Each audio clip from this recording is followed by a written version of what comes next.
There we go, we're back. It's back? It says loading video, so I'm assuming, no, not back. Oh, we're back, yay! We're back. We're back for real? We are back for real. Hi everybody, welcome back to Gears of War Ultimate Edition. Who knows what happened there? We're playing do you want the video in the upper right still, or what do you want? Right up. You know, I don't know what you do with Gears of War. I don't know where you put it. We'll just fly it around. Yeah, because your ammo's in the bottom left, I believe. So. Here, we're doing a social match. Play casual, public matches, team deathmatch. Where's it gonna go? Where's it gonna go? So this is cool. I haven't played Gears of War, I think, since this game came out, the first one. First one? You never I'll just the put other it in ones? the Yeah. exact center of the screen. It's just run and shoot, right? Yeah, run, shoot, cover. Oh, and you get classes. And use your shotgun. Use your shotgun, OP. I don't think these are classes at all, are they? I think they're just skins. Yeah. Alright, well... Throne. Drone you like? Oh, there was one that said like Theron or something. Swag guns. Oh yeah, swag guns. Look at it's 4 against 2. Look at this matchmaking. Classic matchmaking. Beta. I'm just streaming it. Look at that guy. Which guy? This guy? Glasses. General Rom? Alright, goofy guy. Yeah, that guy's Sniper. goofy. He's a sniper. Look at him. Alright, match begin. I just realized what you're trying to do. Xbox, begin match. Xbox, please. Alright. I don't want to hear from this person. What the hell is empty spave? Mute them all. I don't want to Ian, hear you know from it's- Q Rect. You're Ian, muted. upside What about down. Shady? What? The picture's upside down. Oh, is it? What picture's upside down? He knows. Oh. You guys. I'm just waiting to see where this should go. At least check it out. I'm revolutionizing internet streaming. Wow. Look at that. Look at that. We've done it. We've done it, boys. Alright, red versus blue. Red versus blue. We're gonna do this. This is weird. We're doing it. Gears of War Ultimate Edition. How's it like this? There will never be an edition after World this. War II? No, never again. I do like that we look at the map as it loads. I'm just gonna put us top right again. I think the X's are probably where weapons are found. I don't want to alarm anybody, but I'm seeing a lot of tweets that Kanye West is on the show for today. You guys know I love Yeezus. I can't believe I'm missing this. Maybe we'll be there tomorrow too. I don't know, man. I doubt it. Yeezus never does something more than once. No. I bet he's making a Podcast game though. mastermind. That's I bet he's Fighting making a game? game. He's making a game. Should this be bottom right? Kanye Chat, West where do you Hollywood. think this screen should go? He tweeted out a picture of him. He just saw the Uncharted demo. Yeah. But his badge just says Kanye West. It like doesn't have. I mean, obviously it doesn't have an No, outlet. like It just down says Yeah, Kanye right. West. Why would it say more? All right, Hey, this looks good. Mm-hmm. bottom right maybe? Is there shit happening? Yeah, okay, bottom right. Bottom right for sure. The Tim the Toolman Taylor of video games. Okay, and then how do I melee? How do I melee? Ooh, that's a weird button. And this game is too colorful, Yeah. so I'm gonna try Okay. to make us match. That There was we a go. good one. See, you're holding it. That looks Oh, better. okay. Really? The chainsaw, if you have the chainsaw gun, yeah. Okay. Yeah, that I looks do. more like us. That looks more like this Lancer. game. Where are you going? Get up there. All right. Hey, I'm just getting the controls down. Okay. I don't want to make a fool of myself out there. Oops, I just reloaded. Let me do an active reload. Yeah, shoot. Okay, active reload. Money. All Okay, right. let's go. Now we kind of Skywalker. match the game, sort of. Sorry, Skywalker. All right, cool. Ooh, we basically have 10 lives. Is that how this mode works? Oh, I'm having fun. having a blast. Whoa. How do I Whoa. look at my buddies? Oh, it even shows where the guns are. Oh, you're my guy, buddy. good guy. You're my buddy. Sorry, buddy. Friendly fire. All right, active reload. Money. Watch out, Skywalker! There's a Brumac!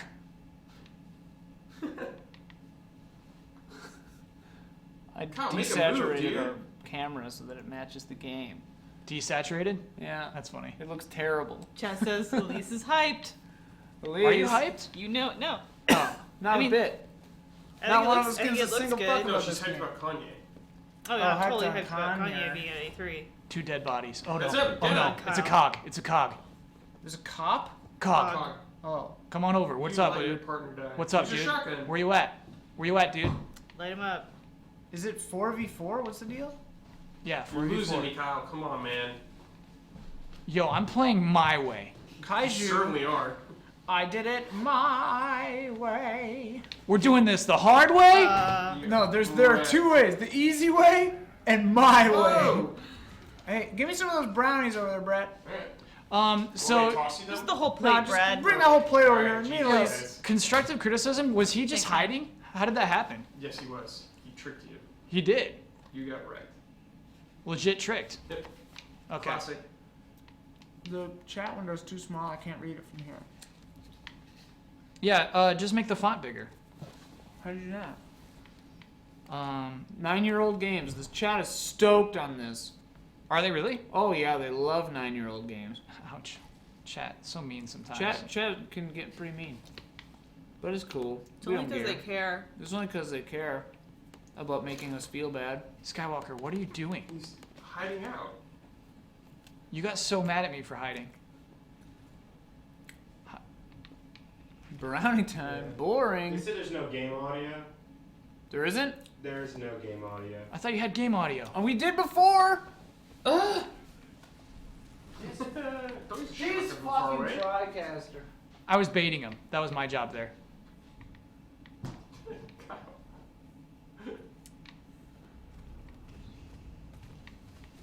How do you roll? Oh, is somebody being a We weird for baby? sure have game audio. Maybe it's just really quiet before. I turned it up. I mean, I can check. Is that better now? At least, are they saying it's better? What's up, I man? don't think I'm Bossman, getting say any- some shit. Bossman, say something. Check, check, check. Yeah. Oh, is somebody being a weird For baby? sure have game audio. Maybe it's just I'm really telling you, quiet. I'm listening to the site, and I cannot hear. Is that better now? I can hear him. Alright. Just comes in and out. Whatever. Bossman, say. What's up? Come on. Yeah, it's there. Everybody out their minds.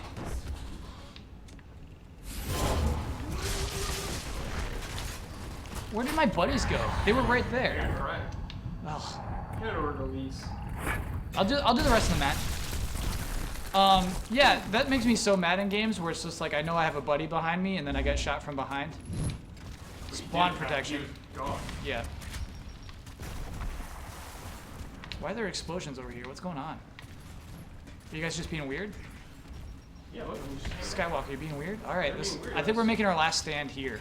This looks like a just like. That dude's just AFK. No, he's my buddy. He's not there for you, Kyle.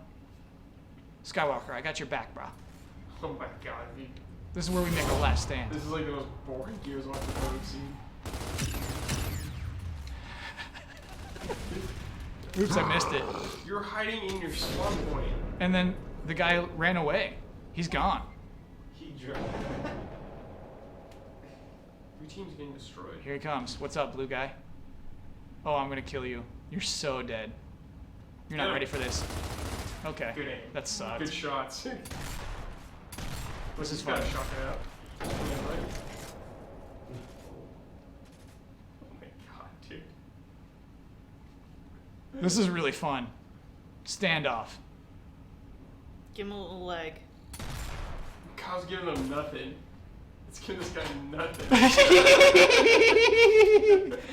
What? We got a good standoff going on here. He's hitting you. No. Yes! Yeah! What's up, dude? Yes. Oh, you died. There's a You standoff. died. Cheese You them out. died. What's up? What's up? We're only What's periodically up? showing themselves to the other. Good standoff. I thought someone called you a camp out slut, but they were said camp out sim. Camp out sim. But I Okay. do think that calling somebody a camp out slut Yeah. because they camp out in the game is pretty funny. All right, come on back. Come back to us. Am I the last guy left on my team? Probably. That guy just killed himself. I think so. Rainbow Six X Skittles poster? Alright, I'll look at that. I'll look upon my Twitter. Wow, you are a hideous monster. Yeah. Here he comes Good back. He's Lord. coming back. He's pissed. Come on back. Uh-oh. Oh, he brought a friend. Uh-oh. Oh no. Why do they glow blue? Toss a grenade. I don't have any. Oh. Yeah, why are they glowing blue? That's weird. Oh, I forgot you could do this. This game you can really hide for a long time. This game is ridiculous. Yeah, this is This ridiculous. is just a camp simulator for sure. Camp slut. Camp slut. But look how beautiful it is. Man, I would be so annoyed if I was those guys. They're not even coming. They're What waiting are you gonna out now. do? Oh my god, Man, dude. No, they there's- have not even started the next Metroid game apparently. Right. And I think the quote is it will be on NX if it's happening. If it happens, it'll be NX. Yeah. No, buddy. Look at the other way. Oh, you're hurting me. You're killing me. There we go. You kill me, bud.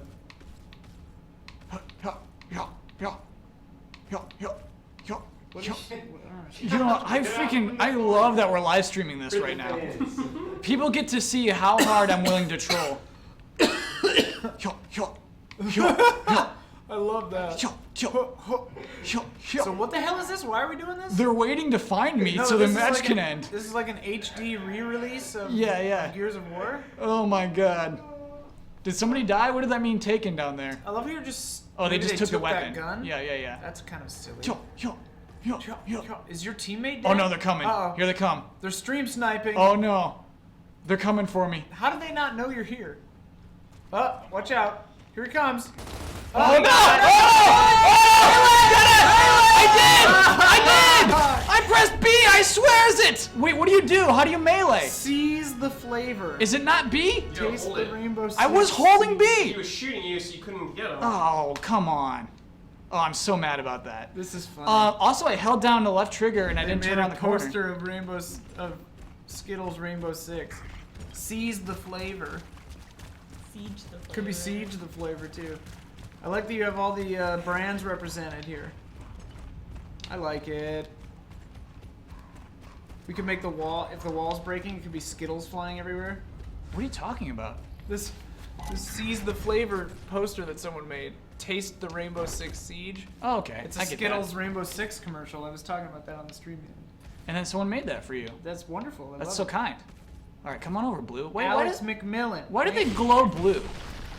Oh, dude, Is nice it like shot. you're kind of like, you're like power or something? Maybe, because I got these goggles on. Because you got those goggles? Thermal goggles. Because you're like some kind of frog person? Where do I find Should I take some pot shots or should I stay Take some hidden? pot shots. Staying hidden. the art of the Oh my Waluigi? god, dude, you Oh, the worst person to play against in anything. Oh, I love If this. I was tagged in it or if I just happened to see it. Let me see. I saw this one. Oh, my buddy died. Fast Where did you and die, Furious. buddy? Rip. Little hide a little better there. Here it is. Here it is.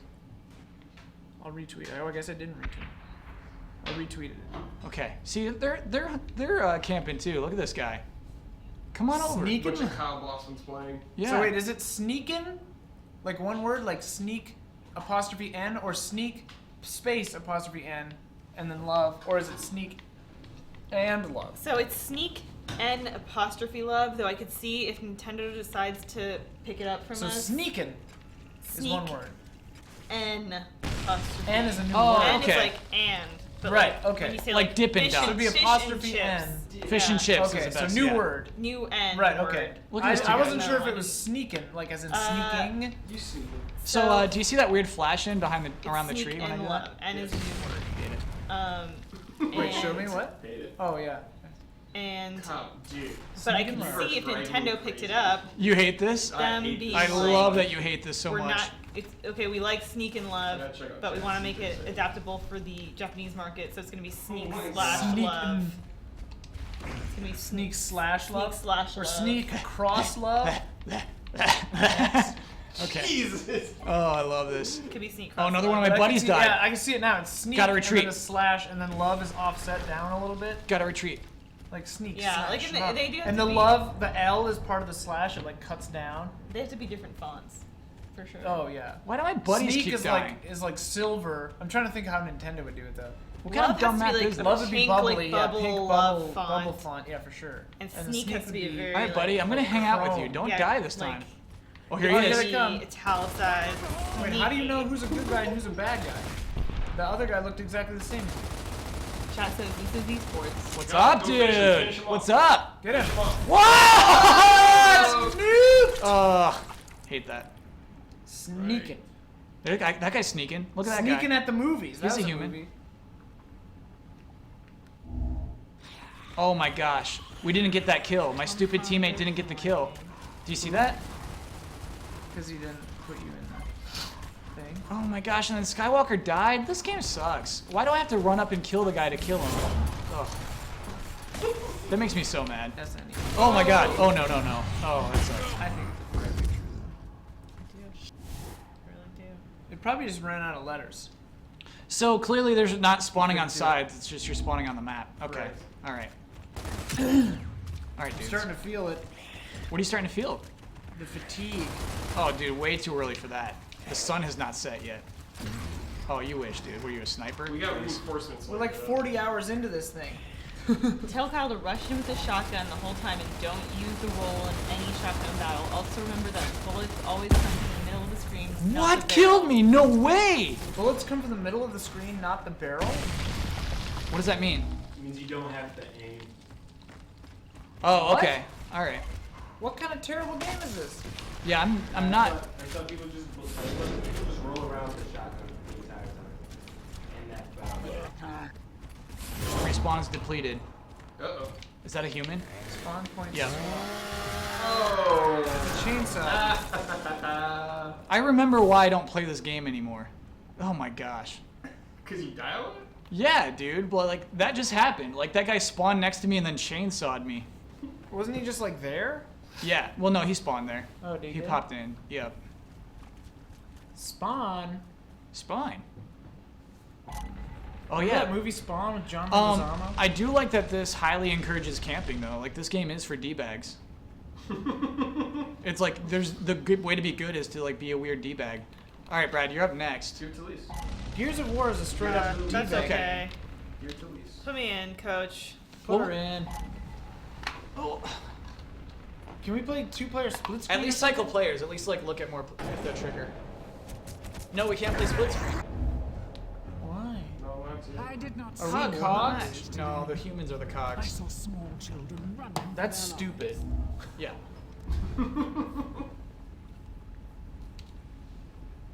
Gotta say, not in love. I was not having a good time. This is now officially a Gears of War hate stream. Yeah. Hey, I hear you, bros. I would have played more Smash. What? I would have played more Smash. I thought we were gonna play some kart. I was We promised can't some find kart. Mario Kart, I guess. We don't. I don't think we How do we have not it. have Mario Kart? Damian I can probably see took it. No, that's prototype 2. Hey, check those boxes up there. We got Mario I think Kart they're empty. Double Dash up there. previous I generation. think they're all empty. There's Mario Kart Wii.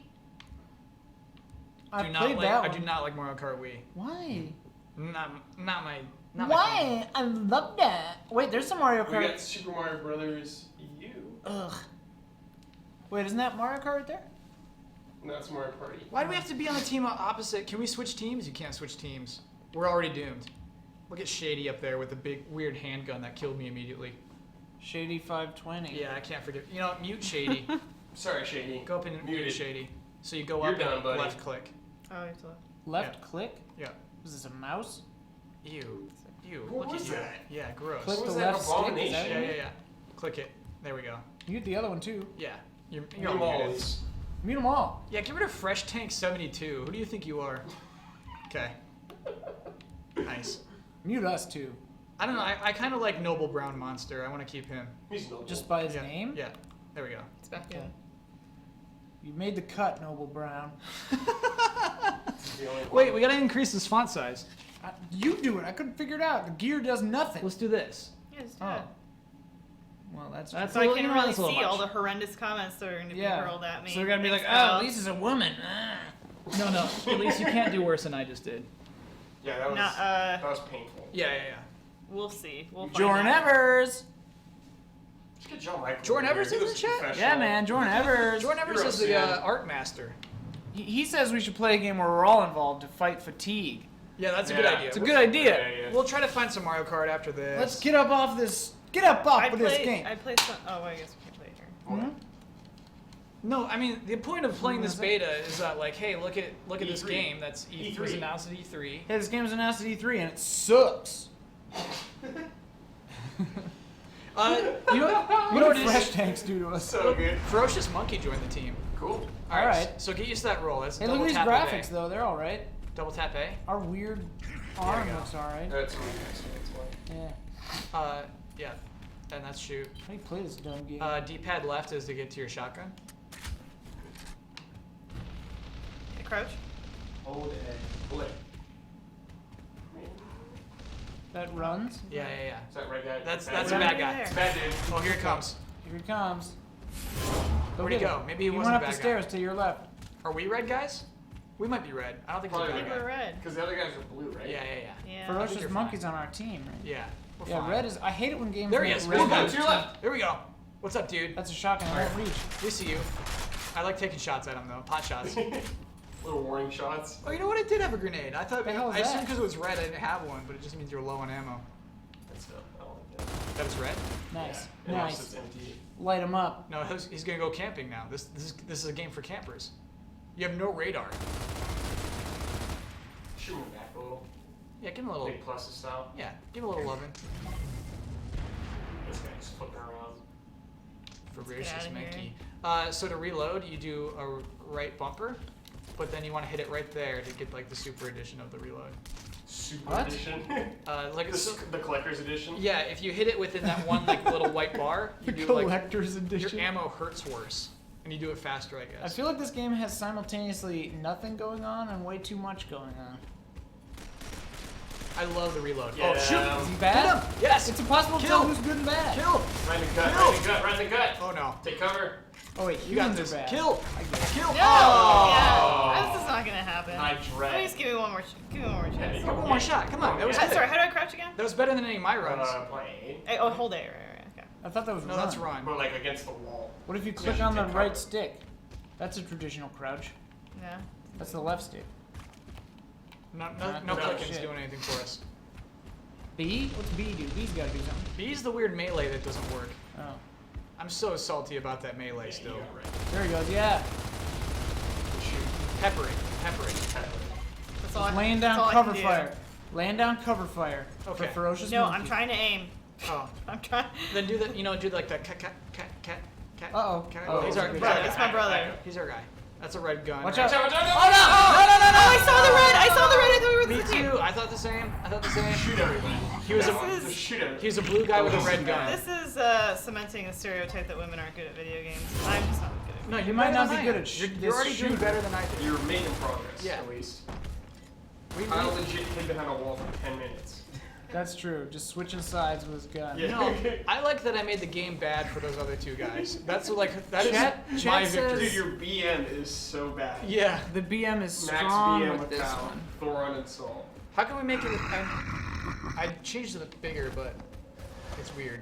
Yeah, it's weird. Chat is cut off halfway. Yeah, how do we undo that? Like, this is just making it worse. Yeah.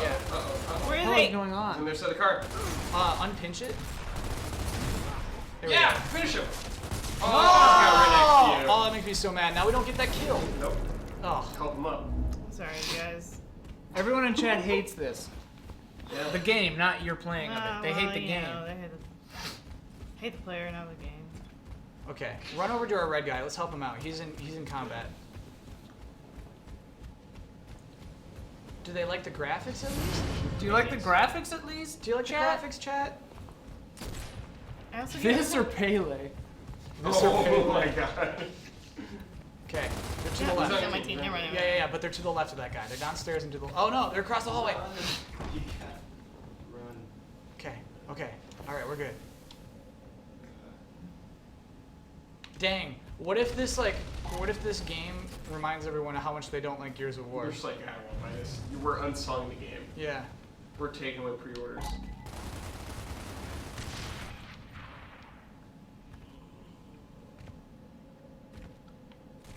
No, this is good. Don't let Your them. scaly head. Don't let them escape.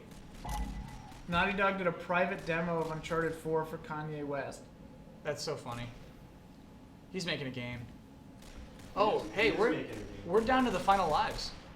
They say they dislike all of this, but Yes! they love all of us. Yes! Holy, that was so good. That was so good. He's hiding. No, don't reload. You have the position. Don't make him come to you. No, that's our guy. So look left. Look left. There he is. He's popping. He's Okay. popping. He's prairie dogging. He's Oh, prairie dogging. there he Hey, goes. buddy. You prairie dogging? Yes, Wide it open. is. Yes. Yes. It's prairie dogging. Shady died. That makes me so happy. Shady's a bad guy, right? Oh, Yeah, Shady's yeah. on our team. No, Shady's Shady's on bad ours. guy. Blue, okay. Yeah. Ferocious Monkey's on our team. Yeah, he died. Ferocious monkey. Okay. They say close range shotgun roll battles are fun. All right. That's what I remember from this game. Yeah. It's all about the shotgun. Oh, Nice. We won! Yeah, I didn't Victory. do much. You did No, it! you did. You You did at it. least. By like not being a dum dum who gets killed like I did, you were actually doing the Do you team want to try it very again, good. Kyle?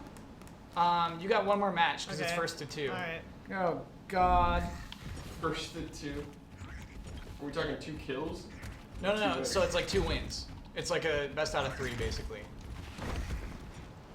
And then we'll get new people to play against. Dang, it does like it brings back weird memories. You forget like how far away the Xbox 360 was when that launched. Mm-hmm. To the left. Yeah, I see him. Okay. I gotta get some cover. Okay, get some cover, make him come to you. There we go, our buddy's on the case. Nice. Cover fire. Yes, awesome. That guy with that red gun, who does he think he is? Revenge. Yep. Get that revenge. Pepper him. Check the right. This is great. Yes. Oh, There's he's a guy on the over side. there. Yeah. Nice. And you got 7 points for that assist. This is going great. This is so good. Okay, let's go. Let's move go, out buddies. of here. Let's move out. Let's roll out. Roll You out. have 2 bullets. Oh, no. Watch out, run! Just run! Ah, Okay. Help us, buddies. You got 2 bullets in your clip. Okay. Nice. Great reload. Oh, she jammed it. Oh, I little jammed chance. You can jam your guns? Yeah. If you If you try for the mega He's like, move. nice Yeah. reload. My armpits are Yeah. soaking wet. I can't play games like this on a stream. You're doing great. It's 10-6 right now. I'm all- Shady just died. I love it. Where'd that guy go? Oh, he's back there. Yeah, He's there he camping is. out. He got scared. He's just camping out. Snipe him. You coward. We don't have a cool. Oh wait, what is this? Oh, what? I've died by the butt gun a lot. The butt Shoot gun it, what keeps does it killing do? me. Yeah, take a shot. Just take a little pot shot. It's like a pistol. Cool. I wonder if it's like for long distance kills. Chat, do we like the pistol in this game? Do we like the pistol, chat? Pistol's no good. Shotgun only. That's all you need. Okay. This is Good for far range. That's what it is. Okay, so I'd be rocking the pistol non-stop. I don't know. There you're he gonna is. get way Okay. fewer bullets out. Good cover, good cover, good cover. It's 9-3. Make them come to you. Yeah. Yeah, Oh, yeah, they're yeah. 2. You're outnumbered. No, we're good. They're gonna have to hide. They're scared. How'd you Yes. learn how to crouch? What is crouch? That's A. Oh. Right, it's just It's context. Watch out, there's a guy to the right, I think. Okay. Oh, he's taking shots. That's your guy to the right. So go invade. There we go. Here we go. To the left. Yeah. Take shots. Oh. Sorry. Just camp for him. Wait Yeah, for those him to bullets are pop- coming from wait your for him to guy. pop out. So we're good. Yes. Yeah. Yes. You got 2. 2 to go. Oh, somebody behind me. That's our buddy. That's all our No, I buddies. thought I saw blue behind me. Yeah, it said blue. Ben's Milky Soup said never trust Kyle. About what? This game. Oh, Or absolutely. in life general. Nice shots. Yep. We just. I want think we should switch back to Oh, the no! Oh, assault heck. rifle. Somebody's behind me. Back behind the car. Oh god. No, get out of there! Oh god. B. Control. B. Oh my Press God. B. Press B. Holy Oh, good. Yes. Great assist. Oh man. I'm That like was so good. I'm like a science experiment. There he is, get him! Yes. Yep. Get him, yes! Yes. Oh, he's so scared. It's that guy, He's dead. Redemption! And down to the Furiosa! left. Yes. Shady. Pity me. What's up, Shady? Humor me, chat. Humor This me. is so fun. They say you're making this game. Yeah. Stand Nice. Yeah! Thanks, guys. Yeah. 0 deaths. fallen before.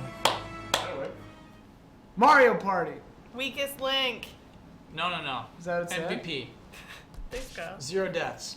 0 deaths. Hey. Yeah. You're a survivor. Well, You're a non-violent. You're a conscientious objector. I only Alright. shoot when I have to. We Yeah, I need feel Brad to bad. do one. Brad, you're in. Oh, okay. Yep. Alright, I'll play. What am I, I'll chopped flip. liver? You're next, Ian. You want the chat to humor you too? Yay! Level 2, baby. I We don't did really it. have a desire to play this. Rare Good call. replays. Elise the Beast. Elise the Release Beast. the beast. Yeah. Release the Elise. Whoops. I think I backed out. GG, they said. 0002. Thanks for the support chat. It means the world to us when we have Did your it match? support. So you did? Oh, I did a social match actually. If you want to go competitive, Brad, go ahead. Nah, I don't care. Assembling squad. Do I With complain our a lot? squad, Elise. Get your squad. Get your squad out. Get your squad. Oh man, what a match. That was What a exhilarating. Armpits. That was a lot of fun. I had a lot of fun. We'll do it again. When she was like right here, shooting the guy in the face. And you're just screaming, press B over and over. Was I getting him?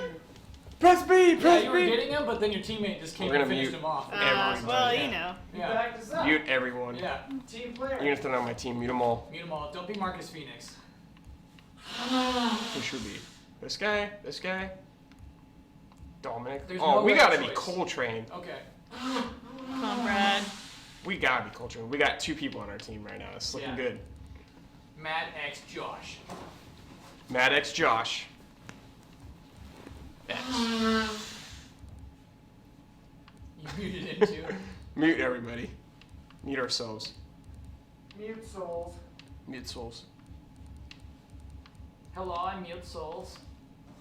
Later. Mute them all. Brad, Oh, were what? you and I gonna play Left 4 Dead?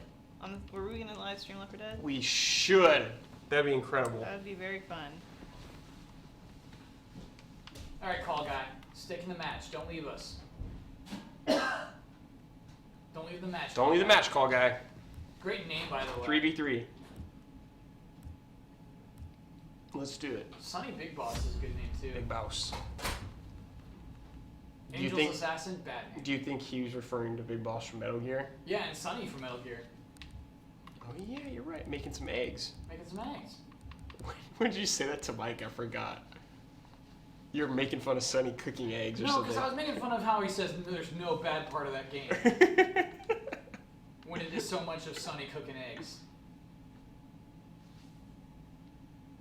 Canals. Cool. This is the one where you can just hide here. For Yeah, the we're rest not of the playing. match. We're not playing Kyle style. Yeah, we are. If we're the last one alive, we're absolutely doing If that. we're the last one allowed, we'll play Kyle style. Okay.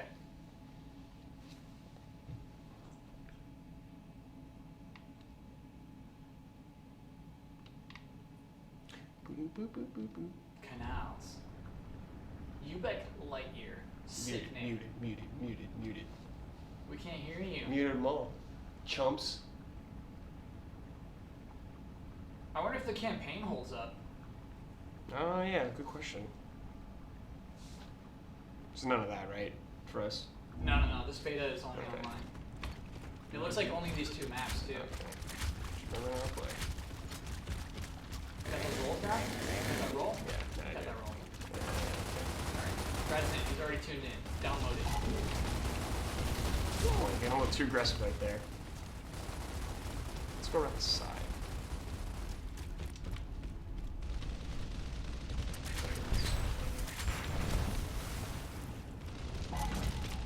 Oh. Oh, crap. Oh, it's bad. It's bad. He's got a shotgun. He's doing rolls. Oh, on the side. It's like a rocket launcher that's just a handgun. Something like that. I got killed in 1 hit. Probably Didn't do an anything RPG. wrong. Got RPG, dude. Oh, it's shotgun, right? Shotgun right? Is this what's going on? Shotgun City? Kill that. Oh, that's our guy. Yeah. Red guy's the bad guy. Shit. I missed. That was a hit. Oh, I got Yeah, it. see, when they say don't aim, it's just like, just pull the trigger because the Don't bullet's hit already. out. Oh, you just, you just okay. Don't hit out. Don't even aim. All right. Yeah.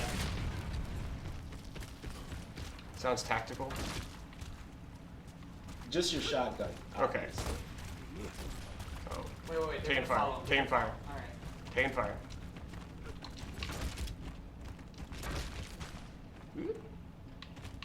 Oh, I see you. Oh. Like, come on, dude. Oh, do they have that bow and arrow Yeah, thing? yeah, Dude. yeah. It's a straight line. Oh, there I see it. Yeah, so it is like a rocket. Gotcha. Get wrecked. Kyle, what time are you starting to shoot? Square Tomorrow? Enix is. Oh. So yeah, Brandon's coming here, and then I'm leaving immediately as Brandon gets here, and then I'm going down to the convention center, and then once I get there, I'm gonna start shooting. Would you mind if at 12:30, if we would like just pushed it a little bit like farther so we could talk to Lucy James for like 5 minutes, get our man ups? Sure, get that Lucy James. That was again. Trying to coordinate meeting with her. Oh, everything is blowing up around. Run, I can't see run, anything. Run, Brad. At least Brad's doing way worse than you were. Yeah, I'm getting wrecked. Oh! Did you not see him? No, I did. I got killed immediately. I was being overly cautious though. Better than this. Yeah, I'm getting He's wrecked. just tossing up I'm deaths. playing against pros, dude. Those are not pros. Yeah, we're just really bad. I mean, chat does think I'm more hardcore. Yeah. I see where they're coming from. Yeah. You know. Oh, is this game over pretty much? Yeah, No, we're no, out you're of lives. good. No, You're we're good. out of lives. That was your last I life? think we're out of lives. Oh my gosh. Yeah, they're killing us. What a miserable Pre-made. performance. Look at these pros. He's pros. Ian, Brad died really Yeah, I got wrecked, Ian. Red Zooks. Yeah. Are you gonna play Ian? Huh? Yeah, you wanna play? Oh. Brad's got one more match regardless. Elise is the tallest person in the office. Yes, we know this. Elise is ghetto. That is also true. Brad's a death whore. Whoa. What? I Just don't like giving that it word. away. Oh, I see. Oh, yeah, okay. Still don't like What it. was? Oh, camp out slut. Came out sluts the Camp best. slut. I was a real good name. yeah. I was a real camp out slut when I played. Okay, here we go. The final showdown. Salty? Psychos. Don't, Ian? Then they were Don't none. Ian. Oh, don't Yeah, they play? destroyed us. Good Chat is God. suggesting Splatoon. Yeah, I don't really want to play Do this. we have Splatoon? Yeah, we I'd have play Splatoon. Splatoon. I'd rather play Splatoon? Splatoon, yeah. We're gonna play one more match, Okay, Brad. we'll play one match. Oh God, why? Just because So- it came out during E3 doesn't mean it doesn't What do, suck. Kyle, as someone that was into the first Gears of War, what have you deduced from this new beta? Doesn't mean I it said I doesn't played the suck. first Gears of War. I did not say I was into it. Oh. Look, the red team has the sweet rocket launcher bow and arrow gun. Yeah, I'm gonna Game over. like take it slow. It's on the map. You can find it. Oh, if so you- they know Yeah. map position. Yeah. No, Hey, we're calm buddies. down, bro. We're buddies. Oh no. Oh no. They There's shit. stuff blowing up already. You got your shotgun out? Yeah. Well, we got it out. Here we go. They're also saying Left 4 Dead. Rolling out. Yeah. Are we gonna hook up the what? Dreamcast or something? Wait, for Left 4 Dead? What are you talking about? Is it? It's only the 360, right? There it is. Oh, come on. Come on. Come on. Chat's Checo, request for Splatoon, Splatoon? Left 4 Dead, Mario Kart. PT.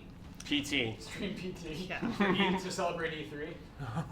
Oh, God. Wait, can we roll in that thing? Oh yeah, Why? Guild Wars. Guild Wars? What does that buy us? 20 minutes. That'd be great. I guess we can nap. There's a Simpsons episode where Apu's mother visits, and Apu's really flustered because she wants him to get married, No, I'm not salty about it. and she's walking outside towards the Quickie Mart, and then he's inside his home already. Damn it. He's ornament, and then Right. she falls, and then Apu's like, "Oh, she fell. That's great. It'll buy us some time." He doesn't go to help or anything. He just lets her fall. I always love that. Buy us That'll some. buy us some time. I like Do, do, Apu. do, do, do, do, do, do, do. Gotta love AFK players in beta. Gotta love Yeah, what are you doing No stakes. There are no stakes. There are no stakes. No stakes. in this game? No, when you're playing in beta. it. Yeah. That's not gonna carry over. Fuck stats. This is like an Olive Garden. Okay, just run, Brad. Don't. We gotta There- fight somebody. There are no Disengage. stakes. Just gotta have a bow. Totally throw a smoke, then run around the other side. You got a guy coming to your left over here. Yeah. Oh, guys behind me. Rip. Hate that. Rip. Oh, chainsaw. Bad. Chainsaw fight. Chainsaw double kill. Took it for the team. Which team are we? COD? COD. Man, not doing great. No, we're doing bad. Not doing great. Elise was kicking ass. At least Yeah. it's pro. Well, you know. it's just Staying one of alive. Like that song. She's staying alive this time. She knows how to Around play the keys of corner. war. She's staying alive this time. Get in there. Oh, okay. Like Cyndi Lauper. What?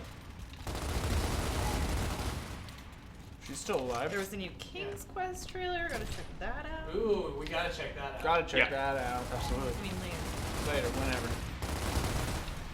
Oh, okay. Yeah, what's going on? Not AFK, just emotionally unavailable. Great reload. Let's see what- Yeah, What are yeah, these yeah, stupid yeah. links that say tours after them? Great work, great work, great work. It might be. I think they're spam. I banned. You got it. Never again. Don't come back. Wait, hang the smoke nearest you. Oh, Brad. no.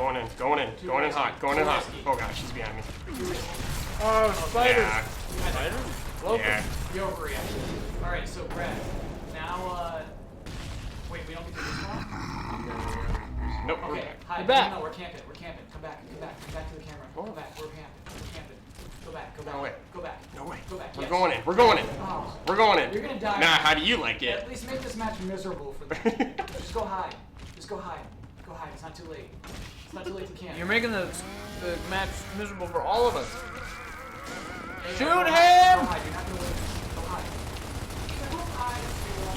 Yeah! For once. Oh, what Uh-oh. happened to this dude? Okay, now Jeez. go hide. LMS. Now See go ya. hide. LMS. Go hide.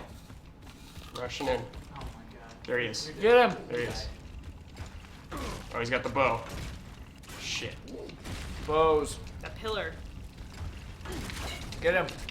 This is your last chance. Wow, what? With what? What killed I don't you? know. I died though. There you Get go. your heads in the game. That didn't go so well. Hell off my back. Here's how you win this game. You're gonna By turn leaving? it off? Yeah. Wait, no, chat want one more? Should we do one Chad more? didn't want one more. They were screaming this is boring shit. Okay. Trash. Alright. Shit trash. Well, we have to do something. Yeah, we can. Yeah, we're gonna play Splatoon. Okay, so check, Why don't we play that 20-minute thing in the meantime when we set it up? okay. We can't set it up while we're playing it, but we can play set that up thing. on the black laptop right now. Is it? Well, yeah, but we can't. Never mind. Whatever. Yeah, yeah. Alright. Hang on, chat. Hang on, chat. They can still see us. Yeah, of Um, course. here's my laptop. Is this on this computer?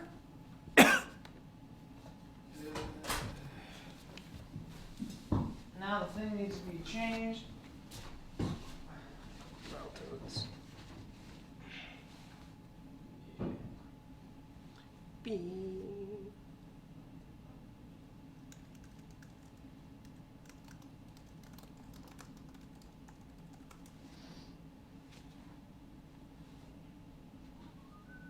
Cue it up.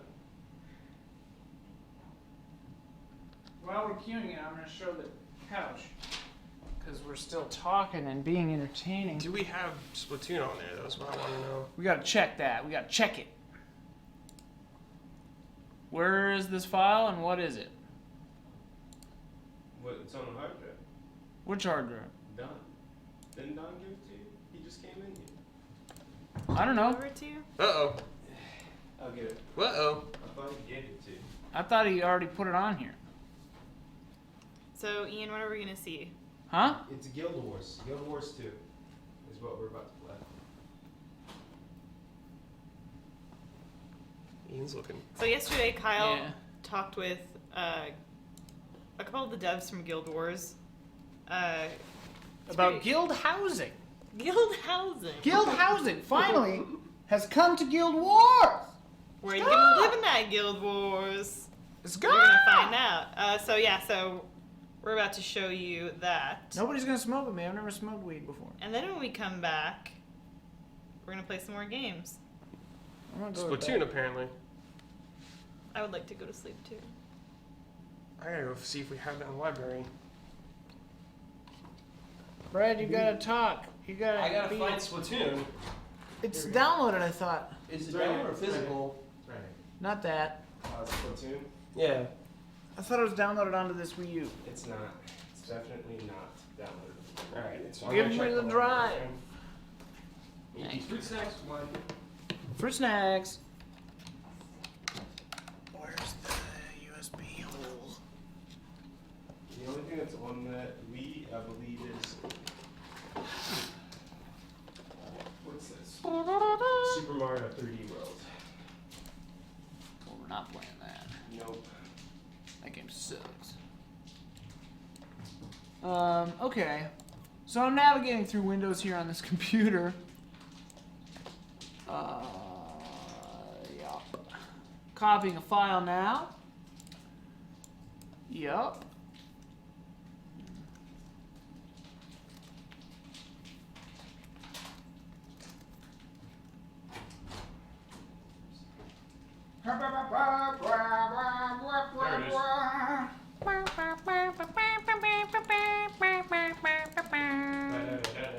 Oh, cool. We're playing this interview? Yeah, we'll play this while we Should set we- up Splatoon. Are these mics still on? Yeah. Should we cue it up? Yeah. Explain what it is, and then in a second you'll have to hit play so I can see if we can hear it. Okay. Hey everybody, you're about to watch my interview with the makers of Guild Wars 2. I believe their names were Kristen and Link. This is Kyle Bossman speaking. About to press play on this interview. This was yesterday evening, immediately following the PC gaming show. This interview is about 20 minutes long, and then you can join us for an exciting several rounds of Splatoon. Excellent, thank Is you, that right, Ian. Bossman? Yes, shall I Yes. press play? Please do. Let's see if there's audio. If there is, we will leave you for a moment. Kyle, is this the interview you make a fool out of yourself? No. At the beginning? There's no audio. Dang it. Okay. Ladies and gentlemen, we have no audio. Oh, I know what the problem is. Hang Okay, on. we're going to try to figure that out. Come We're on loving back. the Bosman crotch. Are you getting a little Bosman crotch? Ryan Campbell. It's a little... What? That's the GT Moneymaker right there. That's the GT Moneymaker. GT Moneymaker. They come for that Bossman. crotch. They come for the crotch and they stay for the paternity suits. I don't know if you know this, but GameTrailers is currently involved in about 3 paternity suits. Mostly involving Kyle Bossman. Big old sigh. Big ol' sigh from Big old producer sigh. John. Not into it. Not into these kind of jokes. Alright, let's check and see if there's audio. Looks like we're getting audio. And then you'll restart the video. Okay. Are we Yeah, getting looks audio? like there's audio. Okay, why don't you just go ahead and Or play? Guild Wars 2. Yeah, Heart of the restart it. Thorns Okay. is the expansion coming soon. Alright, Actually, here we go. you just announced that we. Here comes this video.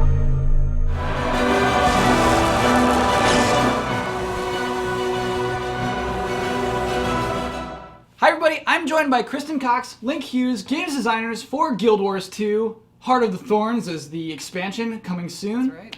Actually, you just announced that we can buy this now. Is that what I just learned? Absolutely. Just tonight, we announced that you can now pre-order the game, and if you do pre-purchase the game, you will have access to all of the beta weekend events that we do until the launch of the game.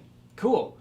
So the tough thing about a pre-purchase is explaining to everybody why they should pre-purchase it. Like, what are we getting out of this? What is the thing? So one of the things you're getting is access to all of our beta events, Yeah. which is something that'll be really cool and I think will be really exciting for people who are playing the game now. The other thing you're going to get is if you buy the deluxe edition, you're going to get an exclusive title that you can wear in the game that's going to say, you know, hey, I was there. I'm one of the first supporters. Sure, but I mean, what is Heart of Thorns? Oh, what is Heart of Yeah, Thorns? what is- Okay, what's that's the big thing? That's a great question. What exactly am I pre-purchasing? Yeah. So, Heart of Thorns is the first expansion for Guild Wars 2. Yeah. You know, we launched Guild Wars 2 in 2012, and since then we've been adding tons and tons of free updates to it all the time, and that's been really fantastic. We really believe in having a living world MMO that's constantly updating and changing. But as we've been doing that over the years, we've accumulated a bunch of larger features that we really wanted to see come into the game, and that didn't really fit into the short little 2-week updates. So we decided let's do an expansion. And a feature that really epitomizes that for us is guild halls, which is what we're mostly talking about today. Guild halls is, for us, a way to really re-emphasize how much our game is about playing with other people. Sure. Guild Wars 2 has always been a game where you're always happy to see somebody else, you're always excited to play with other people, and guilds have always been a really big core part of that. Adding guild halls allows us to really like I said, re-emphasize our focus on that and make more ways for guilds to accomplish things together, progress together, and then bring that out into the world and really show off their guild and really show off all the accomplishments that their guild has done together. How do I show off my accomplishments? So there's all kinds of ways you can do that. Yeah. One is wearing your guild colors, flying your guild banner. Some of the stuff that you're going to be able to unlock in guild halls is actually a guild anthem. Your guild can have a theme song, and then if you guys do something cool out in the world, you will play your theme song. Do I get to choose it? You do. You actually do get to choose it. How many theme songs are there?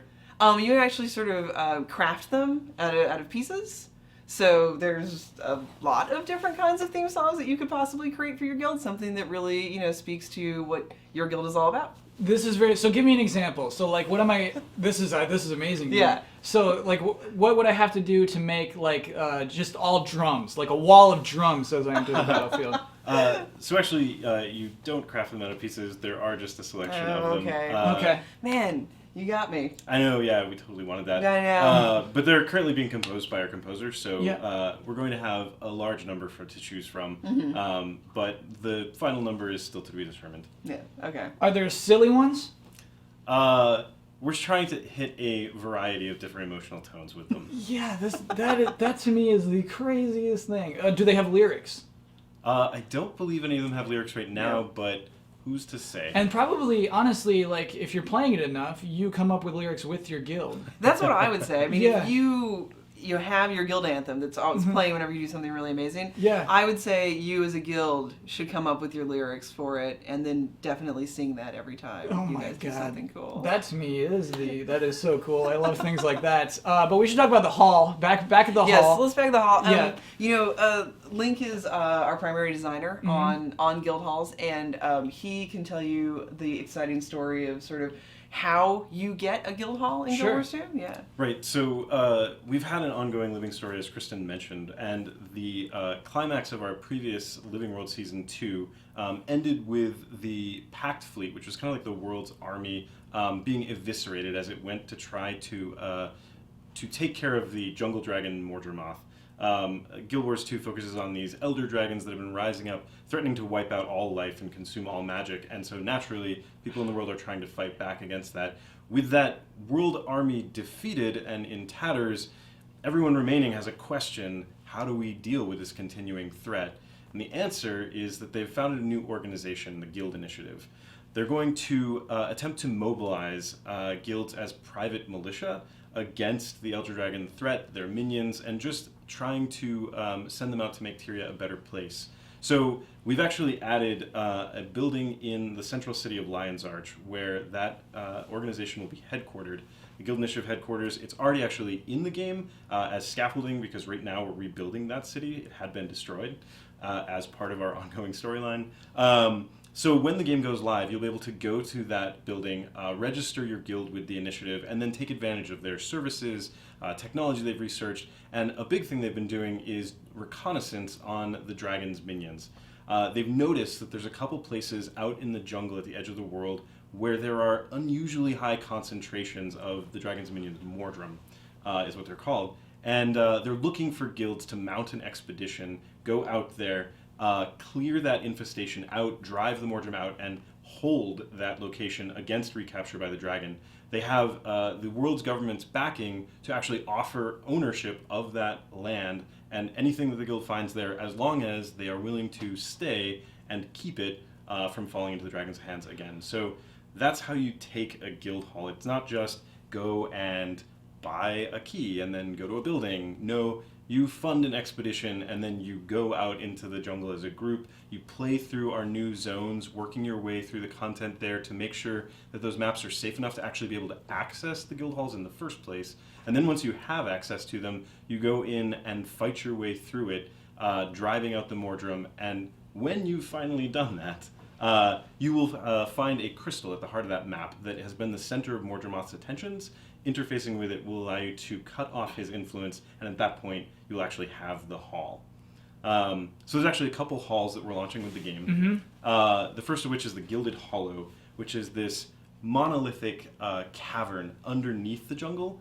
It's connected to this lost gold city that we've teased in some of our previous videos, and it's it's a really fantastic, just colossal space. It's built atop this vast underground aquifer and built out of these giant carved slabs of gold, solid gold. The second is the Lost Precipice, which is in the north, kind of on the border between the jungle and the arid wastes beyond. It's this secluded canyon refuge into which a kind of cliffside small settlement had been carved. The people who carved it obviously are no longer there, and it's been taken over by the dragon minions, but once you clear it out, it's this incredibly vertical space. It's really, really tall. You see in the trailer one of the players launching themselves from one of the high points and just gliding down. The map itself is like a love letter to cliff diving and hang gliding. It's super fun. Still, I think I want to go with the one that's carved out of gold. High five. Yeah. Yeah, I think understandable. Yeah, if I have my choice, I gotta go with the gold one. Yeah. Fair. That's my favorite too. So can I have both as my guild hall? So you'll be able to have only one at a time, but you can swap between them if you want. Cool. Any progress that you've made will be saved when you swap. And speaking of progress, when you actually get there and you take over the hall, you'll be able to start building buildings that were there. And those buildings relate to spheres of gameplay in Guild Wars 2. So there's, for instance, a tavern that you can build, which relates to socialization and buffs. There's a marketplace that you can build, which has new vendors that unlock guild-specific mini-pets, a new tier of guild armor and guild weapons. There's a workshop that unlocks an entirely new crafting discipline that's specific to guilds, scribing, that allows players to make tools and things for their guilds to use in the hall and to take out into the world. There's the arena, which is a... Go ahead. Can we talk about scribing? Yeah. So what do you mean? What are we making? What are we actually making when we're scribing? There's a number of different things that you make. So one thing that you can make are decorations for your guild hall. You'll be able to purchase basic decorations, and then by going out into the world and finding materials, you'll unlock recipes to upgrade those decorations into more interesting, varied, luxurious versions of those decorations, which can be placed around your hall. Tell me about the luxurious ones. So yeah, think about like fountains made of gold, Yes. or like beautiful statues. There's all kinds of stuff. There's trees, there's furniture, and of course, the more luxurious ones are, really high-end, fancy furniture and things like that. How about a chandelier? Can I get a chandelier? I don't think we have any chandelier to start with. Okay, Yeah, we're gonna that's a need good to add idea, some though. chandeliers. Yeah. Absolutely. So is it up to me to find all the things and then say, hey everybody, I got us a statue, or is it something that we do collaboratively as a guild? So it's something that we do collaboratively, but you're able to go and take a decoration that the guild has and then refine it into something better, if you have the permissions to do so, right? If your guild trusts you to do that. Yeah, they likely wouldn't. Yeah. In my own scenario. So there is a heavy story, like getting into the thing. We can't just blow the door open and just say this is ours now. Like what is involved with actually like taking over this area? So there, you see some of it in the footage that we have, but you're gonna, when you get there, it's very much, these places are actual places inside of the world. It's not sort of like, oh, there's some sort of like guild hall off in the mist somewhere and we don't really know where it is, hand wavy. These are actual places that exist inside of the maps that you're exploring. So it's very much like walking into a map in the game, and you walk in and go, oh, it's full of enemies now. It's full of these dragon minions that you're going to have to clear all of them out. So it's really about like organizing your group and going in there and defeating all of them and fighting your way into the center to get to that crystal and claim it. Cool. And then that crystal's mine. Yeah, then your guild owns that map. You've cut off access to the enemies, so you're safe in there for the most part. And Wait, you can't just say for the most part. What's happening? Are they going to attack us? Well, I mean, it is a real place in the world, and it is in a dangerous place in the world, and so it is a part of the world and the story that's going on there. That seems ambiguous. Is someone going to attack me at my guild hall? We have an ongoing storyline, right? Yes. We destroyed the central city in our game as part of that ongoing storyline. Yeah. The good guys lost. A little bit. They had a setback. They sacrifice things to win. Sure. All right. And it's taken them some time to get back on their feet, but guild halls are part of the world, so they're part of our ongoing storyline. And so, will you be attacked constantly? No. but that's Nothing not to is say safe. that we're not going to involve guild halls going forward. Sure. That's more of a tune in. Yeah. Cool. find I out. would tune in. When you're selecting where the guild hall should be, was it a thing where you started with like, we should make one that's gold, or was it like you were looking at your maps and you were like, oh, this would actually be a logical place where this one would appear? A lot of the development that we do at ArenaNet is actually really driven by our artists. Our game is known for being really beautiful, and so it's something that I think is contrasting with a lot of other studios where design basically says like, we need like a warehouse, we're going to put a mission here, so make us a warehouse. We actually work with our artists from the very beginning, and so our artists were heavily involved with figuring out what would be the coolest spaces and how can we make that work with the land that we have. Yeah. Yeah, I mean, they just drew these unbelievably beautiful concept pieces, and when we looked at them, we started imagining, oh my god, like what is going to happen in here? Like all of these things could be happening in here. All of this history could be here, and that's really how we chose them. All right. So one thing you wanted to talk about was claiming. Yeah, What is claiming? Guild claiming is a feature that we have now in our World versus World game mode. So World versus World is sort of these massive battles where 3 different worlds are all fighting together on one map against each other to take control of these objectives on that map. And right now, if you take control of an objective like a keep or a castle, you can throw up your guild banner and you're like, yeah, that's us, we've got it. That's pretty cool. But it's mostly just sort of for prestige. With guild halls, you actually can unlock a building called the War Room. And the War Room actually lets you build these tactics and upgrades that you can take with you out into World versus World. And when your guild claims an objective in World versus World, you can actually take these bonuses and upgrades and use them. So an example of this would be if you take a supply depot, which is a smaller objective inside of World versus World, you can actually unlock the ability to get this vehicle, which is sort of like a motorcycle. We call it the char car. And you can take this vehicle, which is like a mobile siege engine, and it lets you like go with you can roll it along with your group and go attack a keep or a castle, and it actually does damage to like the walls because it's a siege engine. But you also have an array of skills that let you fight players as well. And that's just one of the upgrades that you can take out into the objectives. Another one is if you do take control of the big castle that's at the center of the map, and you have upgraded your building in the guild hall, and you have some of the perks available there, you can actually call in like an airstrike. And so airships will come in and they'll bombard the ground for you to take care of some of your enemies. So really cool stuff, like really cool actual stuff that will give you real tactical advantages if you've unlocked it. And it really encourages you to work as a group with your guild to go into World v World and stake your claim there. Because they're hearing our battle theme coming. Yeah, no, absolutely. They hear that wall Yes. of drums, it's coming. Yeah, And then the airstrike. The airstrike comes in to the tune of your guild anthem. Oh, perfect.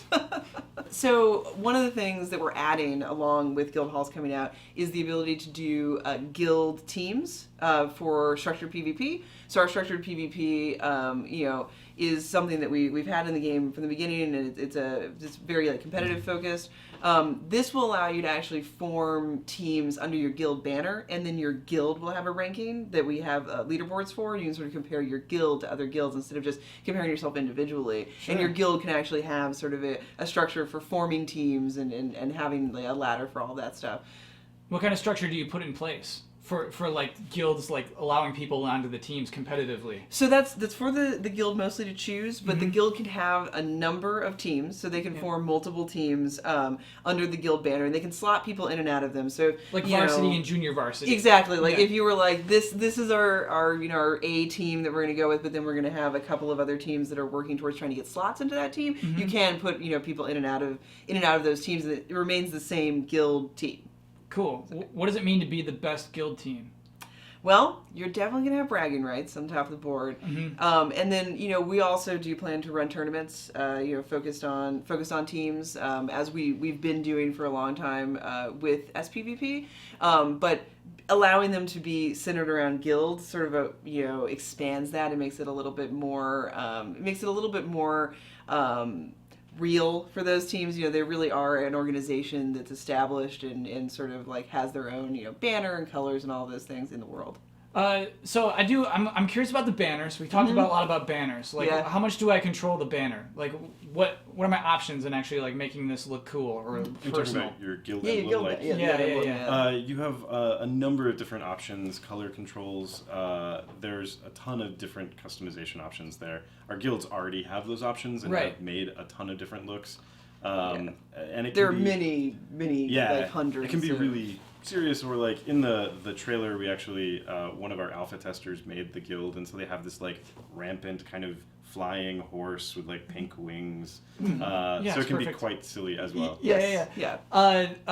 Do you have people do you have guilds right now who are just excited to have a home?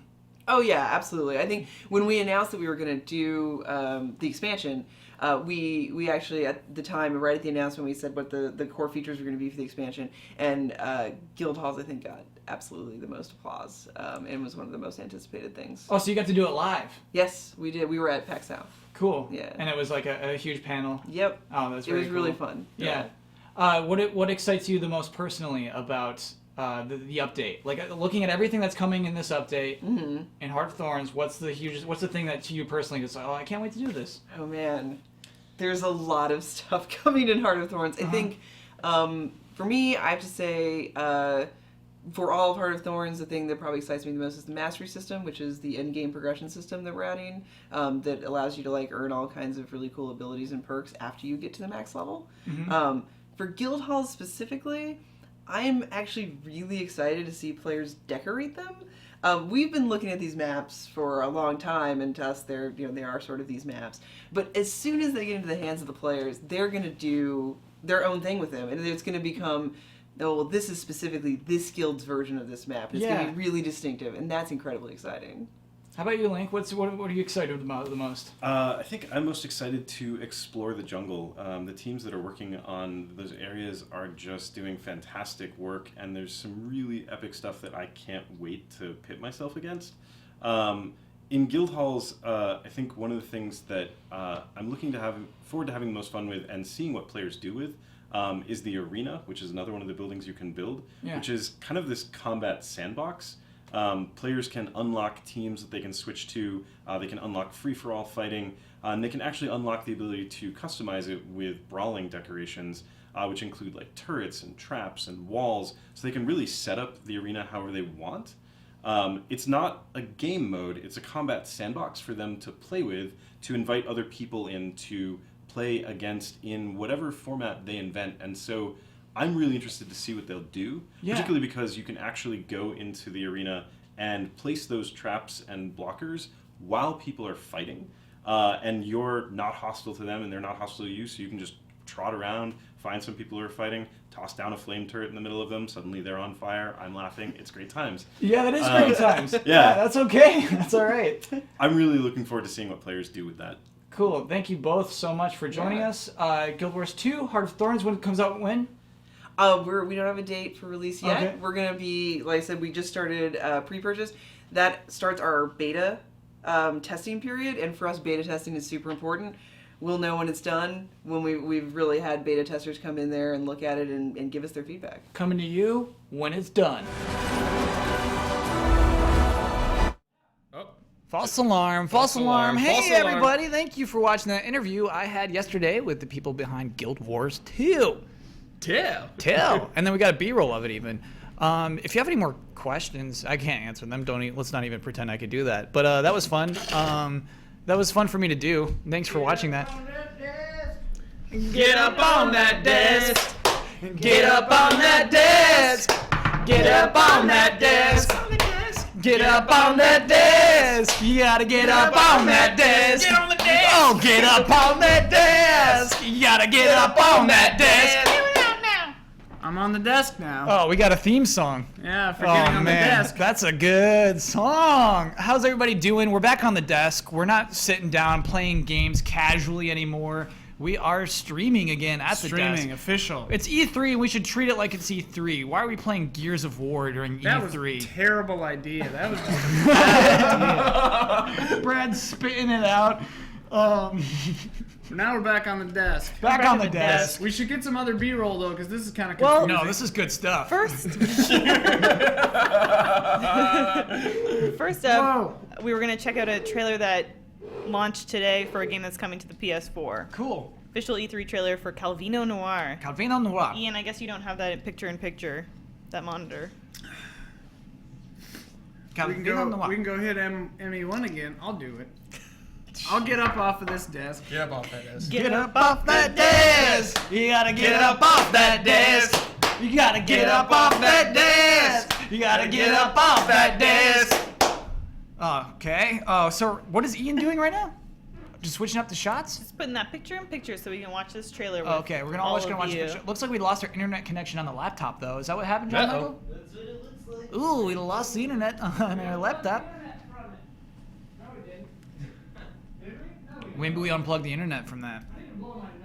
Okay, Ian's gonna blow his nose. So what we're gonna do now, we're gonna watch a trailer that Elise has alerted us to, but then we're gonna do, we're talking to industry tweets, I guess, yeah? Yeah, we're looking at some developers' Twitters post E3. Post E3. Yeah, and if what's you- going on in the biz? If you have any devs that you think we should check out what their reactions and tweets were, or just industry people, let us know in the chat. Because we have a few that we're looking into, right, Kyle? Did we lose internet, or they're just saying that? GT broke the internet. How do you lose internet? I mean, we're still... Lose internet on the stream. we're still streaming to you. It looks like just our laptop lost internet. Yeah. Look at that Link. You know what I can't stand is like when Link looks like a human like that. Like when people cosplay as Link. Get out of here. Oh. Just joking. Cosplay all you want. Cosplay is good. That painting is weird though, Matt Kyle Blair. hates cosplay. That's Matt Blair's wallpaper for the record. That's whose laptop we've stolen It's all like a day. Damiani move. So yeah, Yu Suzuki is a good suggestion for tweets, Elise. We should check out those. Internet is not popping right now. Our internet's not popping. Internet is not popping. Excellent. We got Hideki Kamiya, Bruce Straley would be great, Neil Bruce Druckmann. Straley, yeah. Yep, Hello Games. We should check out.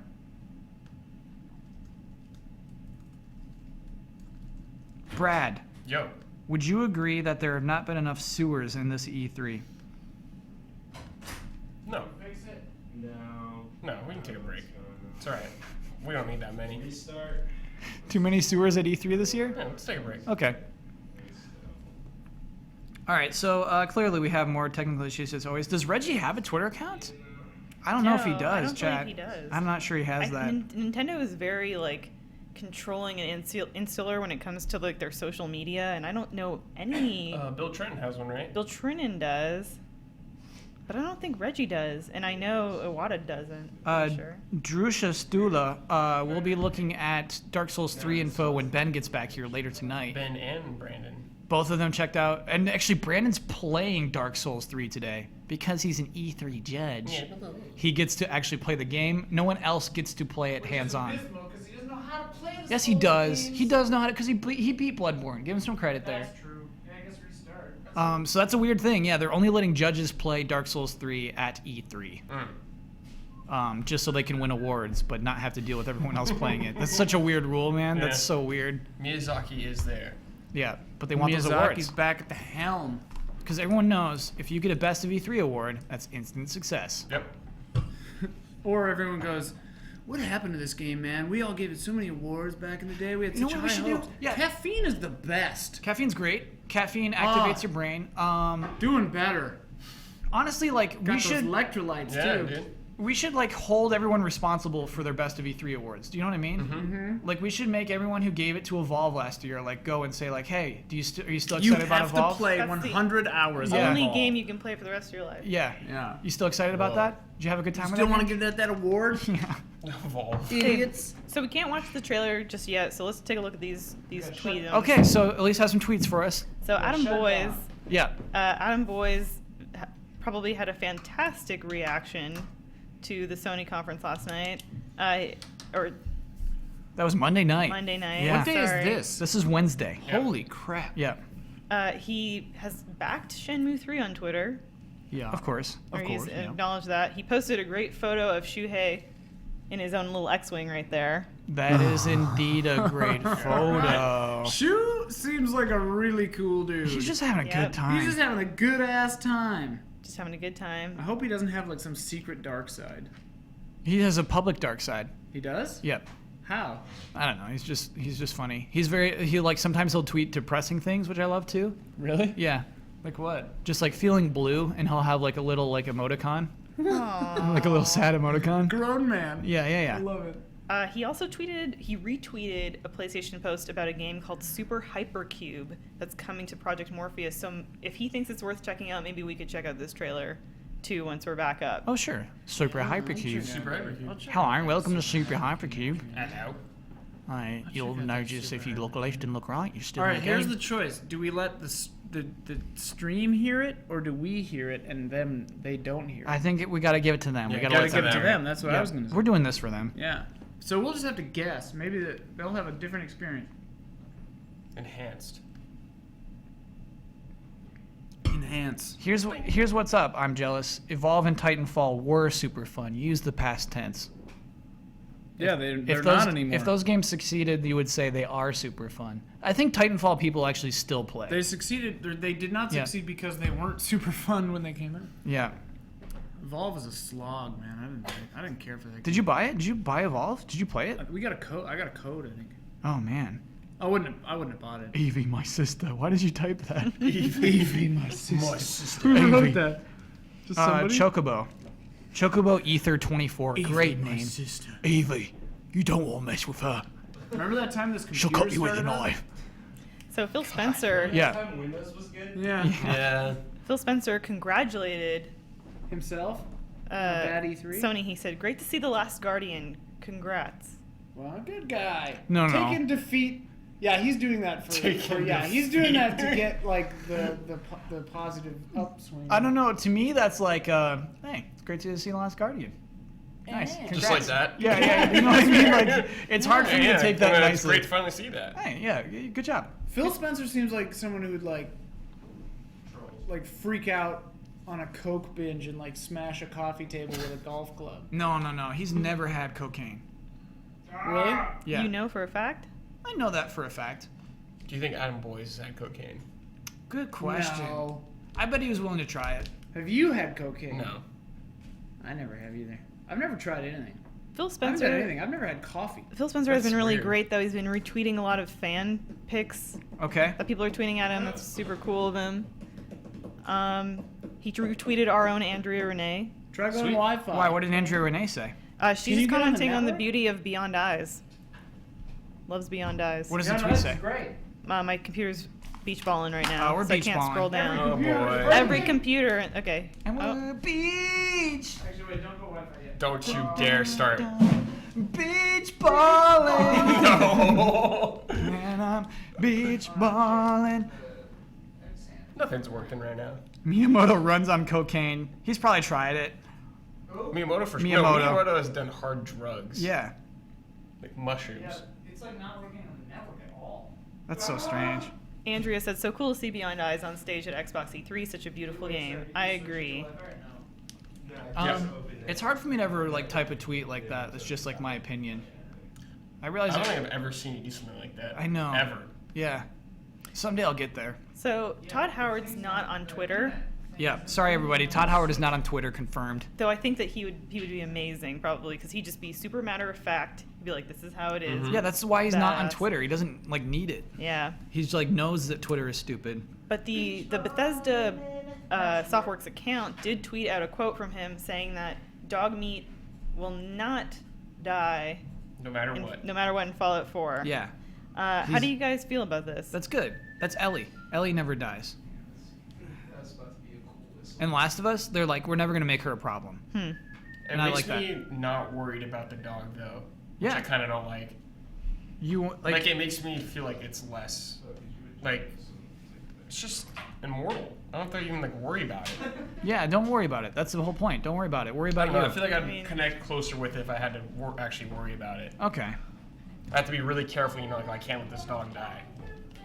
So dog meat's never gonna die. It'll never be a story element. That at some point It looks late optional. in the game he dies. It looks like you can skip him completely. Typing in those passwords. Getting on that Z drive. Now here comes the juggernaut, Jeff Keighley. Joe of Corlor. Jeff's been really great because he's been posting a lot of Yeah. pictures from the show floor. Oh man, Professional. he's a professional. Which he also posted what I assume is a pic of a party at Notch's house. Oh my gosh. Marcus Person. No, that's in the side of a stadium. Really? Yeah. What is it? What is it? I like how you can't tell the difference between this is not Notch's house and a stadium. Yeah. I don't know. Just I- mistaken for a stadium. I feel like Notch is like the new like Gatsby. Yeah. Like, who is this mysterious man that just bought a house in Los Angeles and is what's that throwing trailer these you wanna show? banana parties? What's the trade? Calvino Noir. Calvino Noir. Pinot I'm Noir. just guessing on that spelling. Close up. Sure. Developer interview. The trailer. E3 2015. Is it trailer? This one's from 8 months ago. Okay. They just had an E3 2015 trailer.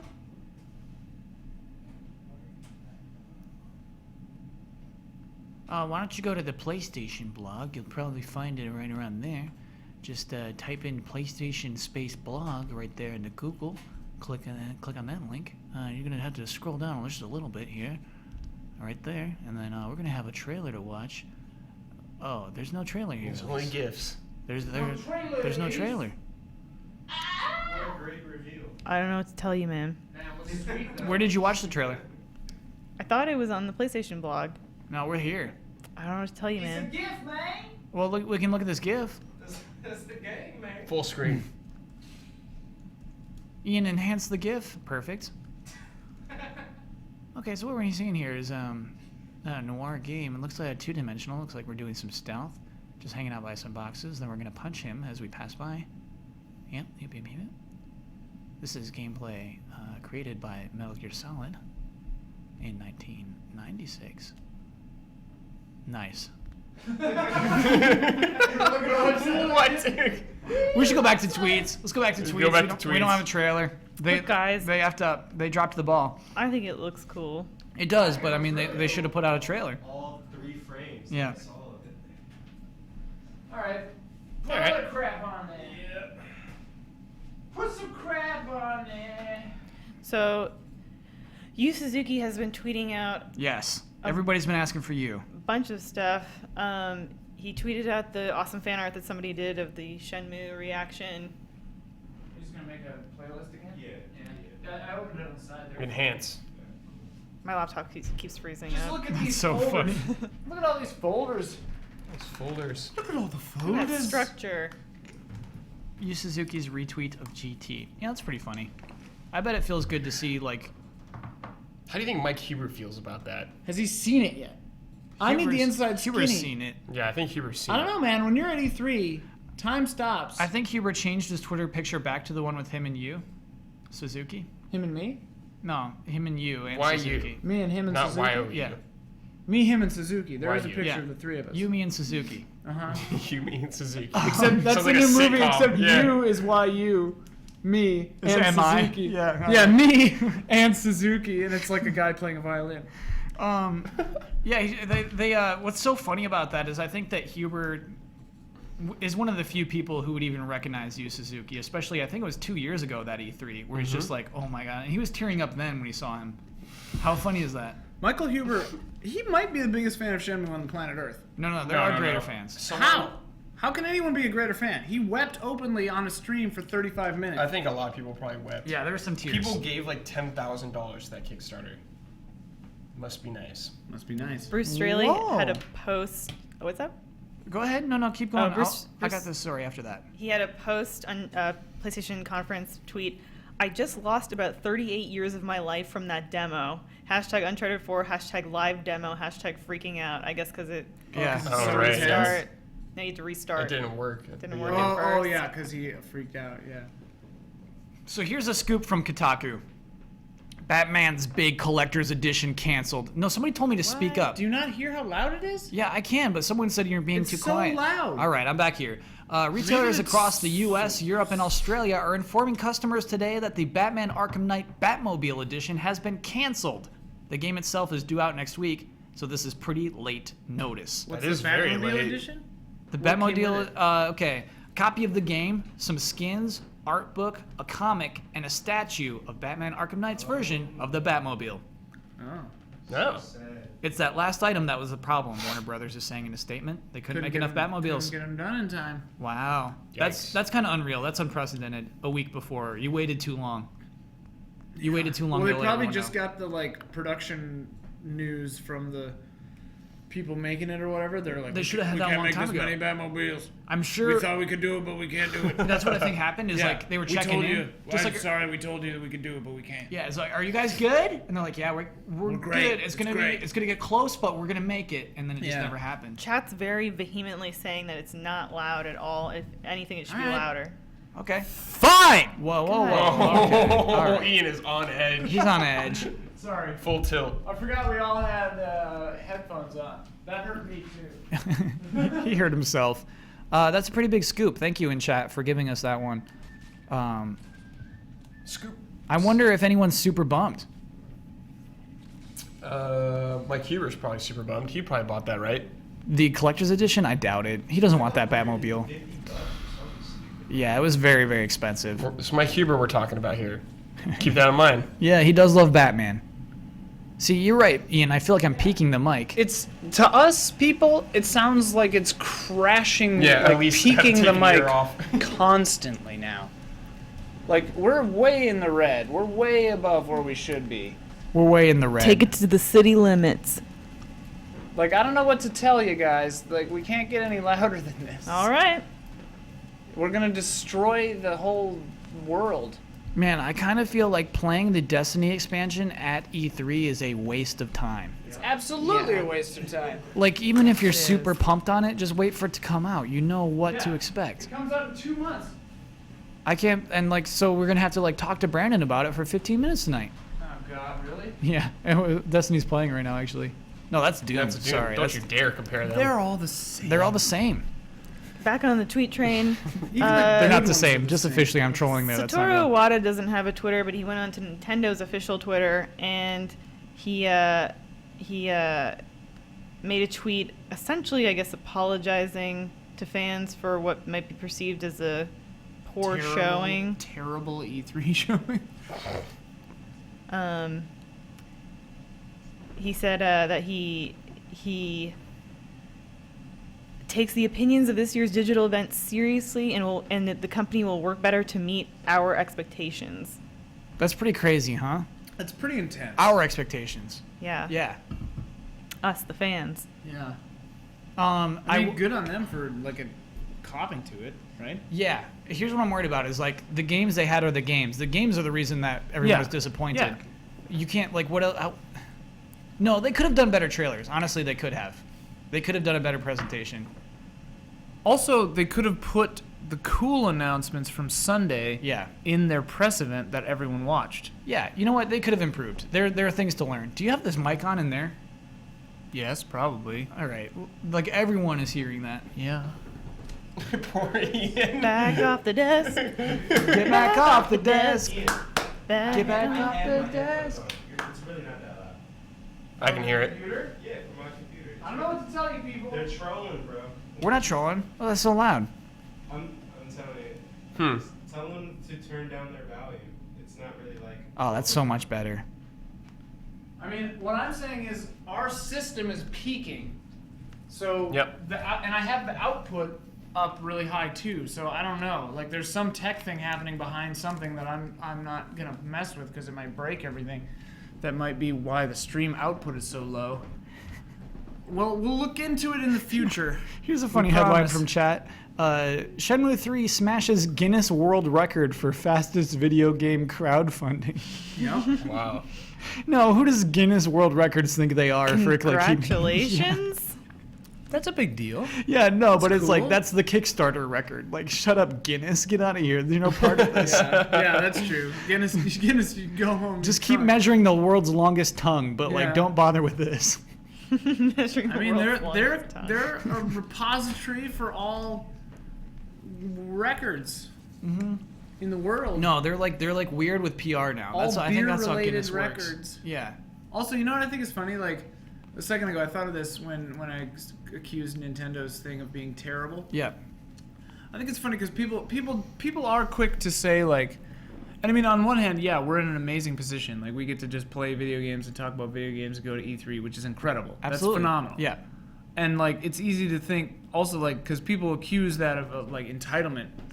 And I think that there is something to that. But on the other hand, like, also as, like, quote-unquote journalists, I don't like that term, but, like, as video game-related entertainers, Yeah. somebody's got to say when things aren't up to snuff, right? Like, calling it terrible, I think, is part of the job too. You're Even right. if it's not terrible, like Yeah. there are some cool things about it. Like the puppets were phenomenal. A couple of those games are actually kind of neat. But, like, it was just a substandard showing. It's been better. It's been better. It's been better. So we gotta go. It's terrible. It's garbage. It's trap. Trap. It's a trap. I wonder what was communicated to Iwata. I wonder who told him what everyone was saying. I wonder what he read You himself. probably saw it all over Twitter. Yeah. Well, yeah. Do you think like he like? Did they air it at the same time in Japan as here? Yeah, I think so. I mean, Yeah. no doubt Nintendo has a team that's monitoring like social response. Like they're on Social Blade. Reggie's With been Craig. quiet. Yeah. Wait. Craig and Nintendo. I'm They're so checking mad it that out. none of us are on Social Blade. Like we don't have someone I at think Game we can go Trailers to who cares. Social Blade right now. Yeah, you we can just do heard it. of it for the first time. That's what I mean. I- But like we don't I have knew somebody who about cares. it. You You did? know. Yeah, because Funhouse. But it's like it's not your job to care about Social Blade. What do you mean? It's 1,000% your It's job to absolutely care. our No, job. I'm saying we That's need- why this website is doomed. I just need that one person. I need that one person who like cares about Social Blade. Well, it should be our boss. Slick Rick. No, Slick Rick needs to care about Social Blade and comes in and says, "Hey guys, Social Blade's down this week. We need to tweet We more." need to get that I up. would, love, I would Yeah. love to be that person. You want to We're be our on, Slick Rick? we're not Yeah, on course I for a totally million Slick Rick. anymore. But Brad's gonna be our Slick Rick. I'll be slicker in a different way. Alright. Okay. All So you right. can be Slick Rick. She can be. I'm the grease palmer. I'll be Slimy Grease the Jemimy. Slimy. I was trying to think of one so Yeah. hard. All right, Slick Police Rick is always and quicker. Slimy on Jemimy. these names. I know. Yeah. Slimy Jemimy. Yeah, There you she have to stand is. like that all Great. times. No, Beans are Slimy down. Jemimy's got to be a wheeler and dealer like Yeah, Slick yeah, Rick. yeah, yeah, yeah. You're like those twins from that shitty Assassin's Creed game. Yeah, we're trending down. We're trending down this week. All Trend right. down. Well, I don't want us to trend down, so Okay. let's trend up like our friend Cliff Blazinski, whose tweets are on fire Great here. transition. That's Slimy Amazing, Jemimy yeah. for you. Slimy Yeah. Slimy Jemimy tranny right there. He had an interesting tweet. Still can't believe I played catch with a ball. If you don't know, Cliff Blazinski developed Gears of War. He's boss key now. He's working on Project He's the Blue man whose Streak. game we just shit upon. You're right. Jazz Jackrabbit though, still so good. Jazz Jackrabbit. Jazz Yeah. Jackrabbit. But Cliff, Unreal Tournament. Sorry to keep said, interrupting. still can't believe I played catch with a ball and another person in VR yesterday. Whoa. Yeah. So that must have been Vive or something. Yeah, I'm trying to think of like what headset he'd be on. That'd be cool. I'm thinking it's Vive because it keeps track He's of got your those hand gloves. placement. Chat, can you hear the B-roll? I just thought of that. Let us know if you can hear the Chat, B-roll. let us know if you can hear. It should be real quiet. So wait, Alright. did he show Thanks, his man. game yesterday? No, I think he kind of There's a just trailer, right? for Project Blue Streak. I thought so. There was like a. It was like a. They showed it during the PC thing. I thought it was Oh. like a. I have no idea. It had like a dojo or something. Love that shot. Maybe I'm out of my mind. I have seen that, the teaser. Yeah. It's like environmental. Yeah, it's just like And, locations. Yeah. they show like a glass thing with the samurai armor behind it. I've seen that, but did he show anything new yesterday? I hadn't really been following it, so. My impression was that he just kind of like was giving advice for developing. Yeah, For PC. that's Chat- what most of that was. Do you know? But Chat knows everything. Yep. I wonder how it ended. How did that show end? What was the final moment? No Man's Sky came out, and they were like, "Yeah, it's coming out on PC someday." Oh, that's cool. And then they showed stuff we've already seen. But- Actually, it was a really charming moment, actually, because the trailer had a bunch of quotes about like splendid, ridiculously beautiful, like glorious, like all these high praise, and then Sean Murray's out there, and then Trip 9 or whatever his name is, Deep 9, whatever. Day 9. Day 9. Sean Plot. He was like, Day 9 was like, yeah, it was a pretty cool trailer, and then Sean Murray was like, yeah, the trailer was really full of itself, huh? He's like real. I'm like, damn, you're so charming and coy. oh yeah, we're getting to No Man's Sky and their Twitter. We're getting to there? we're getting to So them. you have some collected tweets. Yeah, they. When did you collect these tweets? Right now. Goddamn, slimy Jemimy. Yeah. So slimy. Sean Murray I want a picture of Slick Rick and Slimy Jemini. Sean Murray is just fantastic on Twitter. Yes. He tweeted at Kanye West earlier in May. This is not during E3, but he tweeted at Kanye West and said, "I just wrote 3,000 lines of code and it compiled first time. Thought you'd want to know." Sean Murray did Yeah, was tweeted at Kanye West. that? Is that like a lyric of one of his songs? No, Sean Murray ran 3,000 lines of code. It worked the first time. He thought Kanye West would want to know. Yeah. That's very funny. That's very, very I funny. thought that- Who is this man? I thought that was What a amazing. wonderful person. He So also weird. tweeted, he said, if you want to know how at Hello Games celebrates an awesome E3 show, they go back to their hotel room to code. Whoa. Wow, they Yeah, just wow. never quit. They never That's the quit. thing that's crazy about this game. Like, everything about this game sounds perfect to me. And I was starting to lose faith, and then Ben's description of it last night reinvigorated my hopes. Like, 10 people making this insane game. Yeah. That sounds like it's sticking to its artistic integrity, and it doesn't seem like anybody's pushing them around on it either. Like, Sony is just, like, embracing that this game has no point, quote unquote. The Seinfeld of video So games. someone, Yeah. Y'all just getting upset. Going to space. someone in chat has a NeoGAF forum for us that apparently like breaks down all of Brandon's answers about how No Man's Sky really? works. Yeah. Excellent. Yeah. Oh, Shall I thank read these Christ. bullet points? Yes, absolutely. Okay, let's. And read them, live tweet them at Brandon. Okay, so this is this is a thread created by Legacy Zero on NeoGAF. All right. Everyone tweet this article at Brandon. No GameTrailers VO. No Man's Sky does not have a traditional story with cutscenes and a predefined hero. I think we assumed that. Yeah, we know that. The problem is, Brandon would read all these and he'd still be like, yeah, so what's the point? I like Brandon. I don't want people to think I don't like Brandon. You gave him a dad voice. Yeah, like I know, yeah. what's the point? Yeah, what's the point? I just think that this game isn't for him and he should just say that instead of repeating himself about how it has no point. Almost everything in the I got game salty. I can got be salty. upgraded. Shields, ships, weapons, even your spacesuit. Yeah. There are 3 basic gameplay styles: exploring, trading, and fighting. If you die in the game, you'll lose any information you did not save to the Atlas, a giant computer that records your progress and can be accessed via a planet's beacons. You can literally weird. craft items on an atomic level by using blueprints you find in the game. Even when the game ends, i.e. making it to the center of the galaxy, you can continue to explore the world for as long as you want. Nice. You can share your discoveries online by uploading information to the Atlas, which will allow friends to see everything you've discovered in the game. So that's interesting. So are you actually not in the same instance as everyone else? I think you absolutely are. But you can show your friends. Show them I think you locations? and I can share information, basically. Show you location. Yeah, exactly. And that'd be cool because then I'll be like, oh wow, you're on the other side of the damn galaxy. Yeah. Man, he's on the other side of the damn galaxy. Oh, once you discover a planet, you can change its randomly generated name to whatever you Yeah. want. That's like Mirror Uh-oh. Mystery. Yeah. So I can name a planet. So people are gonna see the Oh, names it's of your just planet. It's Yeah. gonna be dicks. Planet Dick. Planet Dicks. Planet Big Dicks. Yeah, hate that. I hope Context. there's some kind of That's I'm my already context. living on it. You are living on Planet Big Dicks. This place sucks. That's not what I meant. Wait, what? What? I mean, everyone's a big dick, like an asshole Oh, okay. on planet Earth. All right. Planet asshole, Got it. I understand what you're doing there. not big dicks. Like, ew. There's That planet would be all right. there's a new thing where people fractured butthole. there's a new thing where people are theorizing what could be at the center of No Man's Sky, the center of the universe. It's Peter Molyneux. He's so I great. need to tweet that. Where's my phone? Oh God. Hold One. on. I gotta tweet that. I don't even know how to go. I don't even know where to go from that. One theory is that the diamond thing from the logo is at the center, and that thing is God. And when you find him, he lets you build your own planet the way you want. Whoa, that'd be cool. You do what? Build your own planet. Oh, sick. That would be really cool. That'd be awesome. That'd be all right. But now it can't Okay. be that because it's already been What else do you want? theorized. I would rather just find credits there. Like, here's some space cash. Yeah. Planet with the credits all over it. Yeah, You know yeah. what will happen? Kyle will spend hours and hours playing this game. He'll get to the center of the universe. Credits will start to roll up, and he'll just be like, "Good, Good. good." Good game. Back on the shelf. A single tear rolled down his face.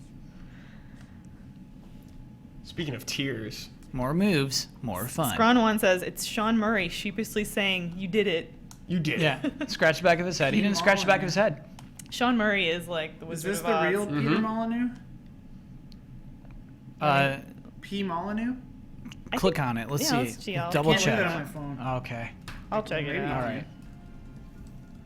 No. Oh, he'll probably love it. Yeah, I think it's at. At P. Molyneux? I think so. Let me double check. Yep, that's him. Tweeted. The center of the Nice. galaxy contains a button that, when pressed, reactivates Phil Fish's Twitter account. And deletes Marcus Beers. Oh, that's so funny. The center of the galaxy is just Dawn. You can play Trials with them all day. Chat, let us know what you think is at the center of the No Man's Sky galaxy. They're Shenmue giving us 3. suggestions. Shenmue Yeah, I like 3. these. Shenmue 3. We're already there then. You know what? Probably at the center of the universe, at the center of the galaxy, is another galaxy. It just goes in and in and It just in. No Man's Sky 2 comes up. Whoa. And you're like, Wow. what? And They're then already you- working on it. You go back in time to the No Man's Sky concert that they had at PSX, and then you realize by song 3 that they're just going to play the same footage over and over again. The Solid Snake says Kanye West is at the center. That's why he tweeted him. Whoa. Yeah, I'd never heard them. That 3,000 lines of code, that was Kanye. Code yay. Cody. That's I'm gonna say barely a pun. CDJ Gamer says the center contains all the money that Ben spends on Hearthstone. A lot of money. That's more money than I can imagine. Boss Crotch at the center of the galaxy. Boss crotch. Oh boy. Everyone was very inappropriate, by the way, about Link's crotch. How dare you? What about Links? How dare you? The guy from Guild Wars 2, his name was Link. Oh, okay. His name's Link? His name is Link. Destiny. Are you sure it's not Destiny's Linkle? in video games. It was not Linkle. Oh. Linkle is a bad name. It's a good name. That is a dumb name. They just put an L at the end of Link. Yeah. That means that this woman is defined just by being Link with breasts. Yeah, dude, that's actually like the English language. Like man is just and woman is just man with a little addition on it. Yeah. It's same Because thing with women Linkle. got that wuh. They got that whoa. They do though. They're the best. That's inappropriate. So yeah, chat, is there anybody else that you think we should check out Who should we check what out? they've been doing in The their audio's fine. You're post being E3 Twitter? What's the fake Kaz up to? The fake Kaz? Or Kaz? Kaz Harai. Yeah, what's Oh. the fake Kaz up to? Yep.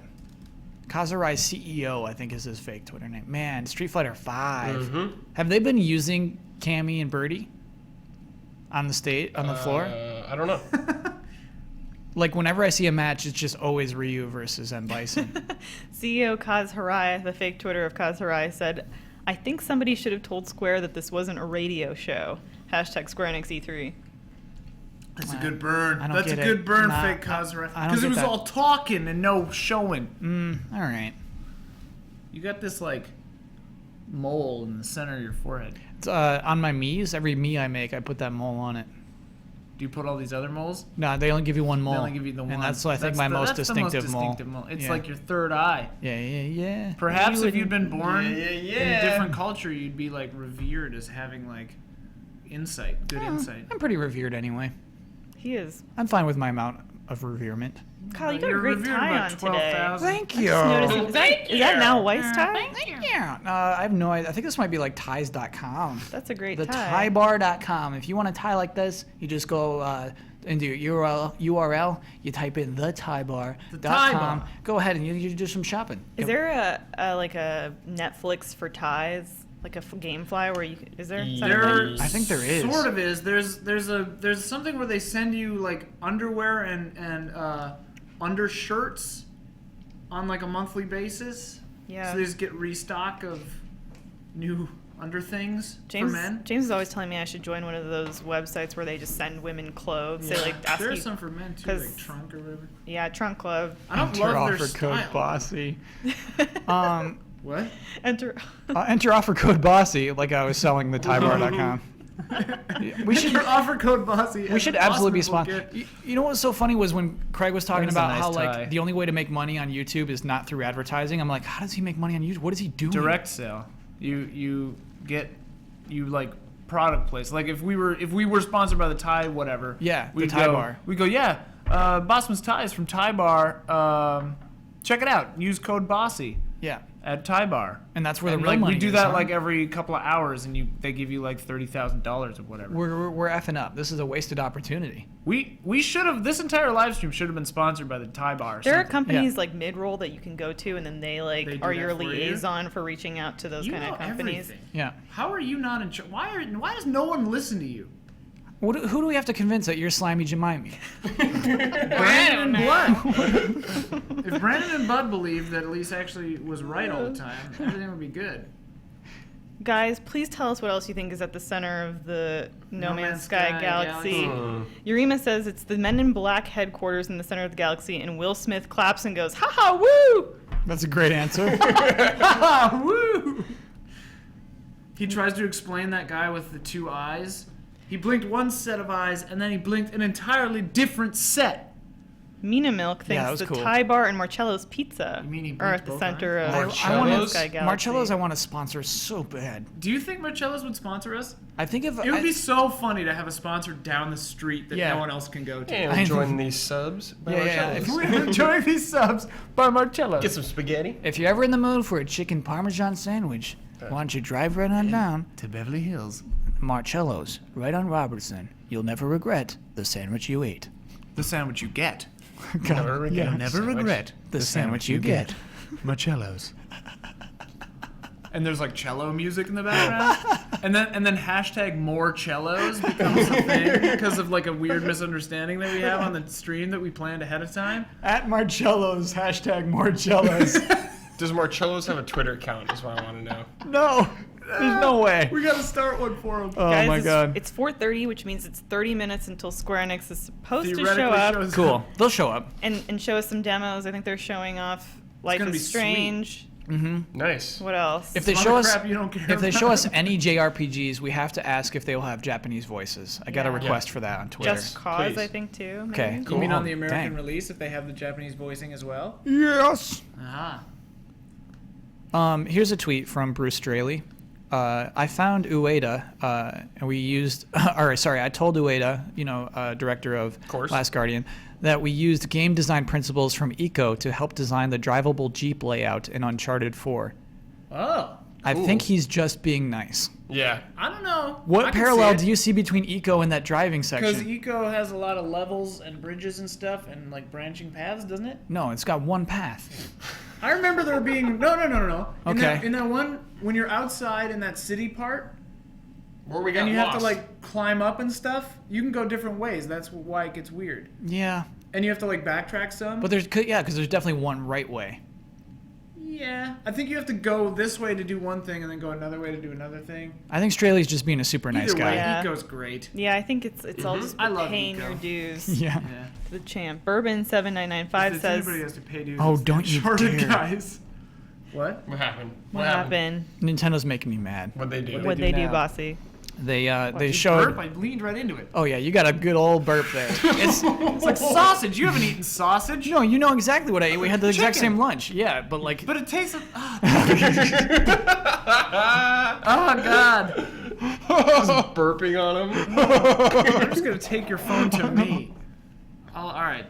I didn't invite you over here. Just You're for the right. record. You're right. I came So into your space unprofessional. and I was punished for doing so. I've learned my lesson. What happened, Kyle? The suspense. Oh, Yeah, explain why so this I have to upsets explain you. why this upsets me because around this time last get into year, your brain. Nintendo tweeted out its future releases for the rest of this year and the next year. Included on that was Star Fox 4 that year, or Star Fox. No, maybe not that year. I think it was always this year. But both of those stupid projects that just disappeared. Project Robot. Yep, that was like on their schedule. So was Zelda for this year. That's what was this year that got bounced. And so it's like dumb lies. Now I'm not even convinced any of these games are coming out. I think they will. You're right. I think they have to. Well, like what the nice thing is they scaled it back. There's only 7, and they're only talking about 2015. So yeah, they'll all come out. Brad, Right. they're all coming out. Brad. Hey, Brad. I like your haircut, Brad. Oh, thanks. Brad, I like a haircut. Oh, I got that. I like a haircut. Oh, I got Thank you. I like a haircut. At least, I'm just waiting for Kyle to crack. at least I like a glass. At least. We've been streaming since Elise. 5 p.m. on Sunday. And if you like our stream and you've never been here before, we stream every single day. We stream every day at 6 p.m. PST. Oh yeah, Yes. that's for what we 1 do. hour. And- generally, not 14. On Wednesdays, we do a show kind of just like this. We do a show called A GT lot more Live. put together, Yeah. though. Yeah. It's got actual segments Oh, and a we're, host. we're doing a GT Live on Friday. Yeah, we're doing a 2 Oh, hour right, GT right. Live special E3 wrap up, 5 p.m. Pamela Horton and the crew from Gamers Next Door, this Playboy's gaming entity, they're Yeah. joining us for like. She's No, cool. they're not. No, the crew is one other woman. Yeah. Pamela Horton and the crew Horton is just and one other. woman. I didn't realize that. Yeah. Just two I didn't Playboy realize that. women yeah. Yeah. who are also really good at games and super smart and really I've only met eloquent and Pamela. wonderful people. Yeah. Yeah, well, Pamela. Pamela's fantastic. I'm judging the other lady by Pamela being eloquent and fun. Yeah. And we're gonna play Pamela's Rock Band rad. 4. Huh? We're gonna play Rock, Rock Band 4. We're all playing Rock Band 4? Yeah. That's the new one, yeah? Yeah. Yeah. Damn! They gotta Yeah. mute that stream, so watch it when it's live. Yeah, exactly. One night only. Because So- goddamn. That's actually yeah, true. So Friday at 6 p.m. they're doing, or 5 p.m. Sorry, because it's a 5 2 p.m. hour we're doing stream. a special Yeah. 2 hour. GT Live, but every Wednesday we do this show at 6 p.m. Pacific time, and then every other day we're streaming games. And usually Yeah. on Fridays, 6 p.m. we do full playthrough Fridays. Full playthrough Yeah. Friday. Mm-hmm. Which are ridiculous. And it's generally Mike Huber or somebody playing a game in its entirety Yes. until like 1 in the morning. Kyle's Yeah. there every week. Yeah. Until he scrubs out at around 10. Because he's like, I gotta go to sleep. I gotta That go has do-" never happened. Hearthstone. When I was there at Hearthstone, you left at 10. True. I did leave for Hearthstone. You're That- like, that's I because gotta get up for church in the morning. I got vibes of like with Hearthstone, with watching Ben lose Hearthstone. I got vibes of going to Vegas and watching my friends lose lots of money. It's like almost the same It was a thing. painful stream. Yeah. It like emotionally upsetting. it stream. hurts. It hurts my heart to watch that happen, because like it's some part luck and like some part his own dumb fault, and Yeah. like it just hurts to watch the sinking. The sinking ship. Yeah. Can I tell you guys? Yeah. I hope I find all of you at the center of the No Man's Sky galaxy. Oh, that's Oh. nice. Oh, How kind of you. That's something. Maybe it's like a picture. planet that has like a monument of every person that reaches it or something. Like what is one of those like those you can see douchey your music friends. videos that looks through your Facebook photos? Oh yeah. It's just like Oh no. I played a cool. I feel like it was a tie-in to a movie or something. I played a website That'd be the best. that was like a game where it tied in your friends, and it was like people keep disappearing or somebody's like dead or something, and it like put your friends Yeah. as the victims or whatever. that was definitely a trend for a year. I remember. Yeah, it was like a hot trend. Last for of like Us had 6 something like months. that. I remember one. Yeah, I let it do it for last. It hasn't done it yet though. It hasn't paid off. Actually, I'm not going to share that story. Share it. No. You can't do that. Okay, you're We right. were both talking at the same time. You can't get indignant at me for interrupting. if No, I'm I with- didn't. I was. Share it. Share it. Share it. One time, we had a big meeting when Keeley was telling us about the future of GameTrailers and what we should be trying to do. And yeah. one of the things he did was brought up one of those douchey music videos that brings up your Facebook friends in there. And he was just like showing this to us, just like, yeah, this is the future. This is the multimedia future. Could have been. No. Like, it I was. mean, who knows? In It's new not. media, it's like, who knows? No. It's already People- too late. People are trying new crap every 5 days. Even Arcade Fire. Love Arcade Fire. That music video is so dumb, Oh, where I it's just love like, this Arcade is your little hometown. I don't remember. I don't know what you're talking about. It was like when HTML5 was new. They it was- did an interactive music video. Yeah. And it puts your friends in it. No, it shows like some guy running around Google Maps of your hometown. Oh, weird. Yeah, real dumb. I'd watch that guy get through St. Croix Falls. Although he'd probably get through it before the song was over. And then they would just 2,000 keep people. repeating it. I love that town. It's so pretty. St. Croix Falls. Fat Grandpa says Creed plays a live show at the center of the universe. Oh God. Hold me now. I'm 6 feet from the edge. And I'm thinking- Techmanol Rule says they won't cancel the Walking Dead TV show until we reach the center of No Man's Sky. We gotta get there quick. We gotta get there. We gotta get there We gotta quick. get there. We're gonna get there. Come on, humanity. We can do this good thing. I need to take a quick research break. Research break. Yep. Gotta go do some research. Just gonna go pee. Yeah. Yeah. Just say that. But for the rest of Is the it a stream. P or a number 2? Oh, it's a number 1. But I'm thinking like we should be pros and we should say it's a research. Just gotta break. go research. Yeah, I gotta Research do what? research break. You know, the problem with that is you have to come back with some tangible information. I'll come back with tangible information.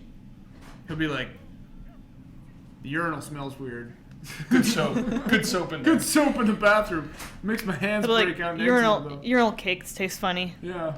Oh, I found it out. Tastes like pee. I did it. And soap. So Slimy Jemima has to test the bathrooms. Yeah. Tested the bathrooms. They pass. They pass. Barely. They pass. They passed until I got in there. Oh no. Slimy Jemima kind of sounds like Cleveland from Family Yeah. Guy. They passed till I got in there. Peter. No, no, no, no, no, no, no. Yeah. Oh, chat, thank you for the correction. The other gamer next door person is Amelia Talon. Amelia Talon. Talon. Damn it, Ian. Yep. Yep. Like a bird. Like a talon. I remember when Using my marbles. I asked Pamela if when she kills somebody in a game if she goes Bamela, but now people like say that to her and I feel Really? bad. Yeah. That's Look awesome. what you've done. Look what you did. Quit trying to be funny. You were too funny, and it worked. Chat says, Bosman, you have the bladder the size of a walnut. It's true. Mine's real small. He has too. very I have to childlike go really tendencies. bad. I think he and I have just like fast metabolism or something. Because I drink like this much water and I have to pee that much out. Like Yeah. 20 minutes later. I actually need to go and I should probably go before Let's Square wait till gets here. Let's wait till Kyle comes Why? back, then we'll go. Okay. Kyle gets back, then all of us will we'll go leave pee. Kyle by himself for a We'll second. all do some research of what it's like to leave one person on a stream by Right. themselves. He'll just be doing impressions the whole time. I'm Casey Kasem. The whole time. There he is. All right, Kyle, here's the plan. Bossman, gotta say, we're all looking pretty tired. Okay. We're going to the bathroom. I gotta go to the bathroom. Okay, Kyle. research break? Research break. Yeah. Okay. You're solo. Got it. Are we really doing this? Yeah. Good luck, man. He's Okay. fine. He's fine. Okay. We'll It'll be only back. like a minute. We'll be back in 45 minutes. See you soon. Get off your phone, you gotta talk. Okay. Here. Company. Okay, and then company is I don't like these toys. I gotta be honest. I don't much care for these toys. So I guess honestly I can talk about this Uncharted 4 demo, which is probably one of my favorite demos of E3. Basically, this does all my favorite things that E3 demos can possibly do. Oh man, you see the crane there. That's foreshadowing. Look at that crane. We're gonna get on top of that soon. Basically stuff like that seeding thoughts. It's basically a well-designed video game level.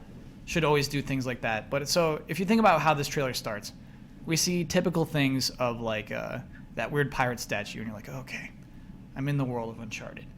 Then we open that door and we see this beautiful marketplace.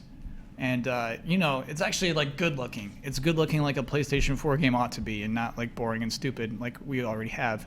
And then so we walk through there. Something happens. I'm never quite sure what happens, but then some people are mad at us and start shooting. We drive for a super long time. We're amazed at the scale of this game. We come down to that tower that we saw at the beginning of this level. And then, like, this intense stunt at the end, cut to black. Give me that title. There's the title. Where's pre-order now? Where is it? Should you tell me to pre-order? No. That's how you end a trailer. Don't even tell me to pre-order now. Love that. So anyway, that's a good trailer. That's all right. Apparently the demo that Huber saw, he probably already did his Just Played, continues after that. I didn't even ask him about it. I don't know what even happens after you run into that thing. But I guess we'll find out. Now we're checking out that Final Fantasy VII demo. Not demo, reveal trailer.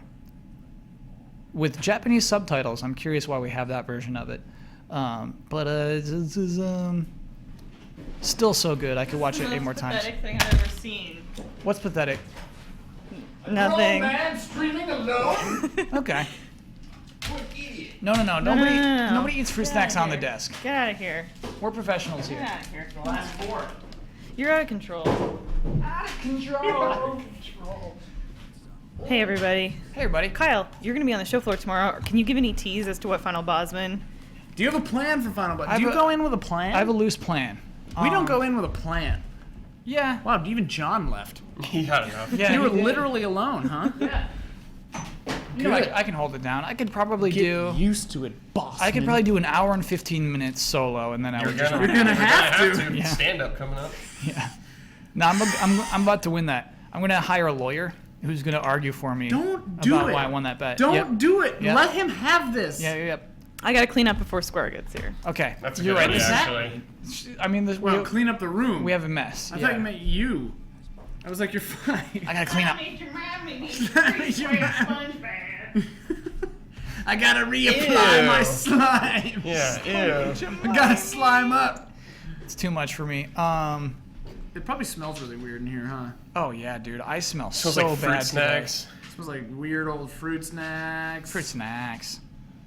What are you Weird doing over old there? fruit What are you doing over there, Kyle? snacks. I'd like to bring up Twitch chat, so I'm Bring it at up. least reading it. Twitch. Twitch chat. What are we talking about? Twitch What are we talking about, Kyle? Um, Keep us on track. why are you making the woman clean game trailer sexist? You're right. I'll go clean. You're right. She chose to clean. We're streaming. I didn't even think of it. I don't care about people. Sure. Or what they think of me or my streaming area. Okay, I'll stay up here. I don't feel good about this. See, when we're all beyond sexism, it won't matter who decides to go clean the room. I gotta clean up this slime. Did we get a sub? Did I miss a sub? Yeah. Thanks for subbing. Who subbed? Who subbed?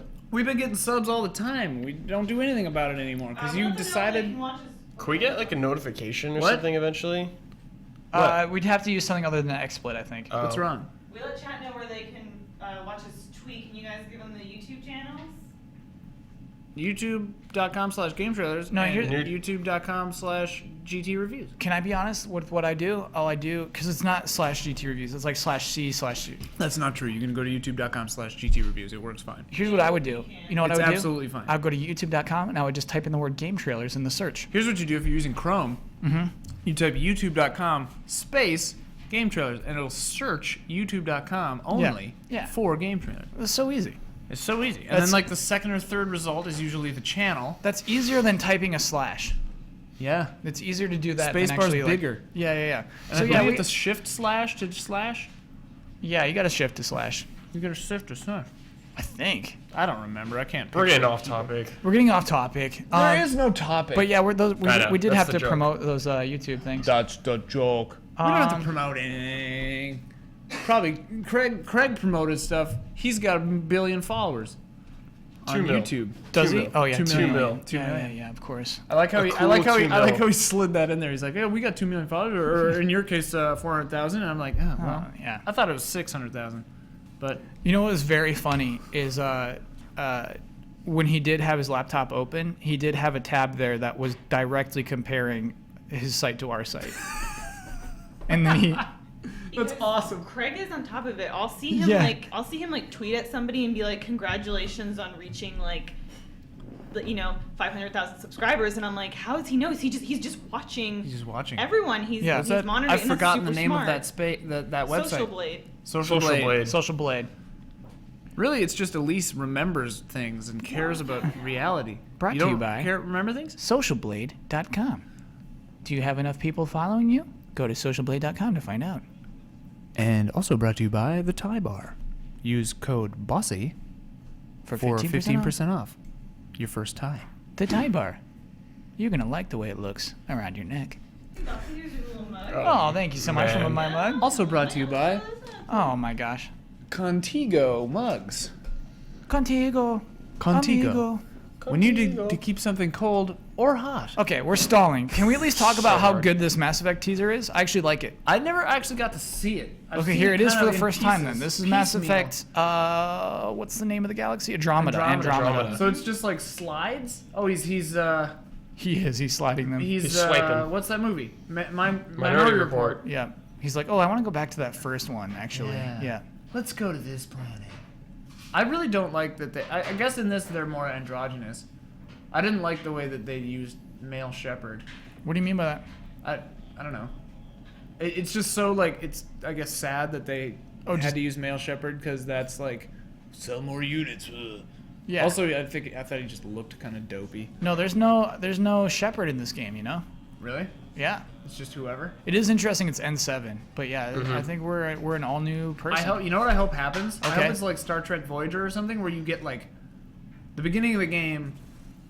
They're like it's like some kind of thing happens, some kind of anomaly, or like an accident happens, and then you and your crew are like teleported to this new galaxy. You're sent to Andromeda against your will. Okay. And then you have to explore, but like that problem sets up the like, there's like something tearing apart the universe, right? So it's like the whole universe this time, not just the solar system or the galaxy. Sure.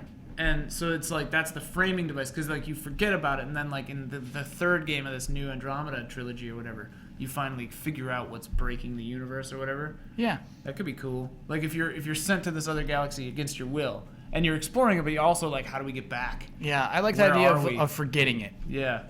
It's just completely new thing, you know? Oh, don't you love this trailer, Kyle? This trailer, they actually don't show a lot of the people in the trailer. They just show the cars looking sweet. Which one with the silhouettes? What trailer is this? That was the gameplay demo. Okay. This is Need for Speed. You know what? Actually, so like in the cutscenes, your car will appear in them. So even though you're gonna have live action real people being like, "Hey, great race, Enforcer," your car that you Wait, what do they call you? They don't call you Enforcer. That's a reference to an old game called Death Race, I think. Weird. It just rolled off the tongue. Anyway. So wait. Live action? Like FMVs? Like FMVs.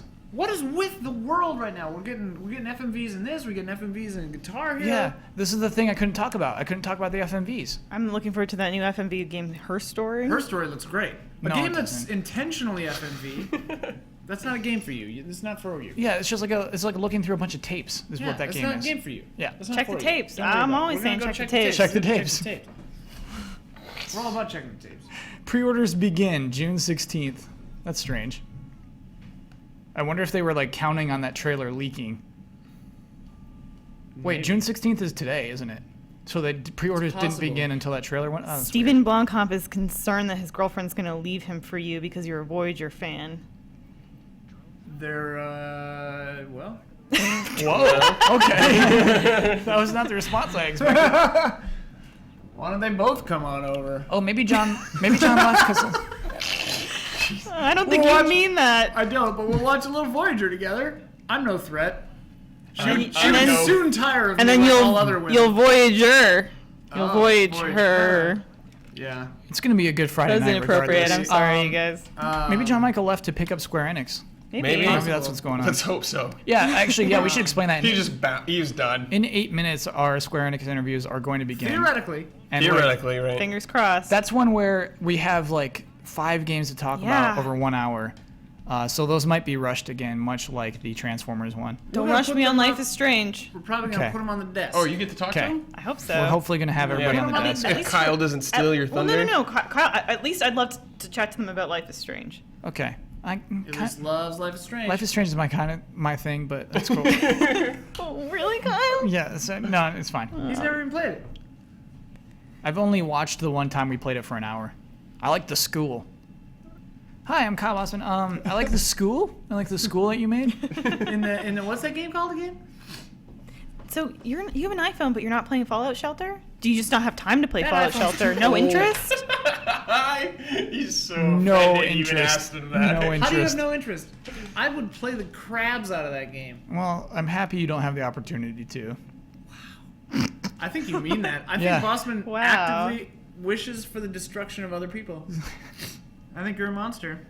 It's all right. No, it You looks okay. monster. It looks okay. Bossman's a monster. It's free. It looks great for being free. Yeah, you're Something right. they didn't have to do. It looks better than like Looks Link's better little than dress-up Link's game. Little dress-up game. Does Oh, it? man. Looks better than, hey, let's build a house with our Animal Crossing guys. Yeah. Looks better than that Amiibo party. Amiibo party, right? Amiibo festival? Okay, so let me get down what I'm so bummed about Get with, on up. even with Get 3DS. We talk about Nintendo not showing much for Wii U. For 3DS, it's mostly reused asset games, like this, like the Mario game, like shoot, what's the other one? There's another reused asset game for 3DS. Oh, Fire Emblem kind of counts. No, Fire Emblem's all new, baby. Wait, which games did you list already? Pardon me. This Zelda game. Yeah. And Super Mario? Damn Yeah. you. Paper Jam? Paper Jam. Maybe yeah. there's like dust up here. There's a ton of dust in this room. People get sneezy up on this desk. The Metroid game Forgive my sniffles. Might be cool. I gotta. Metroid game? Yeah. Might be cool. It might be cool, I but think you just offended Ian. the stuff they showed wasn't. you. You know what I mean? Here we go. Yeah, another game I despise. Reused assets of This the game. game looks really weird to me. Yeah. I can't get into the style. I like just go with the paper. I Bowser. love It that looks so paper much better. Bowser though. He looks great. Yeah. The 3D Bowser looks like garbage. Garbage, eh? Yeah. Like these 2D assets look so crisp and clean, and then the 3D assets next to them look like crappy 80s claymation. Yeah. Low res as What's well. happening? We got a little collection of sneezes. Yeah, dang, dude. You know, Dang. when I, like this one was just like extreme hype to nothing with under a second. It's crazy Yeah. how quickly your brain can process Like the something movie like that. High Tension. Explain the movie High Tension. It's a really, really good movie until in 5 seconds the entire thing is destroyed by one plot twist. Wait, it's a good movie for 5 seconds? No, it's a good movie until in a 5-second shot Oh, okay. they ruin the whole movie. What do they do? Spoilers. I'm not gonna say, but they just do the twist is really stupid because it doesn't nobody- make sense. Spoilers. They can't possibly do it. All right, here's Nobody- the thing. I'm gonna hold my hand up for spoilers. Okay. I'm Down not on gonna purpose. talk about it. If you don't want to know, if you don't want to know about the ending I of respect the spoilers. No. It's not important. I'm just saying like it's the similar thing. Okay. In 5 seconds, the whole movie's ruined. Ian and Kyle, check your Twitter. All right, Ian, that's on you. Isaac wants you to check your Twitter. On it. GT crew have shockingly weak immune systems. I disagree do. with that. No, because We're doing all right. I'm We've been fine. in one Yeah, room together. I'm great. We've been locked Yeah. in a room that's too hot with no air circulation, streaming for 14 hours a day. I think we're actually pretty darn good. We're probably doing okay. Most people would be dead by now. Yeah. Yeah. What am I doing? Check your Twitter. I'm checking I guess. The creator wanted to make a spin-off with Federation troops for the last 10 years. He's had the idea for Blast Ball for 10 years. Wow. Wow. Whoa. So this is something that's like, you're right, that's a good original game that's not reused assets on 3DS. I mean that. That's all new stuff. Oh, what do you got? Isaac says, your E3 stream lies. There's no 15% off at the Thai bar. He tried to put in the code. Oh my It says God. the code is not found. That's awesome. What if it worked? What a time Oh this my would god, that would be amazing. It'd be so weird. be.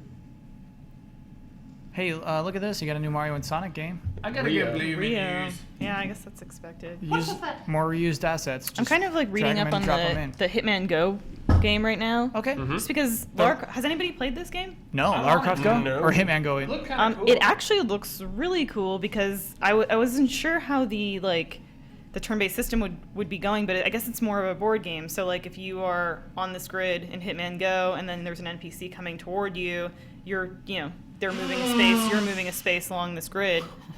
And kind of the way that you attack in Hitman Go is you can take out any NPC that is not facing the direction that you attack them in.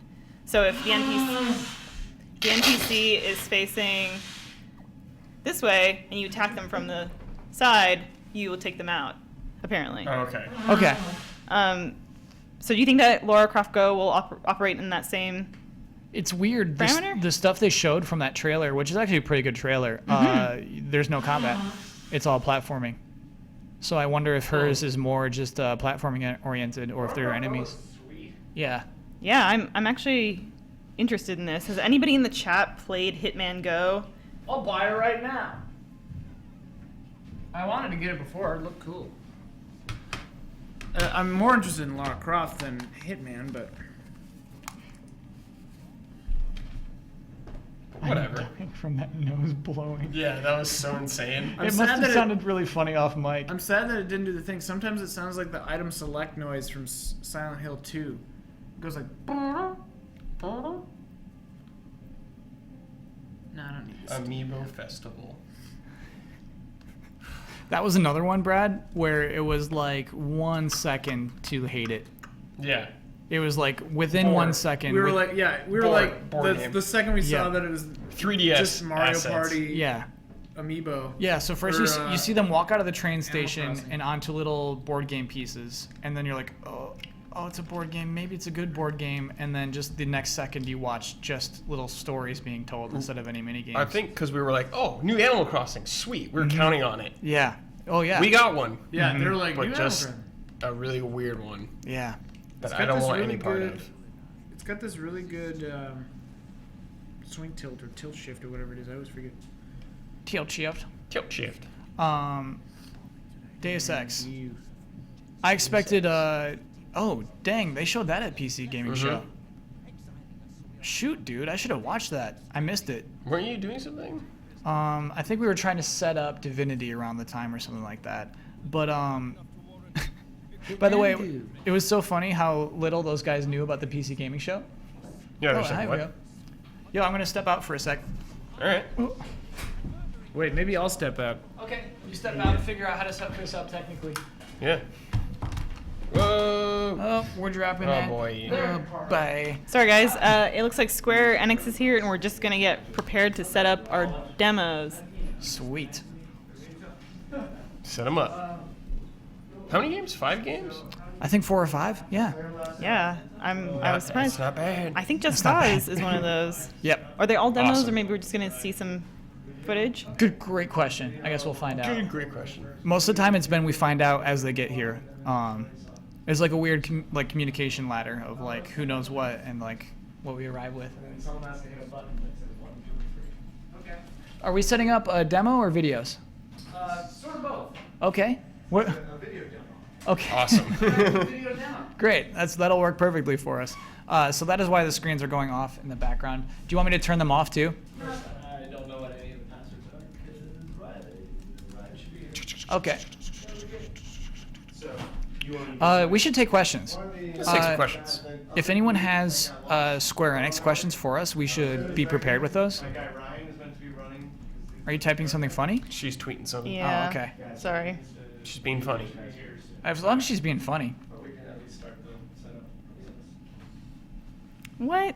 Goldsnake says I want that Reggie Muppet so I can punch its stupid face all day. What? Oh, hey, whoa. Goldsnake, you're entitled to your opinion, but Goldsnake. man, I want that Reggie puppet so I can Hang out with hang her. out with you Yeah. all day. Yeah.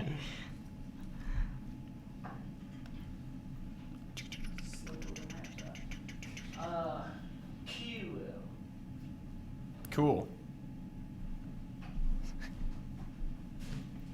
Great questions so far. Are you writing them down or I anything? can grab some questions from chat if you want, Kyle. Yeah, please do. Grab them. No, when I say great questions, most of them are joke questions. Oh, okay. That's the usual habit of that. Brad, tomorrow, if you're going to E3, what are you going to go see first? I don't know yet. Like, Maybe Battlefront. when you imagine going to E3, what do you imagine playing? Like, what is in your imagination? Do you imagine just looking at things? I want to play Battlefront. Okay, I think I'll play that first. sure. I want to just like scope out though everything, see everything. Maybe see like a demo or something, like Uncharted. Oh yeah, someone asked. I never finished that question. Someone asked what what my strategy for Final Bossman is tomorrow. I'm gonna try to visit each of the booths and give it a vibe rating. I like that. Yeah, but you know, you just Are you gonna do it right in front of them? that's a funny idea, Brad. So like right in the entrance of it. Yeah, like if you see Phil Spencer, just do it right in front of him. Oh well, I mean he's not in front of the booth. Hey, if he's in somewhere or like a head game developer or something like that. Brad, you know what I should do is print out a big goofy version of my own face, and just slap it on games that I like. Bossy approved or something like that. Yep. Kind of bossy. Kind of bossy. Stickers. Yeah. I fully endorse that. I do not endorse that. I fully endorse that. It would be fun actually to have like my own weird like E3 awards. You put like a Chusey on something. Yeah, a Chusey. but it's like on really, it. it's like a little tiny Stantler sticker. Yeah. I would consider it. You would definitely consider that if it was Stantler. What else? What else would you want to see? What do you like? So it's weird, honestly, to me. Like E3 is 2 parts. It's press conferences and the show. Sure. Yeah. The show doesn't have most of the things that are in press conferences. You know what I mean? Yeah. I think I'd want to try out Star Fox. I'd want to see that. Oh yeah, and those pods, dude. Yeah. Yeah. That pod hype. If I finish shooting early, that would be like I think the first thing I check out. Yeah. I mean, I'd want to check out something from everybody at least, All right. or try to. What do you check out at the Xbox booth? Think about that. I don't know. What do they have that's coming out this year that would be playable? I'm trying to think.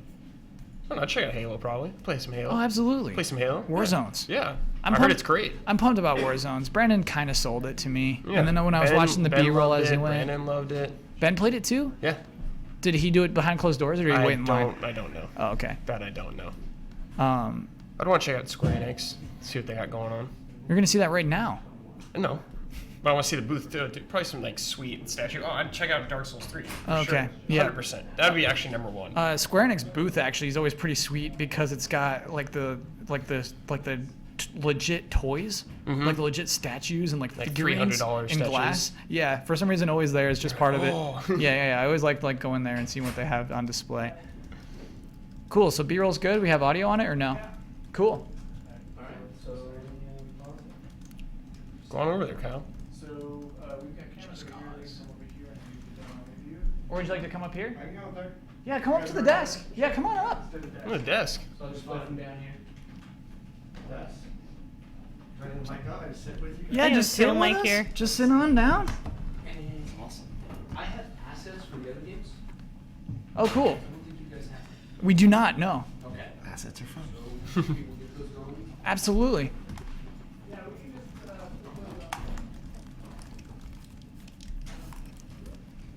I'm sorry, I've not even introduced I know. you. I'm Hi. Kyle. Hi, I'm Roland. Roland. And I'm what the is your game job director title? On Just Cause 3. Cool. Yeah. And you're about to talk to us about Just Awesome. Cause 3. Let's see it. I am. Okay, excellent. We're going to start playing a little sec. I think we're just running the trailer. Yep. Okay, cool. What would you like to talk to us about Just Cause 3 in particular? What makes this so good? I mean, it's awesome. Okay. Just a huge action sandbox game that's about whatever you feel like doing and blowing tons of stuff up in a Mediterranean-inspired world. That's 400 square miles of just awesomeness. 400 square miles of awesomeness. One thing I was curious about is like the progression of this game. Yes. How do you stop someone from seeing the best thing within the first 15 minutes?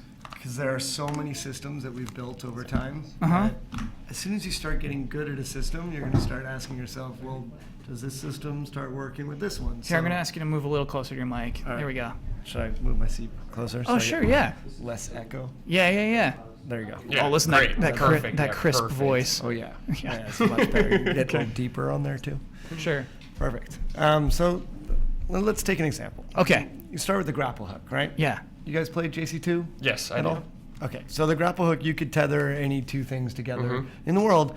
Awesome, right? Mhm. Because Yes. anything that wasn't nailed down to the ground, you could move it with the grapple hook. Now we unnailed everything in a way where like everything's about physics. Sure. And just cause physics. So even the chaos objects, there's no more health bar on it.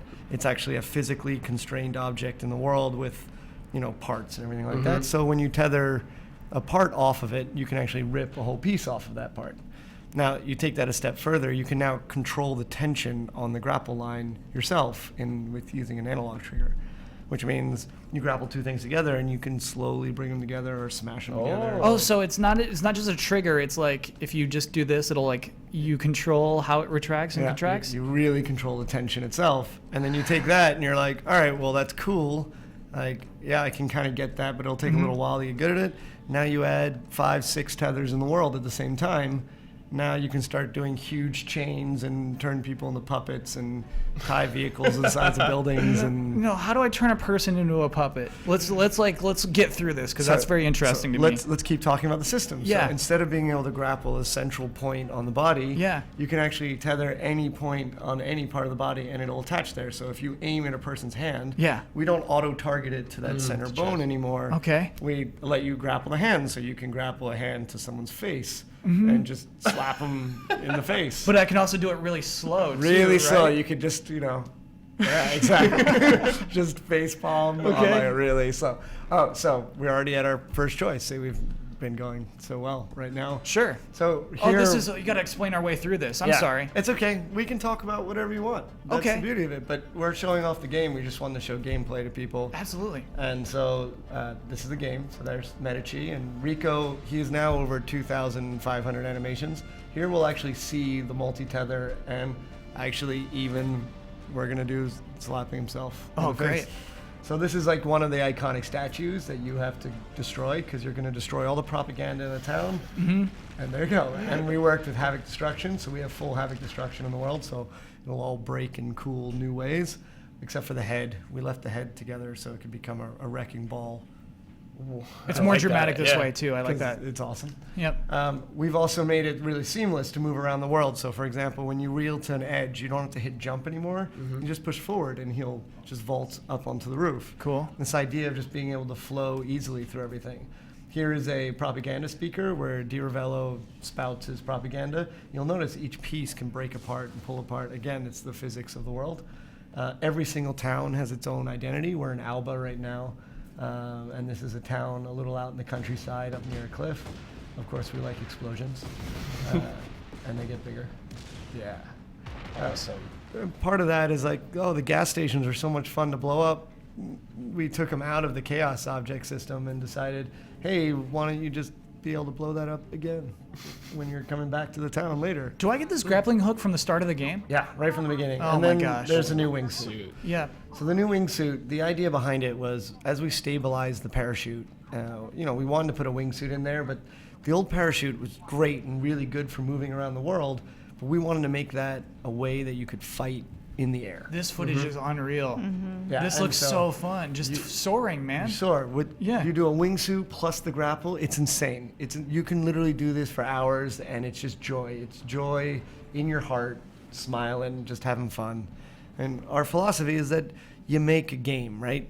This just causes a game. It's not trying to be anything else. It's about you being in this huge world where there's enormous explosions. Like this is one of our port bases, and we've done full physicalized water systems. So you take a jet ski, you can jump waves now in the game. I mean, it's huge and gorgeous, and everything you see in the distance you can go to. Hell, even our vegetation is destructible. Well, right here is one of our massive spherical fuel tanks, and we're gonna come up to another choice of how you wanna blow up some fuel tanks. Bowling ball.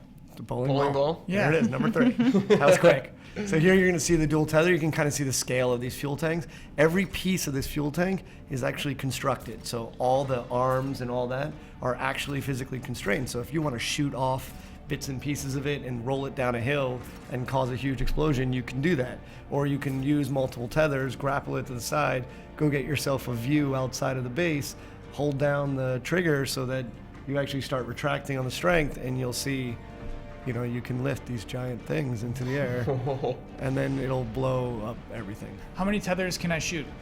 You can do up to 6 in the world right now, but we're still tuning it. It's all about how many can you keep in your head and still be cool. You can also cancel tethers at any time, and it's kind of an advanced maneuver, but once you kind of learn how to cancel it in mid-reel, you can slingshot things around. That's pretty cool. We rebuilt all the vehicles from the ground up. We have guys on the team from Need for Speed and from Burnout who came on board, and they've been helping us get the vehicles to feel weighty and awesome, and explosions and deformation and hinged parts, and you can after-touch the drift so that you can recorrect your drift while you're doing it. You can after-touch the vehicle while it's in the air. We've made it so you can mod the vehicle, so you can have nitrous. Our That's Knight right Rider, there. that was Knight Rider turbo jump, because why not? You can flip your vehicles. Here's like a beautiful sunflower field, and you can just plow through it. And what's awesome about it is it actually leaves a trail behind it, so you can draw images in the sunflower field, which is going to be great for the internet. Everyone's going to love that one. And right now, so we escaped a little heat right there because they'll chase you and so forth. And you can actually, instead of escaping heat, we didn't like the idea that you always had to run away, because it feels weird if you're Rico and you're always running away.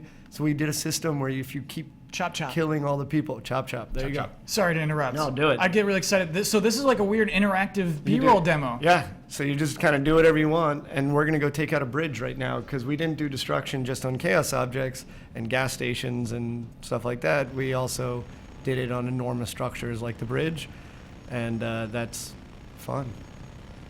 Just blowing stuff up. So it's got both miniguns, so as explosions go, and it'll blow up different every time, and you can use the grapple on it. You can grab those pieces and smash them. There's a dude who forgot to stop, so he drove off.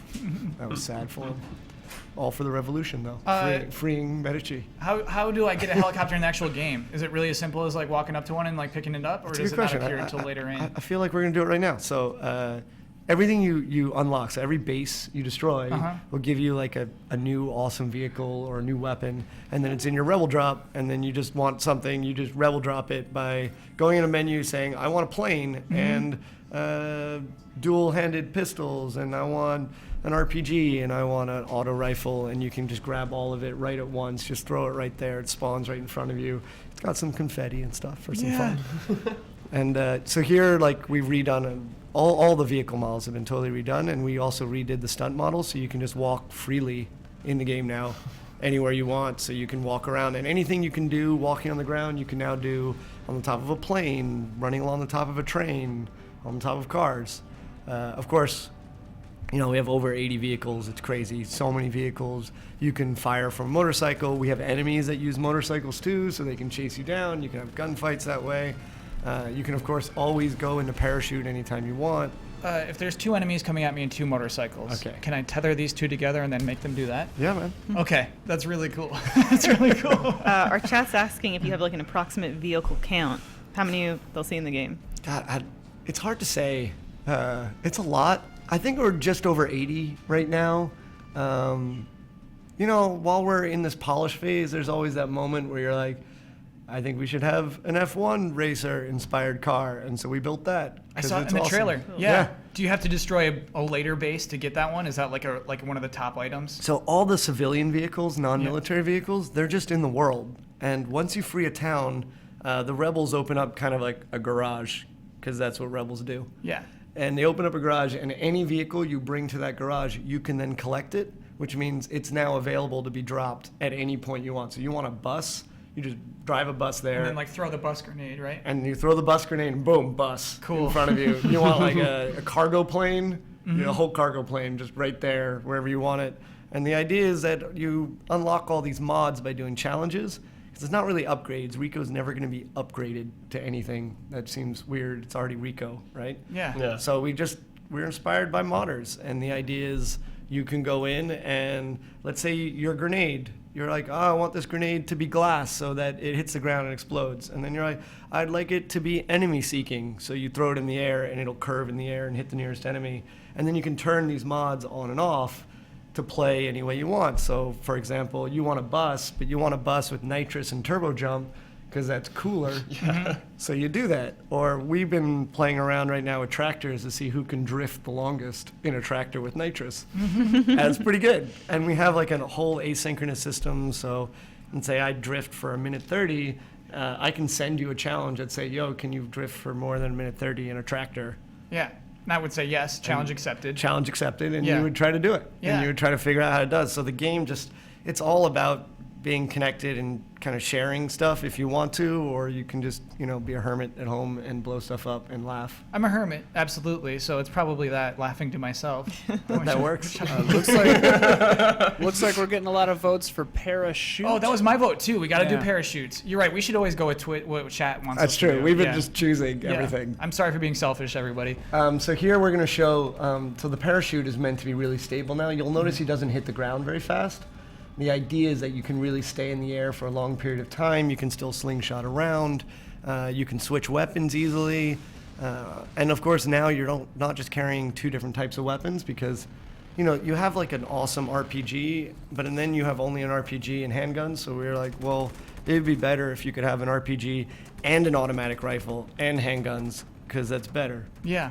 And so now you can. You're right. And now you can hang upside down from a helicopter, and all the same mechanics are available. You can dual tether things. We've put infinite planted explosives in your hand. Infinite. Yeah, well, you can plant, like, if you keep modding it, you can put it up to like 5 at once. Cool. And then you blow it up, and you got 5 more, and you just keep doing that because it's just cause. And then we were messing around like last week before we came out. And we were like, let's just show us taking out this base. So this is one of our communications array, but the whole base itself is meant to be a joyful vertical craziness. So if you stay on the ground, you're going to get your ass kicked. That's just a reality. But if you realize you can stay in the air and run around and use your grapple hook and We your just parachute, tethered that, yeah? yeah, you just tether that and suck that in, and it blows up the whole radar dish. And anything that's red, there you go, it just blows up. So that guy, he had a certain weight to him, which was just enough to be able to move that helicopter. When you're reeling in, you can fire at the same time. So right there, he reeled in and fired an RPG. That's one of our RPGs that looks like a shotgun RPG. I don't know why you You would... shot like 4, yeah? Yeah, it's just, it wouldn't be very useful in the world, but in Just Cause, it's awesome. Mm-hmm. Yeah, so, and then jets, of course, and every vehicle type you can think of. And there it is. That's a little look at was Just Cause awesome 3. demo. Awesome. Do you mind taking a few questions from our chat? Fire away. From Captain Fuzzy Pants, what was the thought process behind Unlimited C4? Do you think did you ever worry that this was too overpowering, or is that kind of the point of it? There was actually a big debate about it, and the thing that there's always an ongoing debate is you have to be able to plant it. It's actually a planted explosive. It's not a grenade. So your grenades, they are actually a supply, and that's the thing you throw around. Mm-hmm. But the planted C4, you have to actually go to where you want to plant it, whether it's on the ground or on a dude's face or on your vehicle or wherever you want to plant it, you can, but it takes a moment. And during that moment, if you're getting shot, you could get killed. So it's a little bit of a risk-reward system, but we wanted to set it up so that you always have an explosion in your pocket all the time, just in case. Just in case. I think that one Just could be 'cause. misinterpreted somewhere. That's fine. Just gonna leave that. We're gonna leave that alone.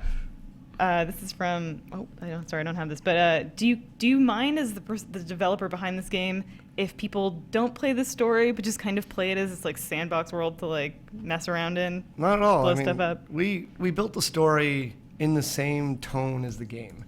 The types of movies that I was inspired by from storytelling are the old Spielberg stuff, the Indiana Jones, and more modern, I guess, something like Tropic Thunder.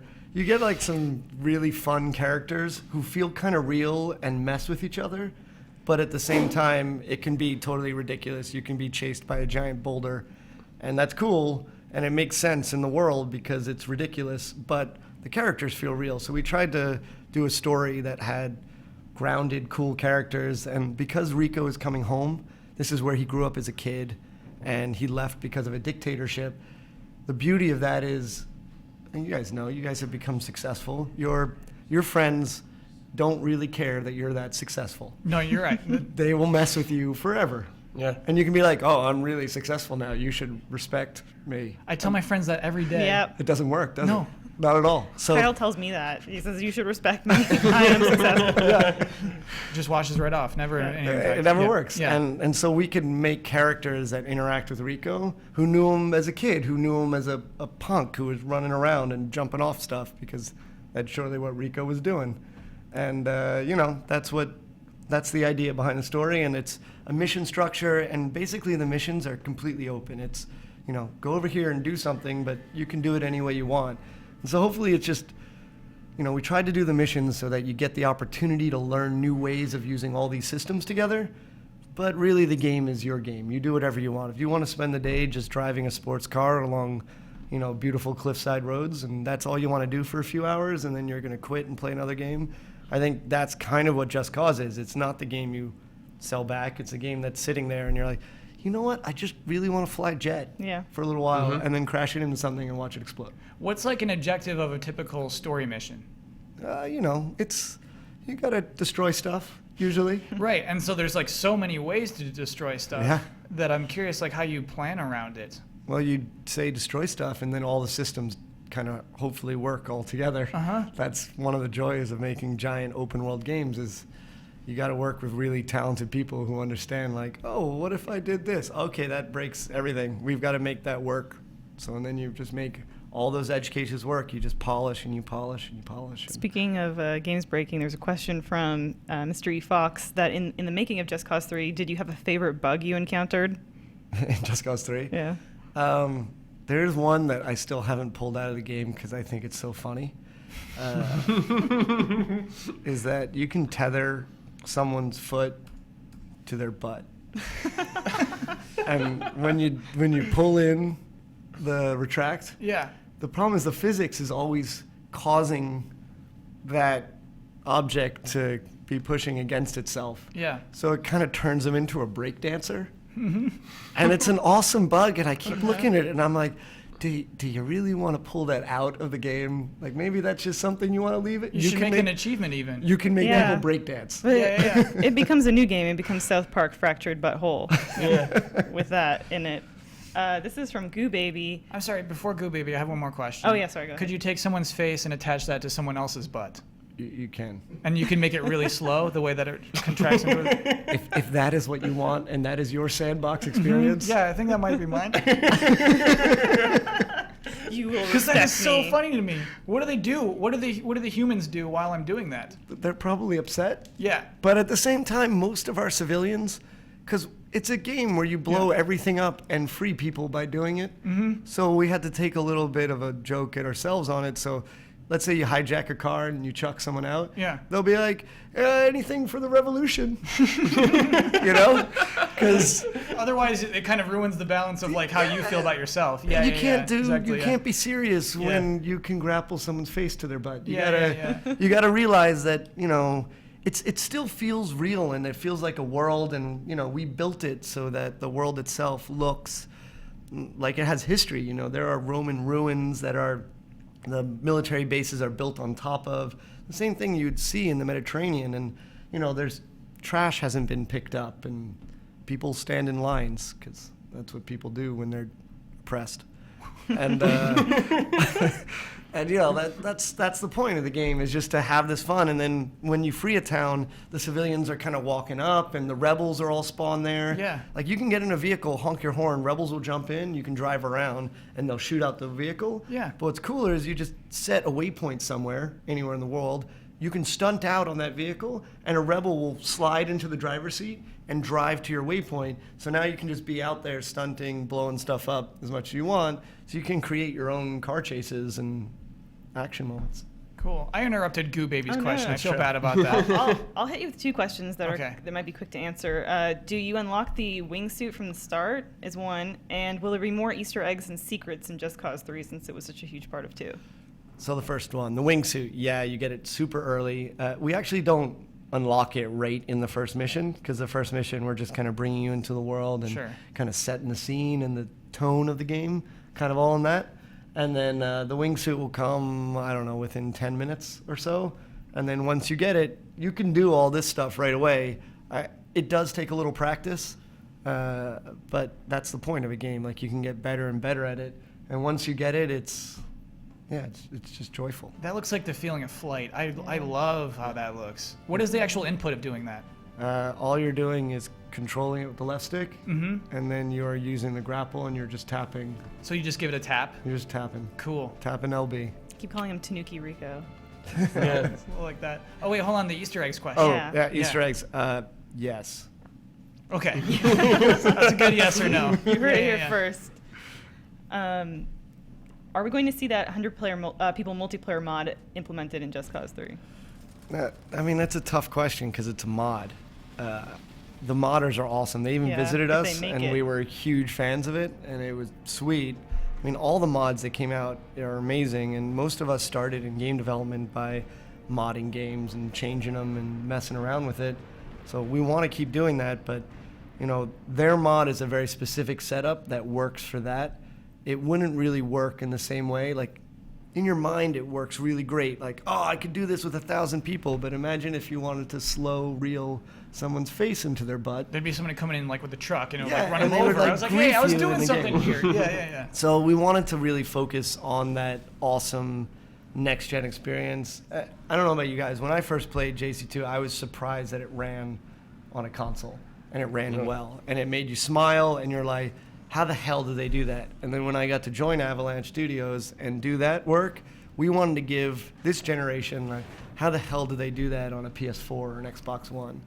So that you get that feeling of this huge worlds, and you know, who's to say what the modders are going to do with it? I hope that it's a good enough game that modders are going to get involved with it. And I love multiplayer games too. I think there's room to do single player stuff, and we focused on a lot of the social features, like being able to do brags and challenge your friends and leaderboard stuff and all that. And with the share buttons that are existing now where you can just upload stuff pretty easily or stream stuff. It's just awesome, right? So that's all built pretty perfectly for Just Cause.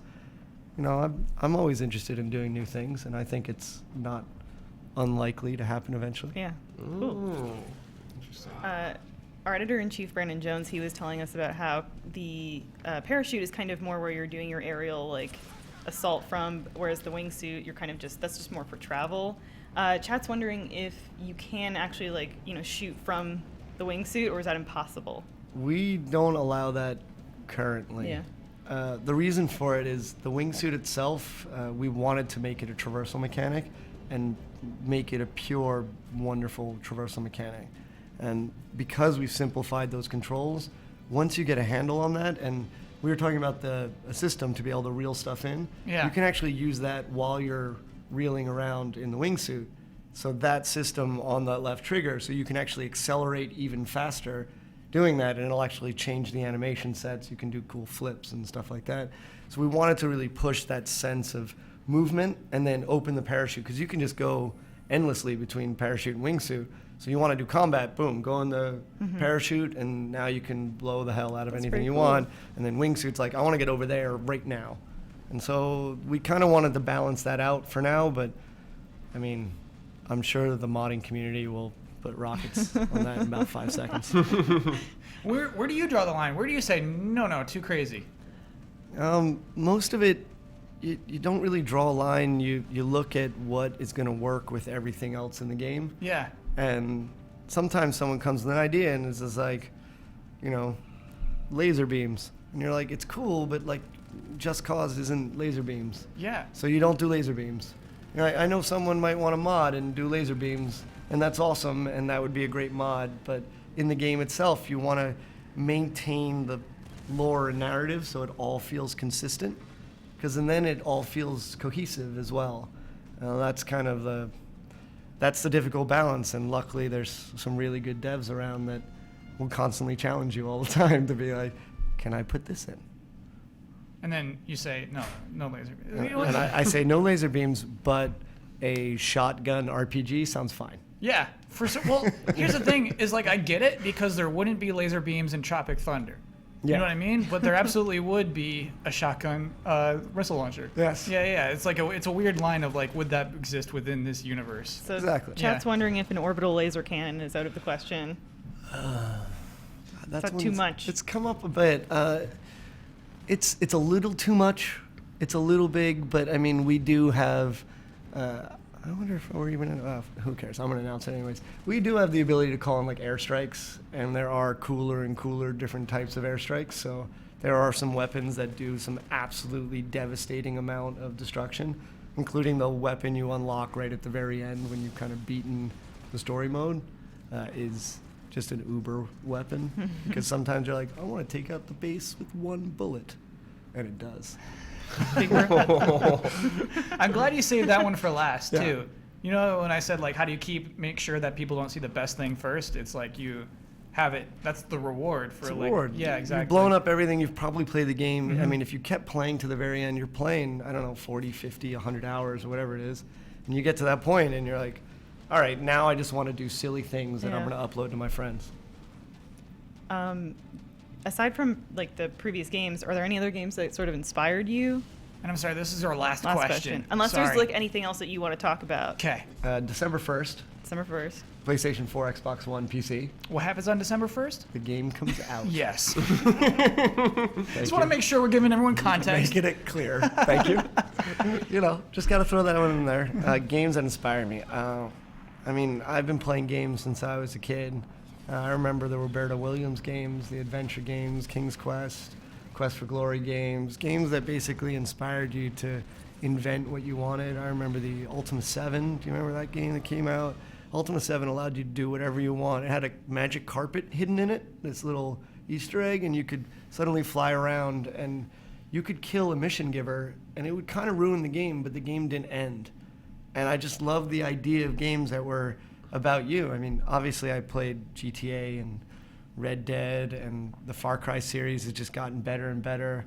I've been playing a lot of The Witcher. That game is awesome. Nice job, CD Projekt. It's fucking sweet. I'm not even sure I'm not to swear. You Sorry. absolutely are. Yeah, Drop yeah. as many Oh, as you yeah. want. Yeah. Good. Yeah. Sorry about that. I always forget where I am. Yeah, so I mean, really, I love games that are just creative. Even like Minecraft. Any game that allows me to allow my own imagination to exist a bit, and that I can feel like I might have done something that no one else has ever done using a game. That's kind of where we draw inspiration from. Cool. I feel like you've made a game on those tiers too. Like those things you love from those games is in your game. Yeah, Does that feel good? it feels so good. Congratulations. Thank you so much for Yeah, joining thanks for us. coming. I think we have to move on to Hitman. Very Oh, cool. that's Thank you so awesome. much. Yeah, December great. 1st, yeah? December 1st. December 1st. Thank you. Yeah, Thanks, thanks guys. a lot, man. So we should switch to Ian cam probably. Never mind. We're switching to our cam. Staying full screen? Okay. Yeah, we should switch You to can Ian talk to cam. me. Yeah, just because I'm going to move over there. That means nothing. I can't fix problems. I think they're gonna come up to you. It's another laptop. Oh, okay. Cool. Yeah, they just need to swap it over. Excellent. No, I like the other the Ian cam makes the swapping more natural. That's true. Okay. We're naturally swapping. No one suspects a thing. No one even No one knows that people are leaving the one stage and going to the other stage. is Brad out for this one? Yeah. Okay, Brad is out. Brad Okay. is going elsewhere. Okay. Okay. Are you ready? Yeah, you can come on back up. Are you at home ready? Are you at All home right. ready? Let us know. Here it Let us. comes. I can't hear you. Do I put these on? Oh, please do. Yes. All right, here it comes. Hi, everybody. We are now. Sorry. You don't. You know what? You can forget about them if they're being weird. The headphones. And how do you? It's a casual stream. And it's Hakan? It's Hakan, yeah. Hakan? Yeah. Hakan, yeah. Nice to meet you. Hi. What game are we going to talk about? We're going to talk about the new Hitman game. Just called Hitman. It just called Hitman, yeah. Excellent. And this was just announced this week, Yeah, but I feel like has been in development for a while. Yeah. it has, yeah, and it's it's great finally to be able to talk about it, right? So for the last 2 years, we've just sent out an open letter to the fans about what we wanted to do with the new Hitman game.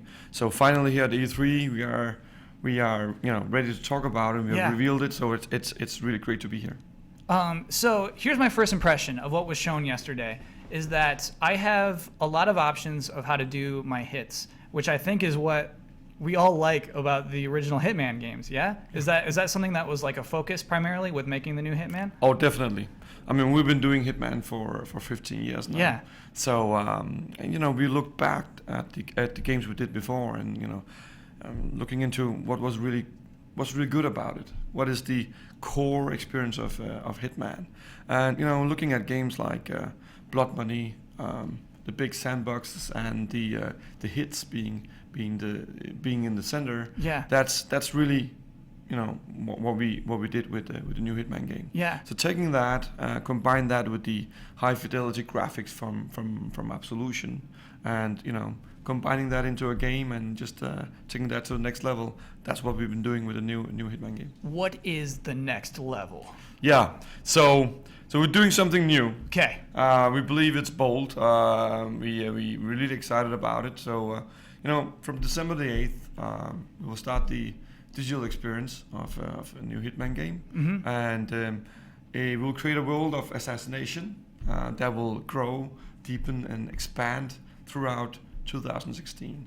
That means we'll invite the gamers into the community, into this world where they'll travel the world and kill high-profile targets, and this will evolve. So, meaning there will be new cities all over the world, new missions, new locations, and new hits will appear throughout 2016. So what does that mean within, like, with me playing the game? Let's just say I'm on the start menu. Like, do I go to a separate mode? No, I mean, no. You start the game and you start up in some of the locations we've already been talking about, like fashionable Paris or exotic, Marrakesh, Morocco, or the sunny coast city, Italy. So there will be a narrative. I mean, it's centered around the hits. Yeah. So that's the main driver. and the subplots under the hits. But there's an overarching story, and that story will progress and be concluded in 2016. Whoa, okay. That's really interesting, actually. Yeah. So I can even see the credits when I first get this game? Is that what you're saying? Well, when you first start the journey Yeah. experience, the last, let me say, like the last location or hit is not totally finished yet. Okay. So we release only finished content, obviously. Yeah. But we haven't finished the last part, and that's because for the first time, before we've been working really, really hard for years and putting the game in a box, and it's just like here, out there to the fans, and there are many things they like, and there are a couple of things they would like a bit differently, but there was nothing we could do about it before, right? It's like gone, it's out there. Yeah. But this is different. So as this universe evolves, we're doing that together with the gamers, with the community. So we're getting feedback all the time, which will shape the experience throughout 2016, meaning that the content we will release later in 2016 will be affected by the community and the gamers to make the best possible Hitman experience. And the same goes for features. There might be something about the disguise system they want different to have a better experience. That's also something we'll be able to do something about throughout the experience. So that's a very new path for us and very exciting direction for us. So let's say, when does the game launch? December the 8th. Okay, so it launches on December 8th, but it's going through 2016. Yes. So let's say, just specifically, how many hits are in December 8th version of the game? Yeah. So it's difficult to say the December 8th version, right? The experience is going to start there. There will be several locations. We talked about some of them already. Several locations and the hits that goes with that, and that will evolve over time. We will come into more details as we get closer to the December release. But let me just say it like that: this is the biggest game we've created. It's a lot bigger than Absolution, and the sandbox. Just to give you an idea, the sandboxes we created are around 6 times bigger than the biggest levels in Absolution. So it's really high fidelity, big sandbox without any checkpoints, so bigger than ever in a Hitman game, with a lot more NPCs, AI to play around with. So we're looking at 5 times more NPCs. We will have up to 300 NPCs and crowd characters on top of that in this big sandbox, right? So we also created something called the contracts mode in Absolution, where once you're done with the hits, you can go on and create your own contracts, your own hits, mark the characters, and regardless of which character, you can make them a target, and you can take them out in various ways. So with this bigger sandboxes and deeper AI, there will be so many new different ways of taking them out, and we're really looking forward to seeing the community, all the different ways they're gonna do this.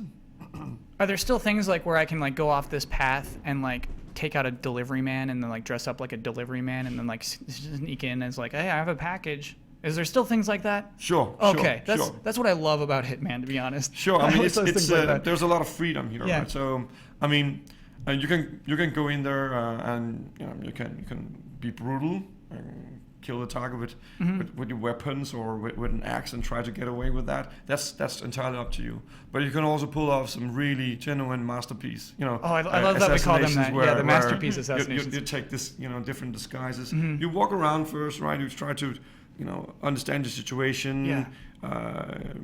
Find the target and kind of understand what he's doing. Does he like to drink a cocktail once in a while? Well, all right, okay, maybe I can take out a bartender, take his disguise, and poison his drink. And in our game, in New Hitman, it's not just poison. There are different types of poisons. Also, there's very deep systems. So we're gonna have poison that will kill him right away. Sure. Or we're gonna have different kind of poisons that will make him sick. So you can isolate the target. He'll go into the restroom and you can take him out there and get away. Can I drown him in the toilet? Yeah. Okay. Yeah. You can do that, literally. Yeah. Okay. Great. So also in terms of freedom of approach, the sandbox is being bigger and more complex. You also have opportunities, for more tactical approaches. You'll unlock tools. You'll unlock weapons. You'll unlock, as you play the location more and more. You'll unlock new stash points.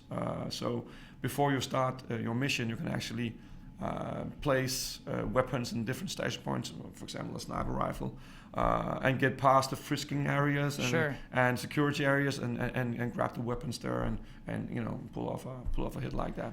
In one of the trailers, these lights above the walkway crash onto the hit. How do we do that? How do we make something that dramatic happen? Well, I mean, I'm not gonna, tell about all the different secrets in there. But obviously, in the game trailer, you see the last thing is it's the big light rig there is falling on top of Mr. Novikov. Yeah. But there are a couple of steps. This is a part of it, right? You need to learn.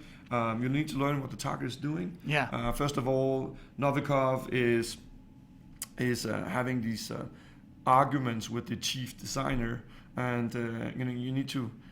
Find a way for him to take the stage, Novikov, and then, there are ways for you to, fiddle with the light rig and make that accidental hit happen. And when it happens like that, people think this was a crazy accident, right? Nobody's looking at you and just get away with murder. That's what makes it a masterpiece assassination. Exactly. Sorry, do you have a question? Oh, chat has a ton of questions. Okay, so whenever excellent. you guys are ready, we can take them. We can absolutely take some questions from chat. They're looking just majorly for clarity. Some people think that Agent 47 looks younger than previous games. Does this take place in? Is it a prequel? Is it an origin story? Where is it set in the timeline? And if yes or no, is this a good entry to start with? Yeah. So, we say it's after Absolution, but. As we like to say back home in the studio, he's a bit of a timeless character, right? I mean, James Bond. Yeah, kind of a James Bond thing, right? He's a timeless character, so we can't really put an age on Agent 47. But I mean, in terms of if this is a good point to start with the Hitman series, I think it's an excellent point to start. As Hitman, there's a reason why we call it Hitman only, right? This is kind of the foundation of something new. I wouldn't call it a reboot, but just something fresh, something bold that we're doing. So it will be a really good point to start, where it will be, you'll be introduced to these very hit-centric experiences, but also be a part of the community that will shape the experience throughout 2016. There will also be these pulses. So you have the hits, you have contracts, but you'll also have some live events. So imagine you have a time-limited target that will only be there for 48 hours. So maybe in Paris, the special target is there, and the community will collaborate. We expect to figure out where the target is, because it's not somebody yet. You will have to discover and walk around in the sandbox and try to find the target. And we imagine that the community will collaborate and help each other to find these targets. And some of them will compete, try to take this target out as before the other ones, right? And so this isn't just like a person who glows on my HUD, right? No. Yeah. It's something where you have to discover and find the target. I love that. And it's a one-off, right? If the target gets away, that's it. I love it's gone that forever. too. In my game or everyone's game? In everyone's game, right? Whoa. So there's royalty in town, and you have 48 hours while they're touring. Oh, exactly. That's so really you'll cool. get some special rewards and some bragging rights as well. But it's one shot, one kill also, right? So if the way that target dies, that's the way the target dies. And officially, that's canon. That's it. You have one try there. So it gives a bit more, these. I will call them real-time events, a bit more pulse to the live aspect of our experience. Sorry, I'm stuck on masterpiece assassinations. Can you give me another example of one besides poison and the things falling down? Yeah. What to you is the perfect masterpiece assassination? And chat's also really wondering, is there an assassination in the game that you see as being like one of the most complex? Like, how would you describe? Oh, there are so many. Now the boys back home in Copenhagen, they're gonna be angry with me if I talk too much in details. Yeah. But let me give you another, another one.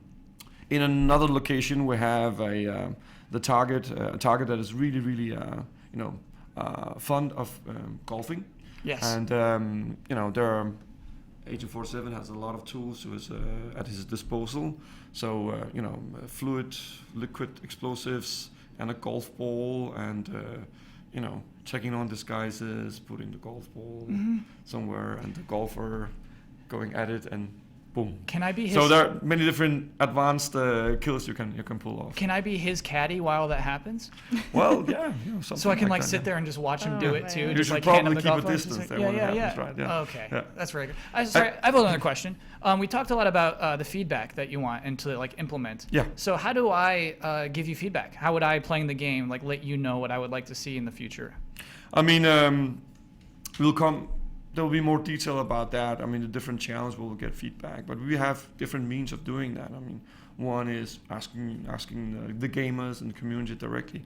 The other way is obviously we'll be listening in with the different tools we have.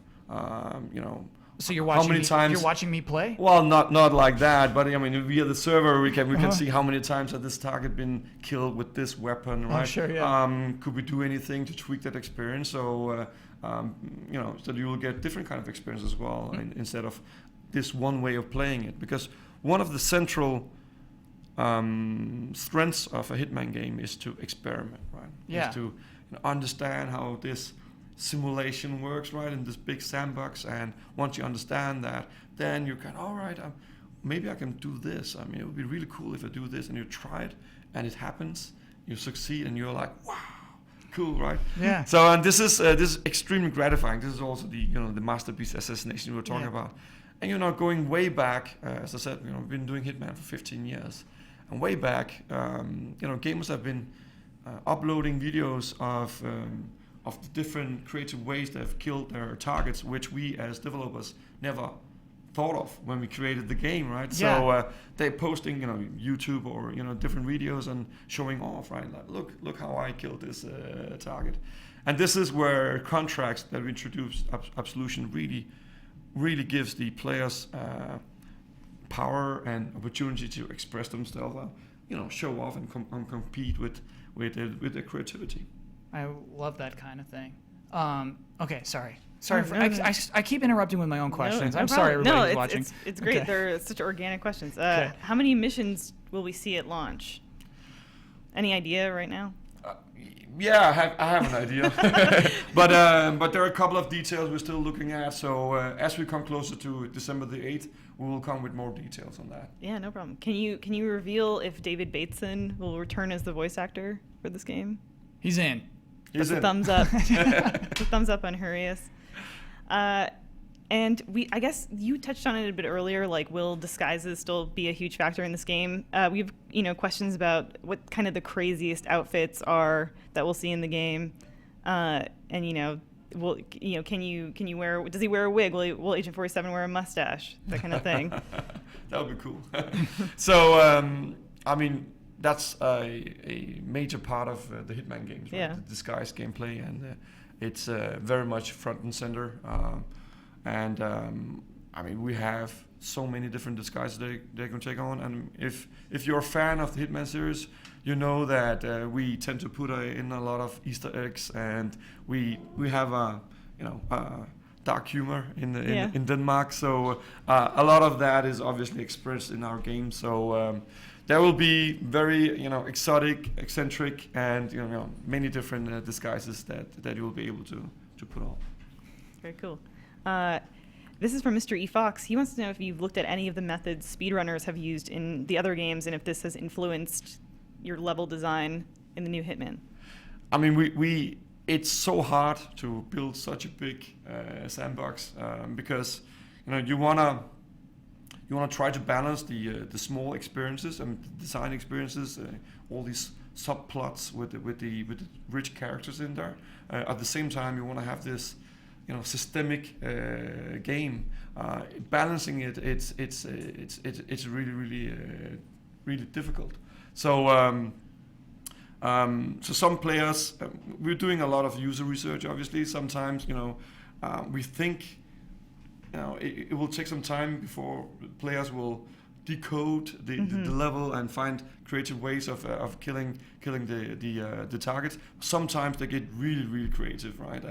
And figure a way to smuggle in a sniper from the start area, and this fragment of a second where the target is visible in They the hit building them. far away. They take them out, and within the first 10 seconds, the target is dead, right? And we always debate whether that's a good thing or bad thing. I mean, again, it's back to if you can pull it off, you're creative enough, why not share that and brag about it? I think that's a success of game design if that can possibly happen. I'm into that kind of thing. I'm happily finish a level in 10 seconds. Because basically, and it sounds like you can spend an hour in a stage too. Yeah, I mean, as I said, locations are the biggest ones we made, and finishing a mission, killing a target in Paris, is not finishing Paris, right? There will be a lot more to discover and to unlock in there. What kind of things do you unlock? Well, entry point to a location is not necessarily the same exit point as well. So you can unlock different exit points. You can unlock the chopper, so you can, very fashionable, very stylish escape, taking the chopper and escape like that. Or if you find the keys, for example, you can escape with a speedboat from Paris, for example. So you can. If I find the keys to the speedboat? Yeah. Oh, cool. Yeah. Awesome. So you can. So the more you play, the more you discover about a location, the more the opportunities open up. So stash points, unlocking items, unlocking weapons, and putting them, unlocking stash points so you can strategically put them different places, unlocking exit points, and completing challenges. There will be hundreds of challenges in the new Hitman game. So there are always a reason to come back, and a part of this digital world of assassination that we're doing means that Paris is not only one-off either with the missions or the targets you're going to do on that. I mean, it's very likely that there will be new targets, new missions happening, and it's very likely that Paris will expand. It's very likely that it will happen. Yes. Yes. So I guess okay. No, we're gonna do one more question. Sorry, it'll be a quick one. One last question, then we'll wrap up. I'm sorry for asking so many questions. Do we have one last good question? Is that suspicion meter back that all the people with the same outfit will recognize you? This is suspicion meter. Yes, this is from. Yeah. So we tweaked the features a bit from since Absolution. We believe we made them a bit less intrusive, but at the same time still very informative, right? Yeah. And the tension there was with the suspicion meter, we kept it. I think we have a really elegant system, and I'm really looking forward for the gamers to try it out. Cool. And you said the game comes out December 8th? Yes. Cool. That is Hitman, only Hitman, and Hitman at all. Yeah. Cool. Let's cut back to Ian Cam as we swap again. Hi, welcome to Hey, Ian Cam. Okay, you're good to go. Thank you so much. Thank you. We're here in the booth. I've got Don here with me. Don. And Brad is hiding in the back there. That's his leg. We are getting ready for another game from Square Enix or Enix.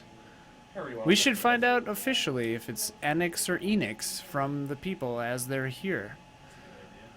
Okay, absolutely. Are you? Oh, you say turned that again? my mic was off? Yeah, you were schmoozing. I turned you down. Okay. Well, it's a good idea as we switch, actually. Like many a woman has, I imagine. Give us a give us some Don facts. Don facts. Well, I don't know. I like to keep the Don facts a secret. Mean, like have Don give us some Don Don, facts. give us a fact. I'm a very private person. Don fact. He's a very private person. Don, give us another piece of feedback that you had from the E3 Give us a piece of conferences. feedback. And roll up. Have him roll up into Cam. Roll up into Cam. Get there. Feedback from E3. No, we still can't see your You face, gotta Don. lean in and get in the mic. Don fact. These are the least number of hours of sleep I've gotten at any E3. Whoa. Don fact. Dang. That sounds accurate. That's a real bland one. Let's actually have Don hype up what he edited today. Don, hype up what you edited today. I edited a whole slew of the Just Playeds that they recorded last night. The live Just Playeds. Including the No Man's Sky one, which will Did you keep the whole thing? soon be legendary, yes. Yeah, that was an intense blowout. That's a good Just Play. You guys will enjoy seeing that one once we finally get it posted if you missed it. Yeah. And then I did that big giant 20-minute interview that gave everyone a little bit of a break to keep their sanity. Earlier, yep, that was nice. We went and got tea from Cafe Alexander. It was good. Kept us alive. It really boosted my energy. I'm sorry, Don, did you only edit 2 things today? Well, there were were 9, nine Just Just Plays Plays. and then the 20-minute thing. So Well, 10 dig things. into those 9 Just Plays. What else did you Only do? 9, Don? Sorry. We're good.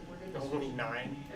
So you should remember them. Let's see. Oh, yeah. We're just stalling for time on the Ian cam. We had. Hi. Do you have sound? Elise, nice to meet you. I don't have video either. What are they sending in on? Kyle. Ooh, are we demoing this live? Kind of. Is that what that hookup is? Yeah. Oh, that is cool. Excellent. They can't hear you. Hang on. That is your choice. You absolutely don't have to. In fact, I will stop it. Just Going back to you just for guys. solidarity's sake. I'll It's leave it weird. on in case there's well, an actually, emergency. for Ian Cam. Yeah. Oh, we're live. Actually, we're on the big screen. I'm on you now because I gotta okay. go fix some we are talking problems. about Lara Croft Go, correct? Absolutely. And this is a live demo. This is running right now. Actually, Looks like it. yeah, it looks like it. Looks like our game. So, what are we about to see? What are we going to see in Lara Croft Go? So at this point, the idea is that the game, as you probably know, the game was introduced at the Square Enix conference yesterday. Yes. It's been a while, but yesterday. And for us, it's our 3rd game for the studio. So for people that know, Square Enix Montreal is the small studio in Montreal that's dedicated to mobile. We took a look at all the great brands that we have, great IPs that we have within the Square Enix group, and we started with Hitman, found 2 very creative way to bring Hitman to mobile with Hitman Go and Hitman Sniper. Mm-hmm. And obviously we're fans of the Tomb Raider and Lara Croft brand, so we said, how can we best bring it to life on mobile? And this is where, Danielle, our very talented creative director, got that concept for Lara Croft Go.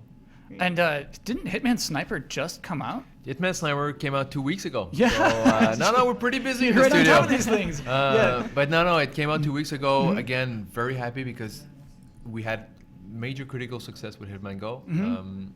And we know that, again, we focus on crafting a great mobile experience, something that was dedicated to mobile, something that was easily to play on mobile. And the Sniper concept, even if it's completely different approach to the mobile, to the Hitman brand, fits perfectly and makes for a great mobile experience. Yeah, we actually have a question from our chat regarding how much has been taken from Hitman Go and utilized in Lara Croft Go, because it's very contrasting themes of killing as opposed to exploring. Sure. I mean, that's a good question to start off with. I guess we're using what we established with Hitman Go as kind of like a base, kind of a fundament, but really not shy of kind of questioning things and really making sure that I think one thing that was really well received with Hitman Go is that we really built the game around this kind of theme of playing a hitman going around, but not shying away from making it its own kind of custom experience for mobile. And so with this one, again, we're really not shying away from taking things out that would not work with Hitman and putting stuff in that's really cool and works with Lara Croft. So in terms of mechanics, to be more kind of concrete, there's some mechanics like enemies that we're trying to reestablish and bring back. Behaviors, I guess, not the type of enemies, but in terms of other mechanics, we have a lot of cool things that you might expect from a big Tomb Raider or Lara Croft game, such as traps and kind of mechanisms and puzzle kind of things. So we're really focusing on that, making it feel like a true Lara Croft experience. So it definitely is more like puzzle versus combat. I think it has. Obviously we're trying to show the whole palette of everything that you would expect from a game like this, and also puzzle is kind of like a combat. Sorry, is kind of like a puzzle mechanic, so to speak. So there's no kind of shooting as in a real-time shooter you would expect. But yeah, just bringing that whole palette over to mobile, that's what we're trying to do. So here we can see, actually, Genevieve is playing this live. This is one of the very first levels. It's actually the first level. You see a little bit of a map there, so we get a bit of a context of what's going on. Oh, I love that. What is the actual input? How do we make her move? So that's the cool thing about it is also about Hitman Go, since we're really building this from the ground up. We can have a control scheme that works really well on mobile, as opposed, I guess, to making a port of a complicated control scheme. And so you see these spots with the lines in there between. So we're calling them nodes internally, but they're basically just like in a board game. They're like these spots where you can put a character on, and so every time you swipe, the character she just moves to the next spot. So it's this kind of turn-based formula that worked really well with Hitman Go. With the big difference, I guess, this time around is that everything is animated. So every step that you move has an animation and has actually a big set of different animations. So how do we do the roll just then? Yeah. Sometimes if you go back and forth, there's a chance. Like we have this really cool system of animations. Just some flair. It depends. There's kind of like a dependency. So if you go back 180 degrees from one turn to another, she does these cool things. Even like this, if you've played the old, very first Tomb Raider games, there's this iconic kind of handstand move that she did. We have that in there, so it's really cool. And something it's kind of hard to see now on the screen there, but as you play the game, one big difference also with this one, we're adding this kind of second layer of storytelling and narrative to it. So as Lara progresses through this level, you see something is moving in the background. You'll see that in a second. So do you feel like a game like this on mobile kind of gives you an opportunity to have more fun with like the Lara Croft IP as opposed to the new Tomb Raider, which is like, we've got to be serious, we've got to be gritty, but you can do those little like nuances and callbacks? I think it's two completely different things that are both very appealing. I think what we're trying to do here is really making a game that is for the mobile How do we space. get that glowing thing down there? Too late. How could we have gotten it? There's this kind of system with these vases that you can tap on. Maybe Genevieve, you can see. Maybe let's keep that for later. Okay. We'll show that at the later point. But there's this system of collectibles and unlocks that you can get in the game that are basically hidden through the environment. But to just, I guess, come back to the question. Yeah, I'm so sorry to interrupt. That's good. I like the enthusiasm. You were talking about some story, something that we'll see coming through the scenes. Again, I think having a big kind of AAA Tomb Raider experience on console makes a lot of sense because that's what you can do and it's the kind of experience you can get. But on mobile, I think this is what we're trying to do with it, more of a kind of a bite-sized approach. So I think this is really bringing out the whole all different flavors of kind of the same brand that you can do. Maybe you can show that again. Actually, here's a cool mechanic, again turn-based. With this cracked floor, if you step on it once, but if you step on it again, also a classic, I guess, from Tomb Raider games and Lara Croft games, it cracks and it falls. So you have to pay attention to that. But then later, also in the game, you can start mixing and matching. You make puzzles with more complex kind of setups. Obviously, we start mixing and matching the different mechanics that you see here now. So it's really cool. So we can't go back down the way we came? This one, again, you can go there once. The second time it collapses, and then now she could not go back up again. So is there a situation that you can get in where you lose your opportunity to move in a certain position and you just have to restart? So I guess like the very nature of kind of these puzzle games where it's a setup and you kind of got to figure out your way, it can happen that you get into a kind of a locked situation and you got to restart the level, or there's this enemy left that you didn't take out and he's going to kill you. But there's kind of a big variety in situations like that also. Her character model seems like she's based off of the first game, like that version of Lara Croft. Is that intentional? Is that like the one that you sought to make? So the way it works is basically we're, as I guess as Square Enix, there's two main branches for the Tomb Raider and Lara Croft franchise. So the Tomb Raider is the reboot and everything that you've seen with Rise of the Tomb Raider, everything being announced here. And Lara Croft are all the games that are basically more towards the the nostalgic kind of touch on Lara. They're like Temple of Osiris, Relic Run, and all these games that have been coming out lately. And we're in that category as well with this game. That's also why it's called Lara Croft Go. And so that's where this kind of classic look is coming from, and that's what we decided to go for with this one. We've had some questions from chat because Hitman Go is more that like plastic board game character. Was the desire to have her move more fluidly, did that influence her character design that you didn't go with that plastic similar board game appearance? Yeah, I mean, the idea for us was really to have something that is working on a very kind of broad and holistic level. And so obviously it worked super well with Hitman because a little figurine that moves like a chess piece, that was kind of a nice thing to have. But actually, interestingly enough, we also thought a little bit about what if Lara was a board game piece, but that didn't really fit the kind of style and the character because she's very athletic and she moves around, this very dynamic character. And so obviously having this fully animated world and everything around it just made a lot of sense. And so that's why we then kind of discovered and explored that direction. Is this on all mobile platforms? Right now what we announced is that it's phones and tablet. Obviously we're demoing on iOS, but we don't want to commit right now to devices. But sure. But it looks really good. Well, again, that is something that we pride ourselves upon. Yeah. Square Enix Montreal, the products that we'll do should always be Editor's Choice candidate, Game of the Year candidate. We're going for high-end, high-quality experiences. We believe there's so many mobile gamers out there that want to have deep quality experiences, and this is what we focus on. Yeah, I really like Monument Valley, and I'm sure you guys have maybe gotten some comparisons. I'm in. When is this out, and how much is it?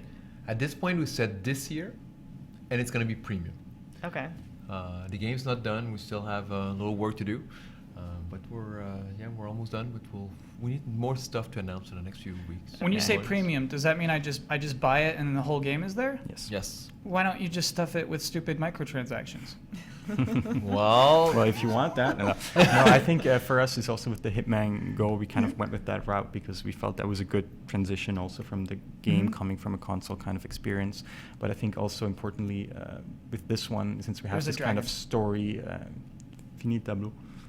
With this kind of, I had to put some French in there to get some instructions. So this kind of, the structure and the story and the exploration that you get, we feel that's more like a full experience. We don't want to slice it up and charge people so we want to make something that really fits that. And as with Hitman Go, if we have microtransactions, it's service to the player. It's not forced upon. There's no in your face. In Hitman Go, it was hints. Some people were actually happy to buy hints for the whole game. Yeah. It's actually pretty. Put it just for fun, but a lot of people use that. They wanted to complete the whole experience. They needed the hints. Please. Is there a chance that maybe you'd release like a level pack in the future? At this point, it's way too early to know. No, we're still trying to craft this perfect experience, finish it, make it as what we want to create. Great loving game. It's a brand we love. All right, so we need to treat it with super high quality products. In Lara Croft Go, how does a hint work? So still work in progress, I guess, but we're probably possibly looking at a similar kind of setup as we had in Hitman. So kind of like, if you're stuck, then you get a kind of a hint on how to finish the level, because we want to, as Patrick said, I guess we want to have also an experience that is not just like frustrating. Oh, I can't finish it. I'm like stuck forever. So. That's very cool. Do we have one last question? Has anything changed? I mean, technology changes rather quickly, but is there anything that you can do now that you maybe weren't able to do with Hitman Go, or that you've learned since making Hitman Go? Yeah, we're better with at least 1 year better. Yeah, I think we've learned a lot of stuff. Also, the interesting thing is we're still, I guess, a pretty young studio. The team that made Hitman Go and then now is making this game. This is the second game, so we're learning a lot from this. I think also, adding that layer of story and all these new mechanics that we're adding in this game is going to be super fun for us to see like how that's going to be perceived by the people, and adding that extra layer on it. Is the story all communicated non-verbally? Yes. Very cool. That's kind of like what we're trying to do with Hitman. So in Hitman, I don't know if you remember that they had these little figurines to kind of, in a board game or in a diorama, you have figurines that are freeze frame pose, doing a little kind of setup. And in this one, everything is basically told through the environment and what you go through. So it's our style. What I've seen of this has compelled me to now get Hitman Go.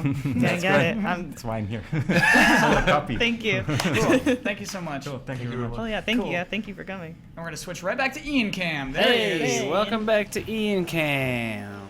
The exciting and wonderful booth continues to be awesome. We've got Brad and they've swithed places now. That's right. Are you both getting Hitman Go on your phones right now? We're downloading it as we speak. Yeah, I downloaded it a little bit ago actually. I've never played it. It looks pretty cool. This game looks really cool. I think not having microtransactions and being more animated and stuff looks really cool. The puzzles look really neat. I'm into it. I'm really into games like this. We have another demo coming up in a second from Square Enix. Oh yeah, we keep forgetting to ask them. Yeah. Oh yeah. Yeah. Somebody go ask. I will. Or I'll tell Kyle ask him. Yeah, we'll ask on the air too. Here we go. He's got headphones on. You putting on headphones? Yeah. We should ask if it's Square Enix or Square Enix. We forgot. Okay. Don't forget.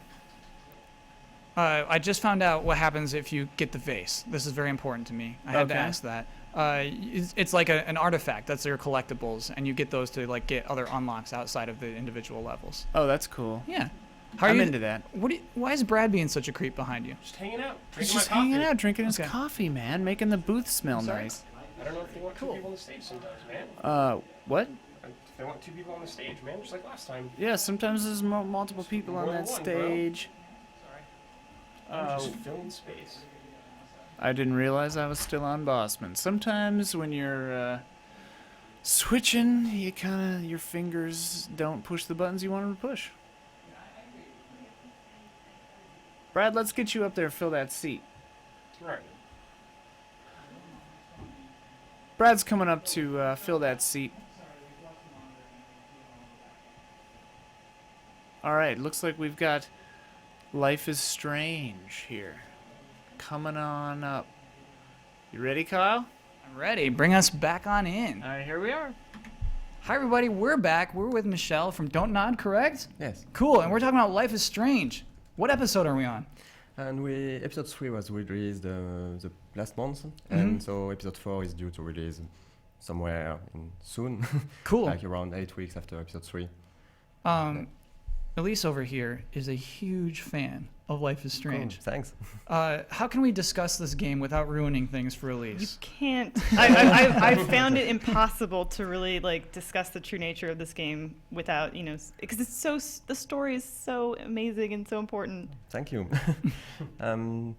Yes, it's not easy to speak, of course, about episode 2 and 3 without spoiling everything, but so yes, Life is Strange is a modern, episodic narrative adventure game who tells the story of Max Caulfield, an high school student who just came back after spending 5 years in Seattle. She came back to her hometown of Arcadia Bay in Oregon.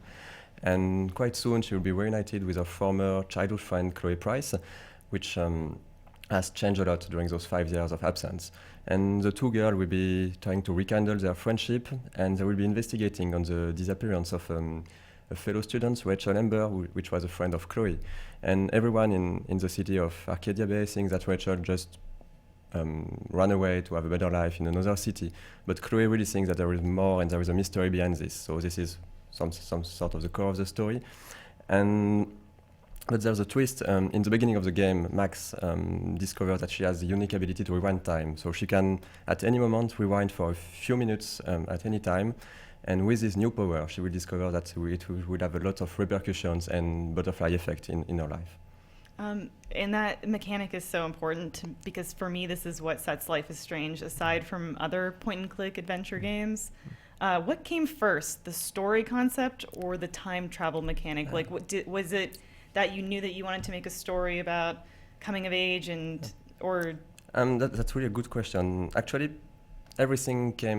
we built everything together because we knew in our previous game, in Remember Me, a game that was published by Capcom, we had those sequences in the game we were called the memory remixes, where we were starting just to tackle this idea of choice and consequences and butterfly effect. And we really wanted to have this in a whole game, in an adventure game, in a game with a slower pacing, where the player could really take his time and enjoy the story and the characters. So we started by thinking about this rewind mechanism, but at the same time we were working on the story, the characters, the setting, really trying to find the best balance to have everything really cohesive. And building this bricks by bricks, we decided to have this story taking place in a high school setting.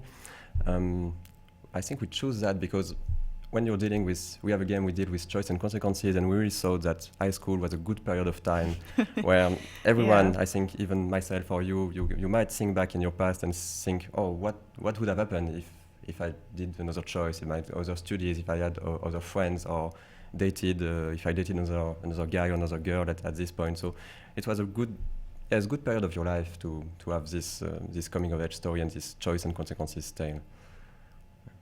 It's also very interesting to go from a game about action and fighting and science then fiction. Yeah, and then to here fiction. where it's a story of personal interactions. Yes, Remember Me was our previous game. It was a different team. I was working on it, and I'm the co-game director of Life is Strange, and the other co-game director, Raoul Barbet, was also working on Remember Me as he was working on the cutscenes and all the narrative aspect with the cinematics. And I was the art director on Remember Me, but we are not directing the game. And when we had the opportunity at Dontnod to start to create a new game, we thought really what kind of game do we want to make. And you personally? Myself and Raoul. Yeah. Yeah. And we in Remember Me, I really loved the environmental storytelling, where you can tell a lot of story just by the environment. We can put the way the objects are located in a space. It can really tell the story about the people that live in one space. And that's something we enjoyed working on the environment on Remember Me, but we would really like to have a game where we could have a really slower pacing, when we could just enjoy the environment, take your time, look at the drawings, read a newspaper, just maybe sit on a fountain and enjoy the environment, sit on your bed, take your guitar and play the guitar, just listening to music.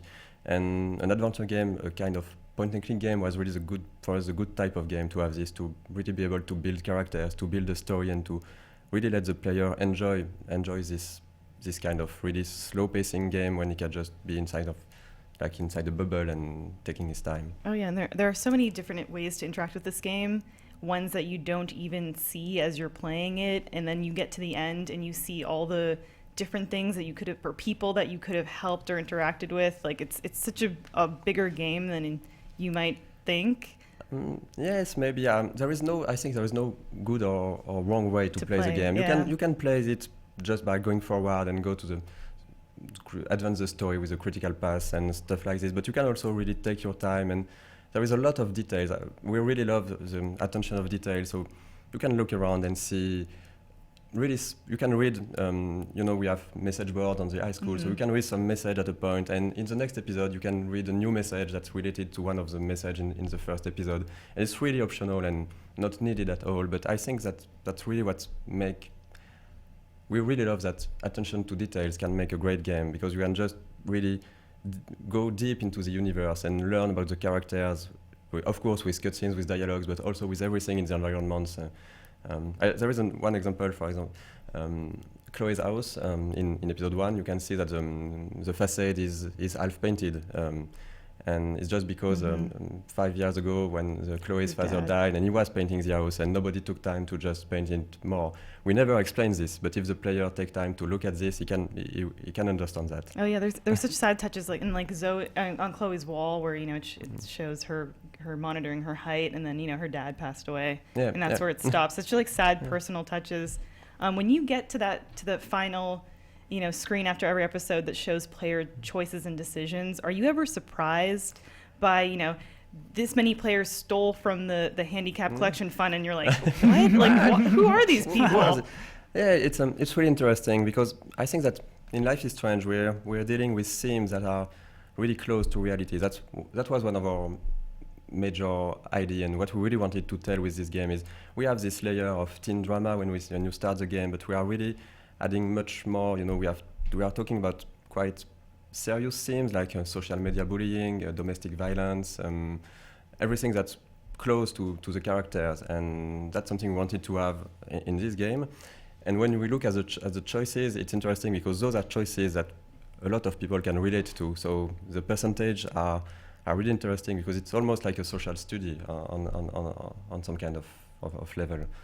Yeah, I've noticed that you do have an outreach for kids and younger people that are playing this game and see the bullying and things like that. Have you gotten a big response on that level? Yes. I won't spoil episode 2, but we have really darker themes in episode 2 and episode 3, and it was.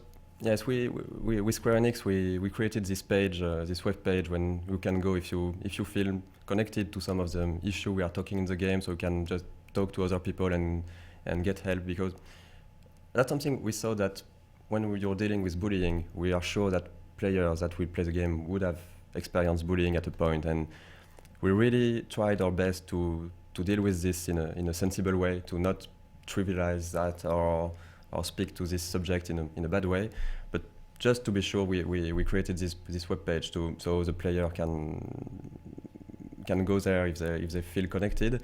And we've been reading really great articles, like some teenagers who said that the game actually helped them to to overcome some of their personal issues because they understand that other people are experiencing the same thing as they do, and it was really touching, I think, to read that. And we're receiving a lot of emails of fans of the game at work who say that your game really helped me with my life, and that's quite weird to read that, but also really strong because that I think that we managed to talk in a good way of those subjects. Oh yeah, and there are so few. I mean, not so few. I mean, there are lots of games that have like fantastic female characters with a lot of depth, but I don't know many that have a female friendship in them that has a ton of depth. Was that something that was really important? Yes, it came really early in the process of creating the story. We really wanted to have this coming of age tale and also talking about friendship, really a strong friendship between two teenage or almost young adults female characters. That was a theme that was really, really important for us, but we didn't start in the game, creating the game by thinking, okay, let's do a game about a female character. When we worked on everything, we tried to, when we started to work on the story, we even tried at the beginning to have, we had a male character, we tried to work on different characters that could be the good lead for this game. And quite quickly, when we created Max, we saw that she was the good character for this because she was this shy, introvert student that has issue to take decisions in her life. And when you give her the power to rewind, it works really well because she has even more difficult for her because she can rewind everything. So it's even more harder to take what she can think is a good decision. Yeah, I think it lets her kind of come out of her shell a little and be a little bit more like ballsy or aggressive because she knows that she can do something. I won't spoil anything. But she knows she can do something that's kind of horrendous that she wouldn't do. Yeah. And then I'll just rewind it. I can say whatever to this person because I know that I can take it back. Yeah, I think that's something all of us might have thought, if only I could erase this or not say that or just go back a few moments in time. So I think that's really cool to give this power to the player and to give it to Max in the story. I had a theory when I played the first episode because I kept seeing posters for the Halloween dance everywhere. And I thought, I wonder if the releases will time out, that the last episode will come out around Halloween and it will be a big Halloween theme. And I thought that would be awesome. But the episodes are on kind of a faster release track than I thought they would be, which is amazing. And I'm happy about. But maybe after you could answer a question for me. Maybe it's too spoilery. You shouldn't tell me. Don't tell Maybe me. Not. I shouldn't. But do you have an exact date for the next episode, Dark Room? No, there is no exact date. We are trying to keep the schedule around 8 weeks between each episode, but we're still, of course, it will be released around this time frame, but we're not sure exactly of the date, and Square Enix will announce it as soon as it's really set in stone. Okay. Yeah. I'm sorry, I'm monopolizing this. I just have one. I have a question I'm very curious about. Is like you have a story you want to tell, and then how do you go about dividing it? You know what I mean? Obviously, narrative adventure games as episodic episodes, like is a proven concept. It works. We've seen on The Walking Dead and everything. Yeah, cool. But like, how do you, when you have a whole story, decide, okay, this one's chapter 4? Right from the beginning, we wanted to make the game episodic. So we've been writing the story in an episodic way, using what's working, of course, for TV shows. So. We didn't write the story as a whole and divided it. We did write episode 1, episode 2, episode 3, 4, and 5, all of them together at the beginning, but really having in mind when the episode will finish. And that's something that's really great with episodic because, we know that one episode take around 3 hours for one player. So that's something you can do in one playthrough, in one session. Yeah. And we can really control the rhythm. We know when the player starts the game. We know where he ends the game. So we can have this cliffhanger at the ending. We can really think about the rhythm in one episode, and we can have those slower moments, slower pacing when you just take your time in the beginning. Then we can have a peak of rhythm, then another slower moment, and that's really great with this episodic format. When you're working on a full game for 15 or 20 hours, you never know when the player will decide to stop the game, and he might sometimes stop the game in a very slow moment and just might not want to come back to the game, or he might just stop the game right before a peak, and all the crescendo to this peak will be erased, because when he starts playing again the tomorrow or the day after, it's just at this peak, and it didn't have this build up and this tension. Right. You lose the momentum as a storyteller. I get that. Exactly. That makes sense to me. And we really worked with the episodic format in mind, and I think that's something that's really great for telling a story. And also the weeks between each episode, we've seen on the forum that it's a great way for the players to talk about the game, to make theories, to think, okay, what will be next, and it creates a community around the game during the waiting. That's the same thing with TV shows. Between each episode, you have all those tweets and social networks talking about this episode and what will be coming next. So you're reading the forums in between episodes. Yeah. Does anything do you ever see like, oh, that's actually a good idea, I should do that?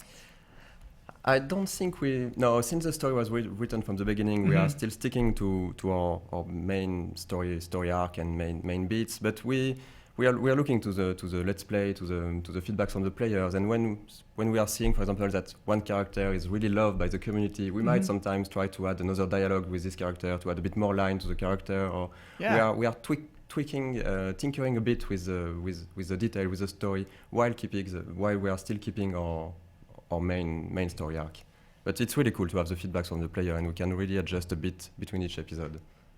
Very cool. I don't think we've taken a question from chat yet, have we? Oh, are there any plans for physical release?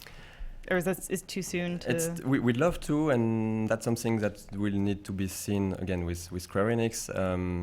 But I guess we are sticking, and right now we are working hard on episode 4 and 5, and we are really focusing on finishing the digital release, but maybe that could be cool. Is this a game that we could ever maybe see on the Vita? That's a good question. That's again maybe up to the publisher to answer that. Can I ask another question? Sure. Yes, please. And you don't have to answer if you don't want to seem biased, but are you Team Warren or Team Chloe? Oh, I might not answer that. And it's really cool to read all those fans speaking about that. But again, it's mostly a coming of age story and a friendship story, and it's up to the player to really see how the player wants Max to be and how he wants Max to evolve in the game. So yeah. I feel kind of bad for Warren, because I feel like Warren so desperately likes it's Max. Cool. But I sometimes ignore him. Really? Yeah. You friend zoned him every time? He'll ask me to meet him in the science lab, and then I forget.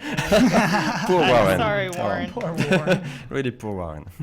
But yeah, I have another question. Yeah. It's about how, to me, it's very interesting. Square Enix had their press conference yesterday, and Life is Strange is featured pretty heavily in it. Do you know what I mean? Like, we are really happy with that. Yeah, what's that like? What is the relationship with Square Enix like? It's really good, and it's when we started working on the game, we worked on an independent studio, and when we had a prototype, we went to publisher to show the game, and Square Enix was the only publisher who really accepted the game as it was. They didn't have to change the characters, to add more action, to add QTE, or they really accepted the game as it was created. I'm sorry to stop you. Somebody said add action to this? Yeah, we had.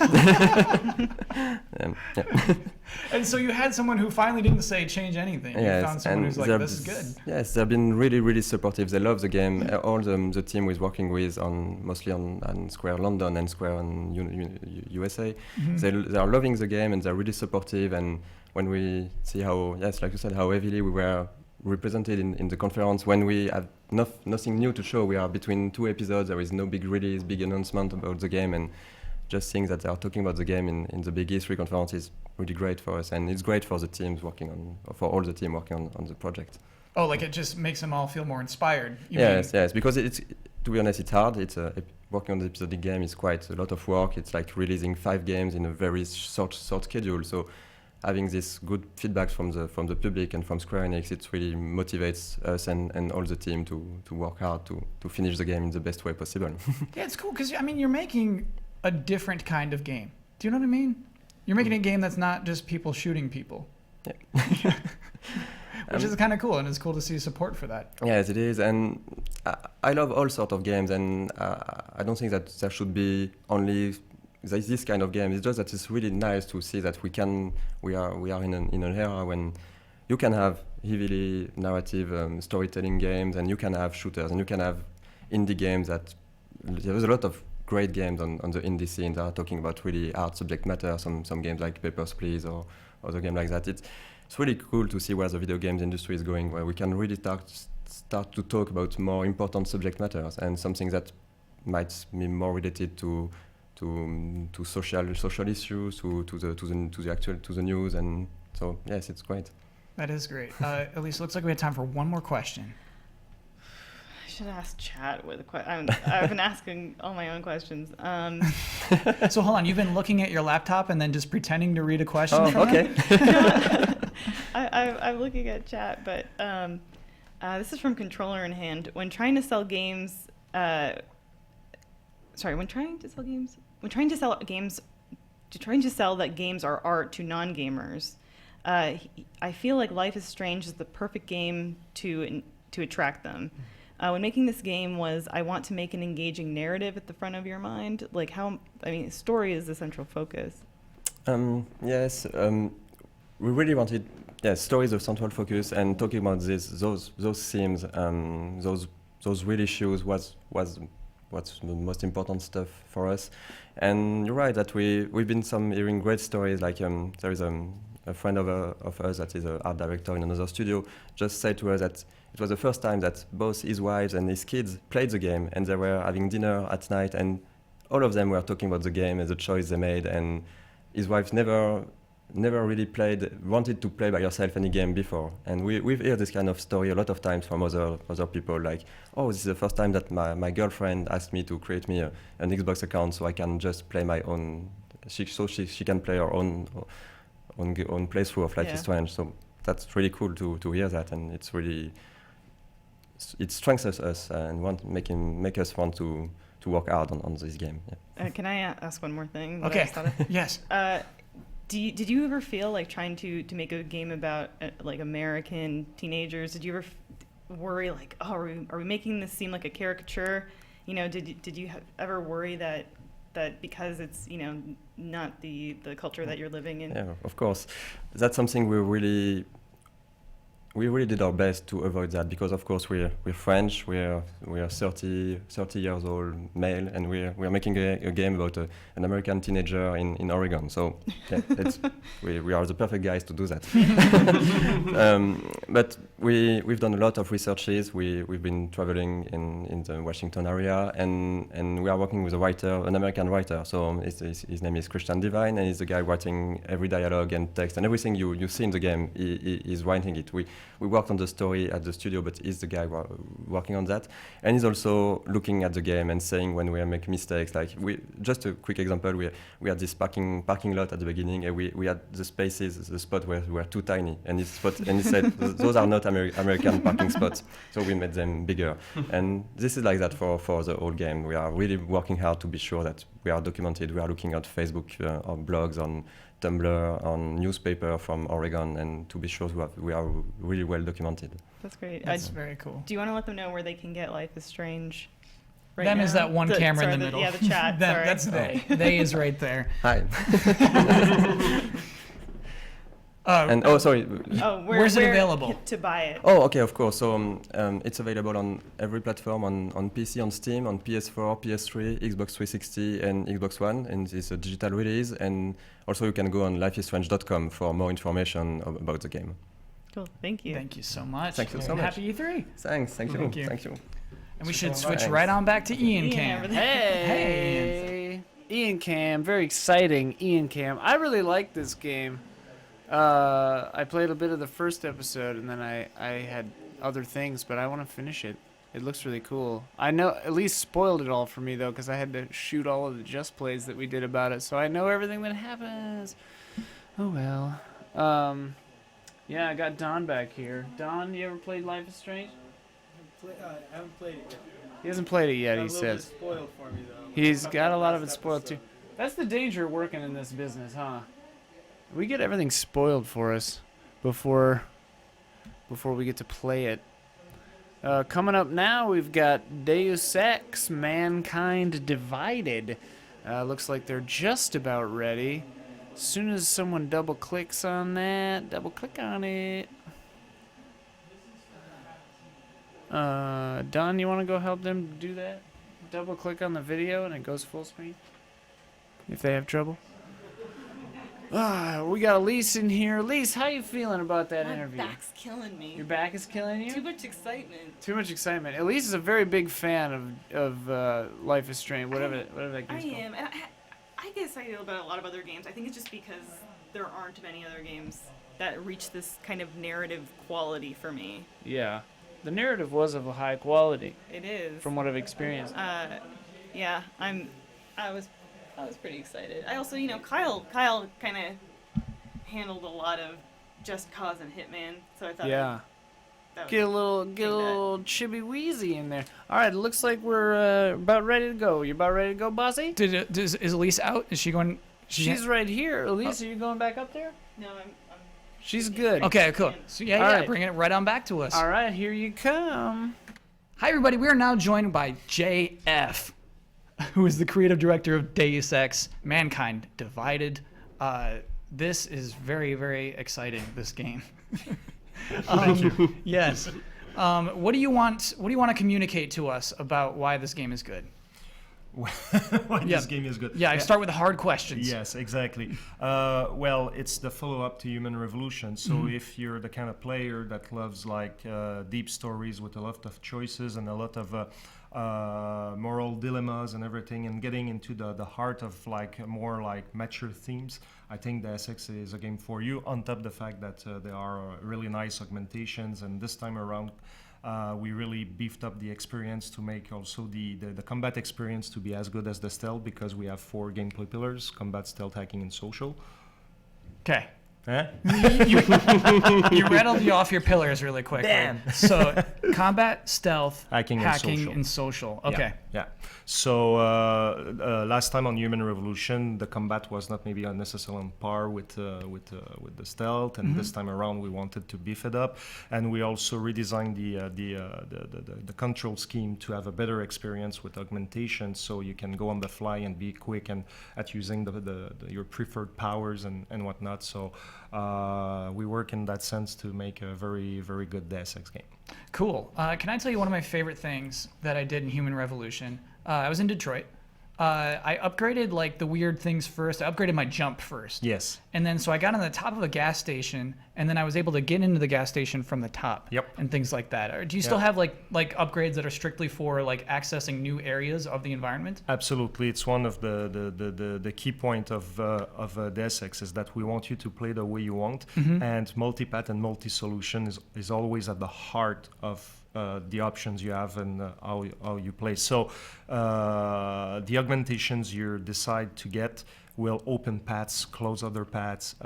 It's really, really up to you, and we make sure that all the levels have plenty of content that you might never see, or if you play a second time, you try something different, and you'll discover something new. You said something interesting. You said close other paths. What kind of augmentations will close paths for me? Well, to me, it's a way of speaking in the sense that, let's say, like you were saying, you don't have the jump, then maybe you cannot go on this higher ground, and you never see what's there, and you'll never discover anything. So you're just going to be staying on the ground and going through another option. Yeah, that kind of thing kills me as someone who likes to explore, and so I do the one where I can pick up things too. Yeah. What sort of things what sort of upgrades should I have? Is it explore? Should I do jump and lift? Are there any other things for like traversal? Oh, there's plenty more.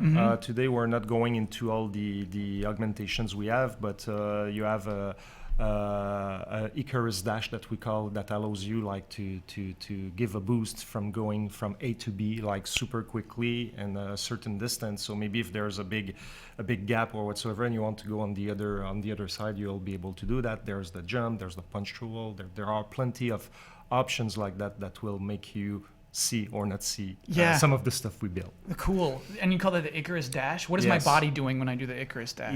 Jensen is charging himself, and then he just unleashed the energy, and he moves fast from A to B. Cool. Huge question here. Are there still lots of drawers for me to open? Of course. Okay. And a lot of emails to read. Yes. Oh, yeah. It's super important. Mm-hmm. Yeah. You know what?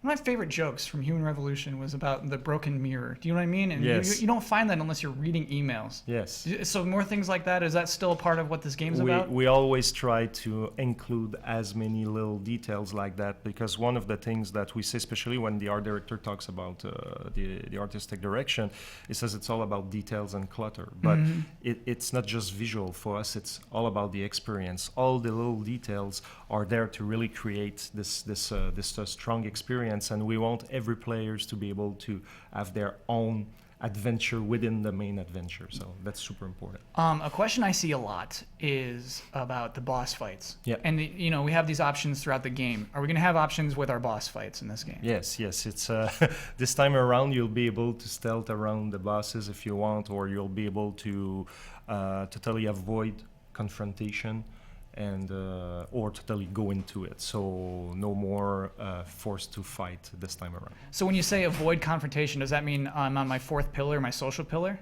Is that like that kind of thing? Or something else? I don't know. Okay. It's very ambiguous.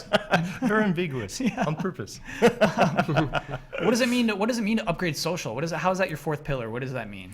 For the social, the augmentations, it's more about making the helping the players to read the other character, like knowing your kind of psychological background, and if we're having this argument, knowing if I'm scoring points with you or not, or like sensing when the character would be more sensible to a certain approach or not, and you have all this information on screen that help you to make a better social choice. Yeah, what's so funny is, I mean, most of the stuff we see is like the cool guns opening up and all these like cool chops and blades coming out. Yeah. But some of my favorite things are just like coming to a desk and talking to this a person and saying like talking my way into getting into a building. Yes. Like I love that this game allows me to do that as well. It's for me, it's very important that we always have a non-violent option to go through the game, whether it's through stealth, whether it's through talking your way with some people when it makes sense, because sometimes you're in scenarios where trying to talk to someone, it doesn't make sense. It doesn't just in real life. It doesn't always work. It doesn't always work. Yep. So, but as far as I'm concerned, it's really important that you can play the game from start to finish without killing anyone. Because yes, we have guns, but it's not necessarily a game just about guns. Absolutely not. Yeah. I had a question for chat. Yep. They were wondering if the multiple endings or different endings from Deus Ex Human Revolution would come into this one. Right. Like, was there a specific ending that you guys went with, canon over another one? Yeah. To be honest, when we did the Human Revolution, we were so busy with that, and there was a lot of pressure and a lot of stress that if we survive this game, maybe we'll make another one. You survived! Yeah, you did it. You did it! You survived! Success! And so to be honest, we were not planning necessarily the future at that point in time. And all that to say that because we didn't plan it out from the ground up, Mankind Divided is not going to take into account necessarily directly those endings. But the thing is, like, there were 4 endings, and there are a lot of truths in there, and a lot of rumors or things that have been said, or the truth that has been twisted, like in real life when an event happened and when it goes through the medias. Yeah. In the end, you don't know exactly what really happened or what didn't happen. So all the endings for the players who played Human Revolution and finished it, there's no bad ending. Like, all of them had some truth in them, and that will be reflected in the next game. Well, my ending was really cool. I just drowned us all. Including myself. And that's canon. I blew us all up. And that's canon. That's the canon one? Yeah. Yeah, that was all right. That was cool. I think part of the story that was stressed yesterday is that everyone's freaked out by people who have augmentations now in this world. Yeah. So when I'm just walking in a crowded street, do people react to me like that? We want that. Is that the way we see it is Adam Jensen is always a stranger in a strange land, whether he's in the city streets or is into the ghetto where a lot of augmented people are put in. And when he's in the streets, like, there's prejudice and people like being they fear him, and some will pass like bad comments or things like that. And when he's in the ghetto, is all bright and shiny, and like it doesn't look like the same. It doesn't look like he has the same difficulty as the people that are in those places, and therefore they look at him like with a suspicion eye as well. So whether he's in the normal world or in the ghetto world, it doesn't necessarily blend super well. And so like how does that impact like the actual like what happens when I'm walking through a world? For us, the way we see it, it's not about there will be people that you can bribe or not, you can be harassed, so it will play in the gameplay. But what is really important for us is to make the player feel that experience, and they get their own views of what it means to be on a certain side of a subject, and when they go through the end of the game, like make them think about that, and when it's time for the choices, like what did you get out of it, and what do you think should be the right call to make, or something like that. Sorry, did you have another question? Yeah, we had a question. Cool. We want to know if this would be, if they could just jump into this game if they have not played any of the previous Deus Ex. Yes, that is super important to me, because the way we're tackling this is that we don't want you to feel, oh my god, I didn't play the other one, and then there's no, for me, I won't play this one because I'm going to be lost. So we're building the beginning of the game to make that world make sense by itself. And we're also going to have other incentive, like when you start the game, you'll decide if you want a sum up of the last game, and you're going to have a sum up, like kind of a video that retells the story of human revolution, so to get in. But even if that is, you don't use it, or even if we were to cut it because we don't have the time to finish it, the game by itself should be standalone, and that's how I approach it. So. The way you said cut it if we don't have time to finish it. Are you like on the latter half of your development? Are you getting near the end? We're pretty advanced in development, so yes. So earlier you said when finishing the game, you felt like, oh man, if we survive through this, we're not thinking forward. Are you thinking forward this time? Are you thinking like, well, maybe we should hold back with our ending, just save stuff for a sequel, or are you just going all in again? We go all in again, but now knowing that there might be something more in the future, because now we know that we have a franchise and we want to take care of it on the long term. I don't know if there will be something after or not, but now that we know that we established something, we're thinking more globally instead of just thinking about the game. Cool. Yeah. Wait, I'm sorry. What does that mean globally? You're thinking globally. Globally for the franchise. Yeah, actually. So, could you explain some of those things to me? Because I see at the end of the trailer that there's some expanded things beyond the game in the Deus Ex universe. Like what else is there? You're talking about universe specifically? Yeah. Well, for us at this point, we're not ready to go into details, but when I say globally, is that we want to take care of the franchise on the long run, and we want to explore, now we're in the AAA environment, like the new game Mankind Divided, but we might want to explore other transmedia initiatives that will make sense with all the other products we have and everything. But today we're not going into more details than that because we're not ready. Okay, so for now the universe is just Mankind Mankind Divided. Okay, yeah, absolutely. Brad, did you have another question you just pulled? Yeah. So I wanted to know if the stealth bar will decrease as quickly as in the previous one.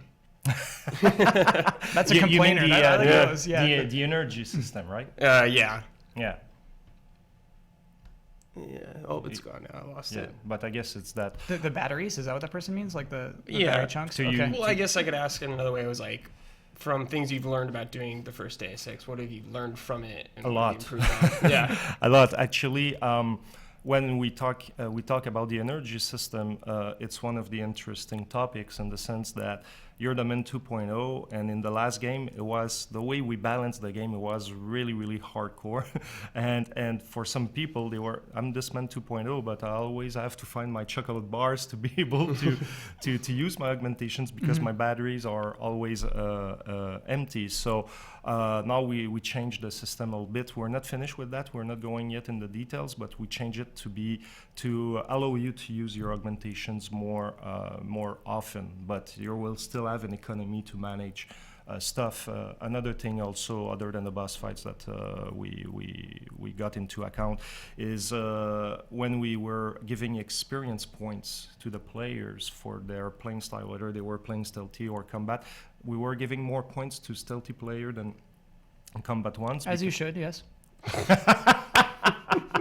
but our logic, and Yeah. you're right, our logic was like, it demands more patience, it demands more efforts to play stealthy than combat, so that therefore we're going to give more XP points. But what it ended up doing, a lot of players are trying to find the best way to play the game to maximize their options, and therefore the fact that when they saw, oh, there's more points for being stealthy than playing combat style, they thought, oh, this game is meant to be played stealthy. Right, and it kind of removes the choice. Exactly. Okay.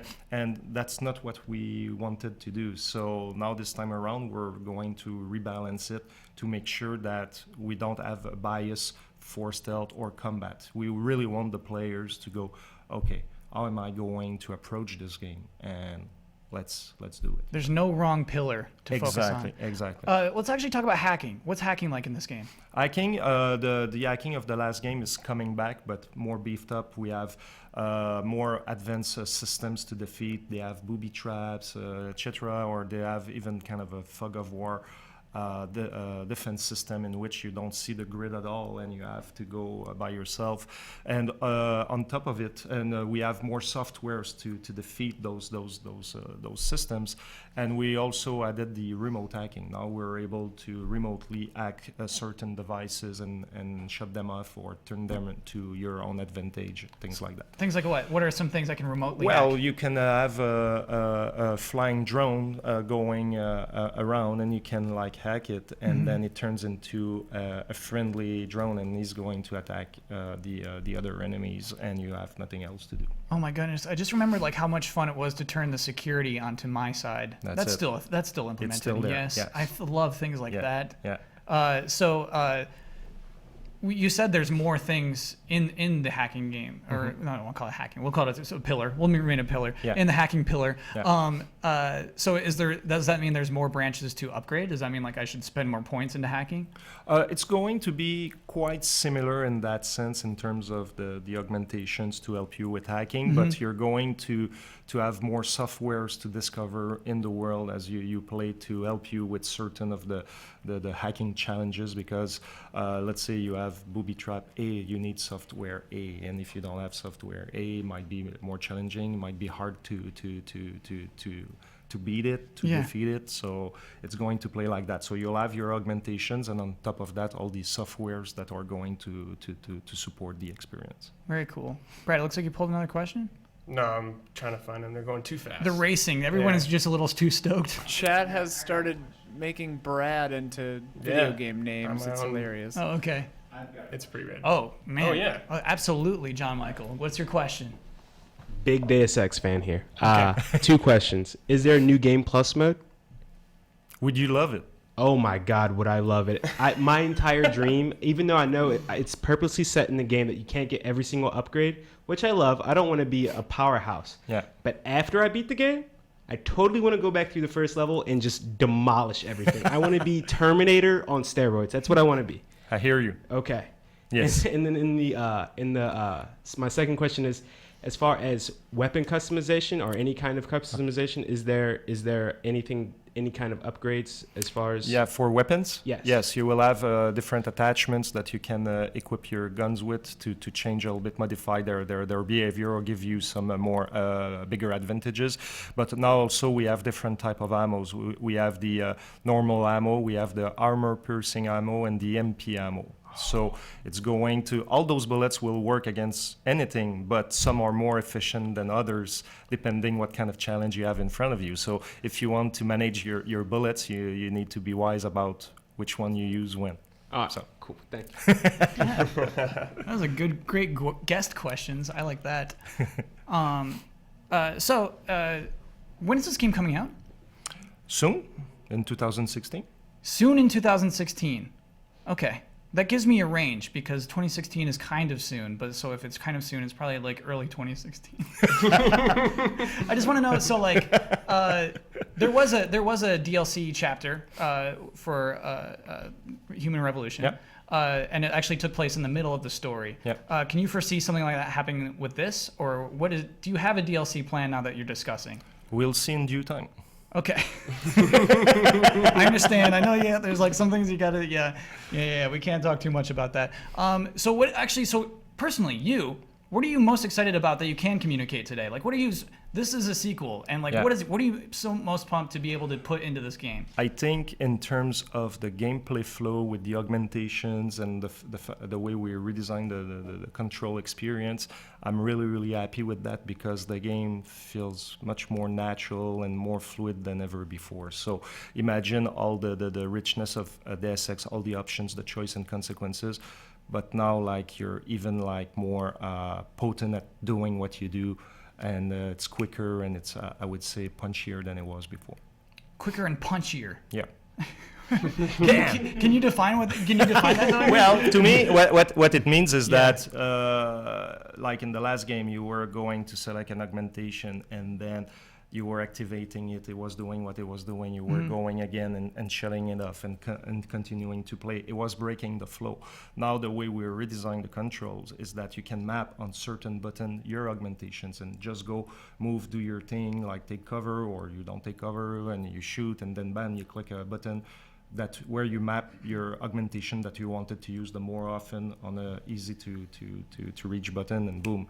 You use your augmentation and boom, you shut it off right away, etc. So for me, it's all about that kind of a controller experience, interfacing with the game. It's much more natural and much more easy and less like by steps as it was before. And also on top of it, like when you're in the game, like if you're using the cover system, now you can move not just laterally, but you can go forward. You can now do the takedowns from cover. You don't have to pull out of the cover and then do the takedowns. So everything blends more naturally together and everything to create a smoother or whatever what I said. Punchier experience. Punchier, yeah. That's it. No, yeah, I like going into the long drawn out explanation. I'm cool with that, because you know those are things that you focus on from a design standpoint. Absolutely. And so I like when we go in depth. I'm cool with that. Areas, where are we going that we can talk about? Going in Golem City, as you've seen in the E3 demo. We already communicated that we'll go in Prague, and we didn't communicate much more than that, I think. Okay, so keep some secrets. Got to keep some things close to your chest. But I mean, so like, let's say we're going to Prague. Where are we going? What are we doing in there? We're doing some sort of investigation. Now we're 2 years after the events of Human Revolution, and with all the tension between the naturals and augmented people, there's way more terrorism. There's way more, I would say, paranoia, and the player is put into the middle of this, and he has to investigate some of those terrorist attacks and get to the real culprits behind that. So. Cool. Okay. So, Brad, did you have at least one question from chat? We got to take one question from somebody. Let's get one more, because this is going to be our last question about Deus Ex. Puns are still coming. Okay, we got to stop with the puns so we can Still get coming. one question in. I might steal it. I'll steal the last one if we don't have anybody. Okay, so basically, if you're creative director on a game, I imagine you have a message that you want to communicate. Yeah. Are you open with telling us what message you want to communicate with this game? The message, it's not that I want to communicate something specific as much as I want players to think about certain subjects. We're into a world where there's a lot of strong opinions and a lot of people judging everything how I say, radically and everything. And I want to create something in which you can think about that the world is not as black or white as sometimes people can make it look. And we want to bring a little bit of nuance and more, I would say, reasoning behind people's actions. And when you look into the eyes of someone, you can understand something that if you just stay in the outside, you're going, oh, blah, blah, blah, and I'm judging you like super rapidly. But when I know where you come from, what you're living, then okay, now I have more perspective on whatever you do, on whatever you think. So that's the kind of thing that I hope this game is able to dig into, those kind of subjects in which that is kind of an analogy to a lot of things that is happening in the world. So you're not trying to give people a message. You're trying to just get them to think. I'm trying Consider to other things. I'm trying to have a theme on the table, like with Yeah. Human Revolution, what it means to be human, and how far can we go or not, and is it a good thing to upgrade ourselves or not, and putting the players in the middle of this and having them to make their own judgment about these things, and not us being preachy and say, oh, this is good, this is bad. I'm not smart enough to answer those things for people. Jean-Francois, you're very smart. I believe that you are. I have to tell you that we're now joined by Michael Huber. It's an honor. Cheers, man.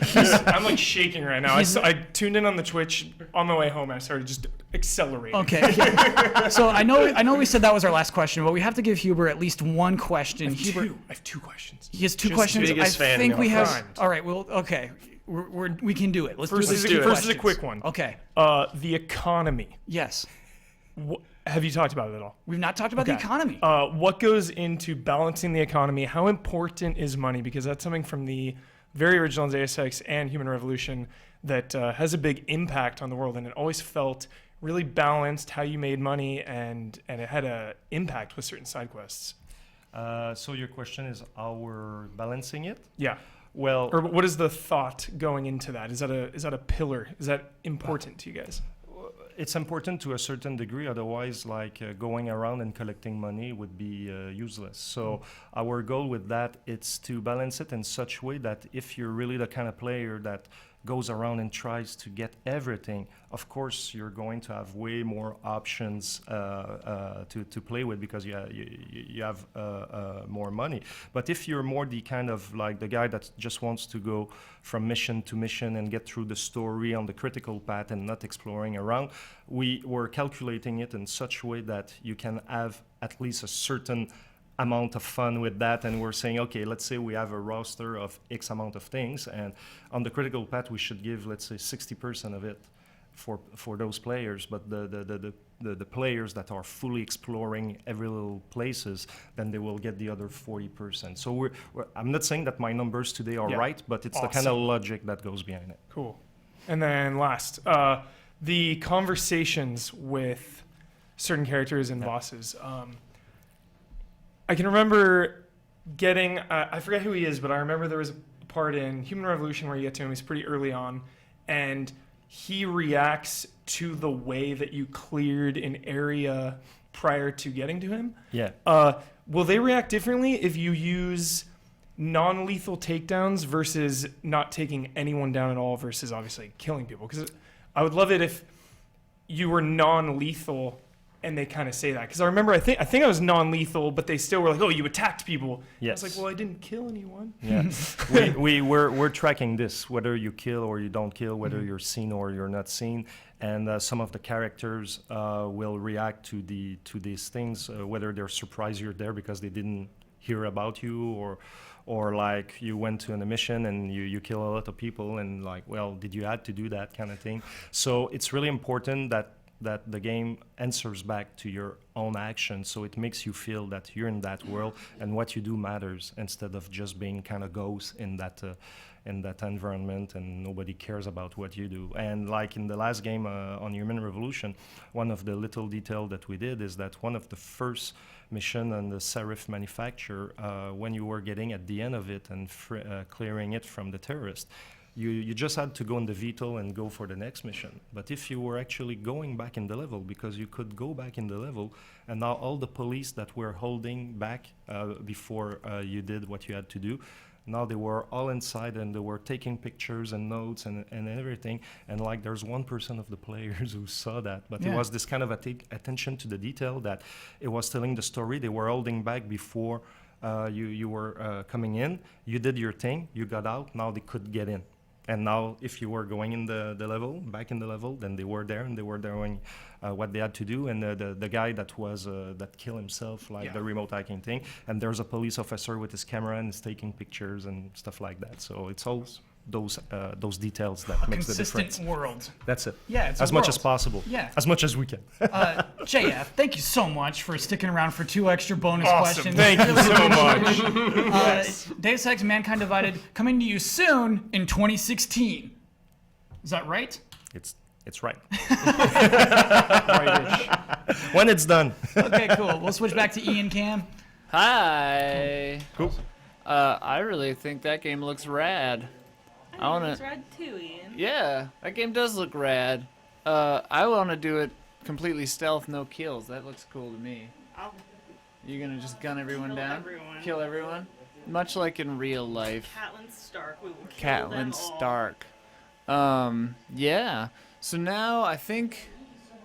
Oh wait. Tell him to. Wait. How do you say Enix? Did we ask how to say Enix or Enix?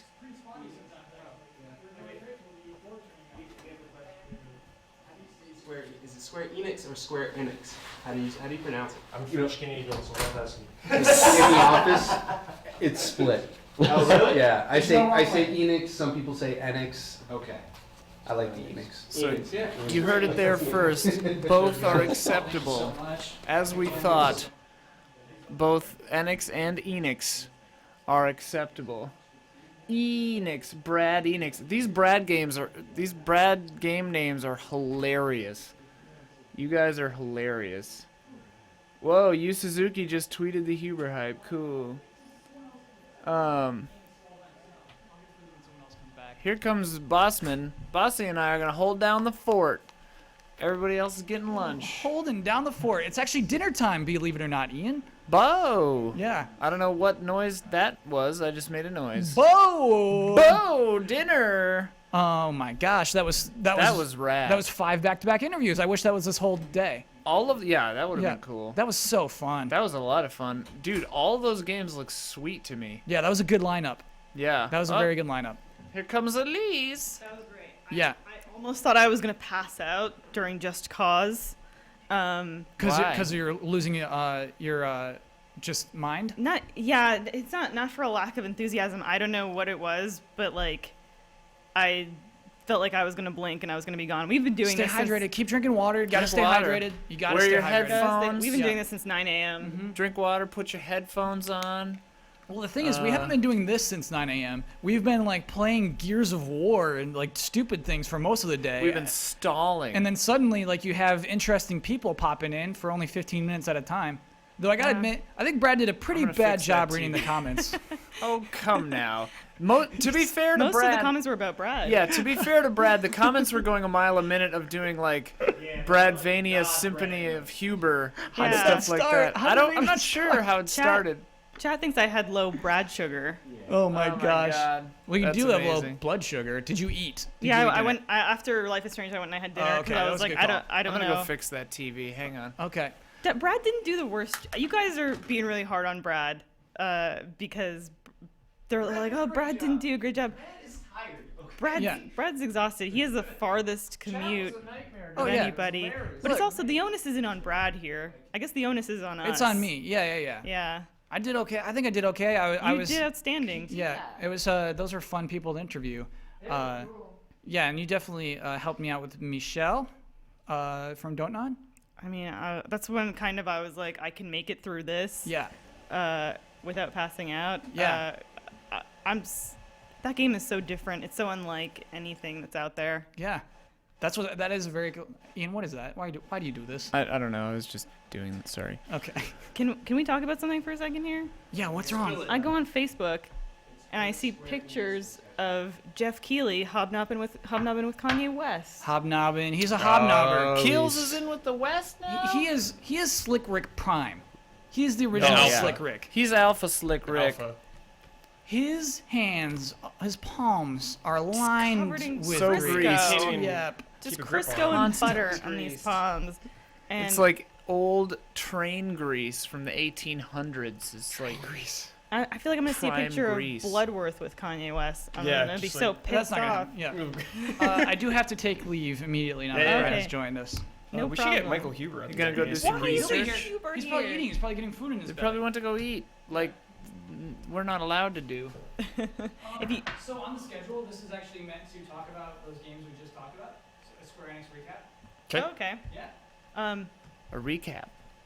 I mean, Just Cause 3. That looked so fun. It looks. It's like, to me, it's almost like GTA meets zombie game.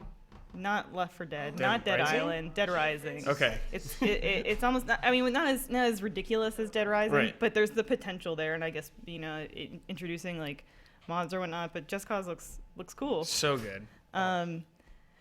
It'd be nice to see like a larger area with a little bit more Right, yeah. environmental diversity. I mean, that area is super large. There's probably a lot they're not showing us. I hope. Yeah. It looks beautiful though too. Look pretty. Stunning. Yeah, look cool. Just Cause 3, is that what we're talking about? Yeah. Yeah, that game looks rad. So fun. Would this be more appealing to you, Ian, than like a GTA? Yes. Why? Because it doesn't, like, GTA has such a weird mixture of not taking itself serious, like taking itself really seriously, expecting you to take it seriously, but then also having like jokes and not taking itself seriously. The tone is really inconsistent to me. This is just like, yeah, have fun, do it. Also the wingsuit looks really fun. Oh yeah. That seamless transition between parachute and wingsuit is really, really cool. Tanuki Nico. It reminded me Oh, of Tanuki Rico. the cape from Super Mario World. Yeah. And actually, Unhurious says. Did we leave a badge in here? A badge? Hang on, we have a mystery of a missing Sorry, guys. Mystery. Let me help you look for it. Yeah. Brad, you gotta hold this down. Read those Taking Brad. 5. Read those Brad Oh my puns. god, so Brad. many. I was so impressed by those. Those are hilarious. I'm gonna accentuate the fact that Brad's up here by himself. Yeah, dude. Well, I'm here with you, Ian. What was your I'm favorite? I really liked Bradvania Symphony of the Huber. I didn't see that Huber. one. It was Hubervania Symphony of the Brad. That's what it was. awesome. I saw Bradborn. Bradborn was good. Really good. That one really. God of Brad. That's how you get me. Brad of War. Brad Ward, the Brad of Us. Brad Man. The Brad of Us. Brad's Gate Shadow of Ian. Yeah, I don't like GTA. It's fine. Brad Something wrong. Ventures, Ian of Elise Drive. Brad Out 4. South Park. Did you guys find it? Yeah, John might find it. Sorry, guys. John's a But yeah, thief. Unhurious had a comment stole that it. Just Cause almost looks more ridiculous than Saints Row at this point. Yeah. Do you think that that's like a think decision that's influenced by like mods that developers feel like we got to put like weird, crazy stuff I in our think a games? lot of decisions in Just Cause 3 was picked from mods, pretty much. A lot of things they're talking about. I wonder Yeah. if they haven't said anything about multiplayer, right? Like they didn't say like something huge, like 100 people or anything like that. No, but he did mention that would kind of be a decision influenced by the community, whether the community like actively develops that. Okay. But he didn't seem closed to the possibility, or that's not something that they would, like to see happen. And then after Just Cause, we had Hitman, which actually looks really cool, and I've never been super into that franchise, but. Right. What is this game that's B-rolling behind you right now? Sorry. This is Dishonored. Mm-hmm. Oh, it looks rad. Oh yeah, super pumped on that. So it's a lady main character now? There's 2. You can be. Oh. Did you play the first one, Ian? Nope. Okay. Look kind of neat though. It is neat. Got distracted by Dishonored Anyway, too. sorry. Yep. Oh, yeah, tell me Continue about speaking. Tell me about Hitman. I missed a lot of that. You never You played weren't one? here, no. Okay. But I think this will be the gateway Hitman for me. Though I am gonna get Hitman Go. Yeah, you're I into got that. it earlier. You did? How much is it? $4.99 $4.99, well spent. I on think. the Android store. I don't know if it's the same on the Apple Store. Hitman, if it looks as like expansive as that suggests, and I do think that like starting with a designated number of missions, and then it seems like they're gonna have rollouts. Yeah. Is a really smart way to do it and to keep people interested. Titanfall was kind of one of those games that I thought that they maybe could have benefited from like weekly challenges and rollouts, and I think that that's something to keep people interested. Are you a Hitman fan? I played one of them. I'm trying to think of what it was called. Maybe Yeah, I it was played one a long it was time ago. Contracts or Blood Money. I can't remember which one. I played it at Mike's house. Oh. And Have they ever done a game called Hitmen? Hitmen? That seems like a no-brainer sequel I to this game. I don't think so. Hitman. Or Hitmans with an S, and the S is a dollar sign. Like aliens.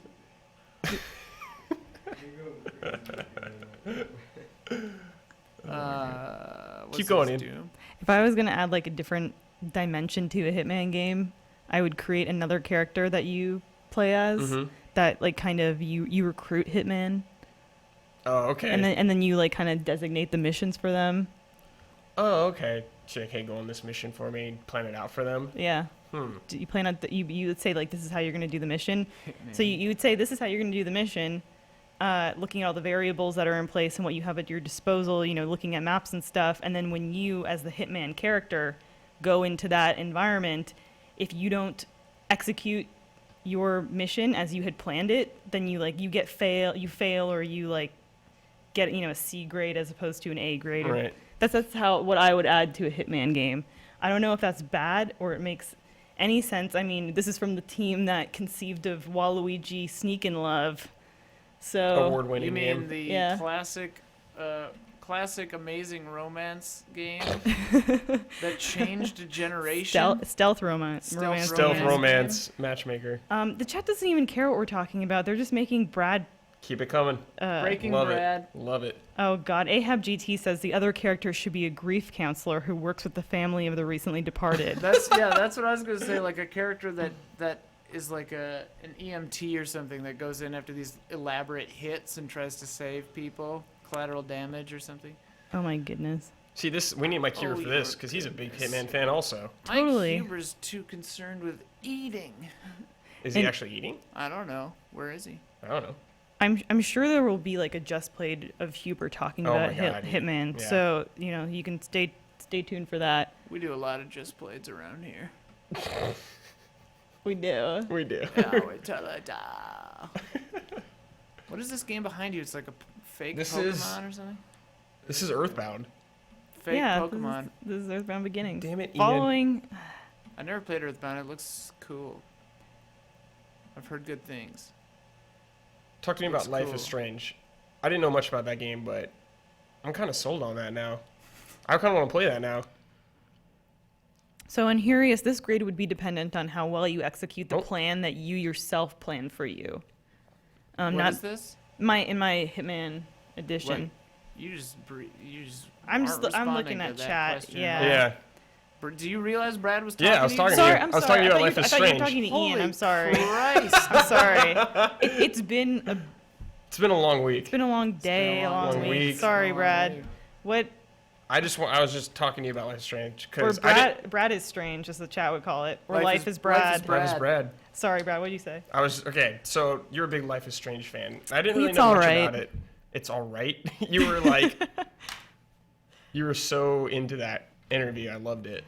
This game is just so different than like anything that's out there. And you could say, yeah, there are like point and click, adventure games that are narrative driven, but the story to me is just super real and relatable in this, and it's doing different things. It's like taking risks and just the time travel the time rewind mechanic just adds an entirely new dimension, because it is great to play these point and click games that give you choice, or sometimes like the illusion of choice, and even if we maybe don't have that fully in Life is Strange, it just kind of feels more fun to play because of that. And it's so interesting to me that a French studio is developing this like inherently American game. Yeah, It's all about the girls in American, Oregon, I yeah, guess. American, Northwest, and it is, they have admittedly said like it's a team of men, Yeah. the older men that are trying to like get inside the psyche of teenage girls, and they're being completely honest that they're scared and hope that they're doing that accurately. I just hope that this game gets like a little bit more attention. And I feel bad for so many people in the office, because often when we, have to work on a narrative-driven story like this, we have to be spoilerific. Yeah. Like Ian, as he mentioned earlier, it's been ruined for him. Are you still there, Ian? Yeah. Would you have played this game otherwise if I hadn't ruined it for you? Yeah. There was one other thing that deterred me a little bit, but I wanted to play it. It looks good. You don't like girls with blue hair. Depends. I like her just fine, by the way. But yeah, the what I was hinting at that Michelle, I didn't want him to answer, was that I thought the game was going to like culminate in Halloween. Like I thought, there'd be a big event involving the Vortex Club and like a party or a dance at the school that would end on Halloween, and the game would get like kind of freaky in a sense. not necessarily like horror or even scary, but that we just see that. I don't know if that's going to happen now, but I think it's kind of unusual that the school had, Halloween posters in the first episode, and maybe he was just pulling your leg. Maybe Life is Strange just throwing a curveball. They threw a big curveball in the last episode. I missed Deus Ex because I went to go grab some dinner. But what are kind of your reactions? Like, I know Huber's a big Deus Ex fan. Are you? Yeah, I played Human Revolution. I liked it. I'm definitely not as big a fan as Mike, but it seemed really cool. Everything he was telling me seemed super awesome. Like, how would I describe that game for myself? Like, when I play Deus Ex, I usually, like, some people go, like, all stealth or all, like, guns or something like that. I just kind of play on the fly. I'm really curious to see how they, like, integrate that. Like, I usually don't min-max one way in that game. I'm really not concerned at all. I'm just really interested in how they're balancing and what they're going to do with the story. And he said there was no, like, when they finished Deus Ex Human Revolution, they weren't sure if there's going to be a sequel. So I'm curious to see what they're going to do or how this new game starts after the last one with all the different endings. Yeah, I just remember that game being, like, super popular, that it seemed like a sequel was a no-brainer. But a lot of time has passed. Yeah, it's been a while. It's been how many years since Human Revolution? When was Human Revolution? Why don't you get up here? You're a huge Deus Ex fan. Get up here, man. Why don't you talk about it? Yeah, talk about it. So John Michael joining us here. John Michael. Yes. Let's see when Human Revolution Celebrity came guest. out. Human Revolution was 2011, so it's been 4 years. Wow, 4 years. And then it comes out next year, so it'll have been 5 years since the last game. I will say that game looked amazing. Yeah. It looks. You were like salivating. Oh right my there. gosh. The entire time, just looking at the weapon customization, even for like the 3 frames that it was on there, there's like six upgradable parts for the pistol, then the ammo's upgradable, and then like, all your specials are upgradable. I mean, I just see points going everywhere in that game, literally everywhere. And obviously, like, it would be cool if you could get it would be cool if you could get all the perks, but that's not going to happen because that's the way the game is designed. It's designed for you to pick and choose. Yeah, which ones of your abilities are actually going to be your mainstay, essentially. New Game Plus, though. Exactly. Oh yeah, that was all but confirmation based. Yeah, that's pretty much that was confirmed. very clever of him. Yeah. He's like, do you want it? Of course I want it. What fan doesn't want New Game Plus mode where you're pretty much invincible? Was it weird to you that Huber was so focused on like economy in his question? I couldn't tell if that was because it's a big aspect of Deus Ex or because he's so into economies in games. It is. There's an episode of Huber Hype where he just talks about economies. Yeah. And Deus Ex was one of them. What was so funny is after he asked the question, the guy was like, "Why do you like economies so much?" Yeah, it was really funny. Yeah. It plays a big part. I mean, because it affects the story. The entire story is based on the economy. There's this whole like upper class people not getting all these kinds of modifications, and then you have the sort of lower class that needs this money to heal themselves because they're sick or whatever. Like, I feel that the way the credits and stuff work in the game is pretty much a balance. There's no money that you really need to buy. There's nothing really like that to me. I do feel like, surprisingly, that the art style of the game is still essentially the same. Like, they still have that orange overtone, which is still pretty good. I like it. Some people don't. It seemed less black and gold almost a little. It did. I feel like people were complaining that it wasn't gold enough. And I was like, that's kind of weird. I do. I love the look of it. I like the look. It's weird that game has a distinct look. Yeah. I can't define it, but I'm into it. Yeah, it's futuristic. I mean, it's everywhere. I never talked about the shield, the cool angular shield that like covers your entire body. Never asked about it. That's on me. You blew it. Well, Brad, you blew it. I'm so sorry to interrupt this discussion, but someone has made concept art for Oh, yes. Waluigi Sneak and Love. I just saw it. Can you It's full screen it? amazing. I'll get over there. I'll get over Get the over laptop. there. My goodness. Okay, we got concept art. Tweeted it at all Tweet of it us. at all of That's us. I'm gonna outstanding. retweet it right now. Good Me too. lord, this is fantastic. looks Sorry like- to interrupt ASX. No, It looks like the It's so cover of the good. game. What is this full screen? Huh? Can you put this full screen? What is this game? It's it's just whatever. full is screen. playing. No, I dig this. What are the we looking at B-roll? here? Yeah. Oh, check the trailer name. Cool. Well, I made it full screen, and now you The made it Bread in Pub Windows. Brawlers is what The it's Bread Pub Brawlers? called. Yeah. This is what interests you. This is what This is why we made a whole game out of trying to guess what this idiot knows. Yeah, you're kind of like seeing that. Elise, where do I go? Twitter. Your Twitter. Okay. I mean, if you don't mind doing that. Oh, he minds. High security right here. Right. Yeah, go to Ian. Go to Ian Cam. It's all over the TVs. Oh, yeah, I Go to suppose. Ian Cam. Hi. Yeah. There we go. This is the Bossman password security camera. We're in. We're in.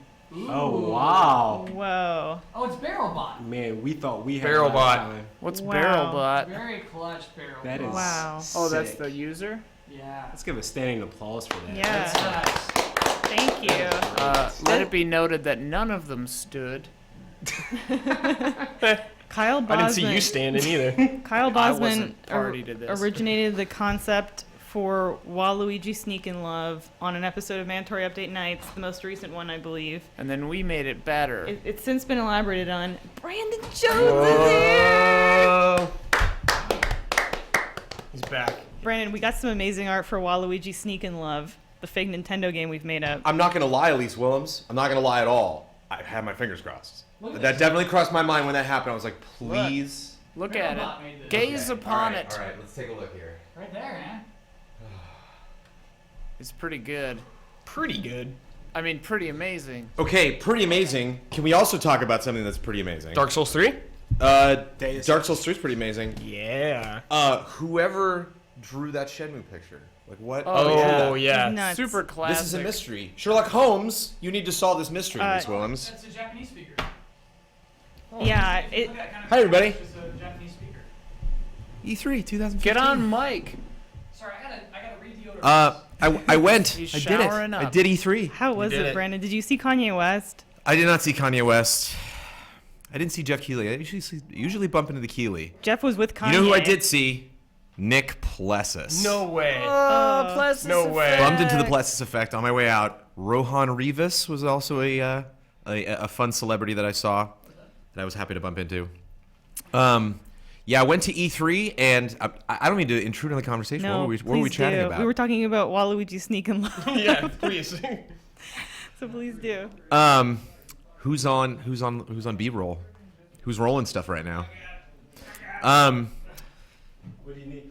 Do Whatever. you need to save anything for a Just Plate, or are you just cool to... The Just Plates, we're waiting on Ben Moore. Ben Okay. Moore is MIA. Ben Moore is Cool. hopefully on his way back.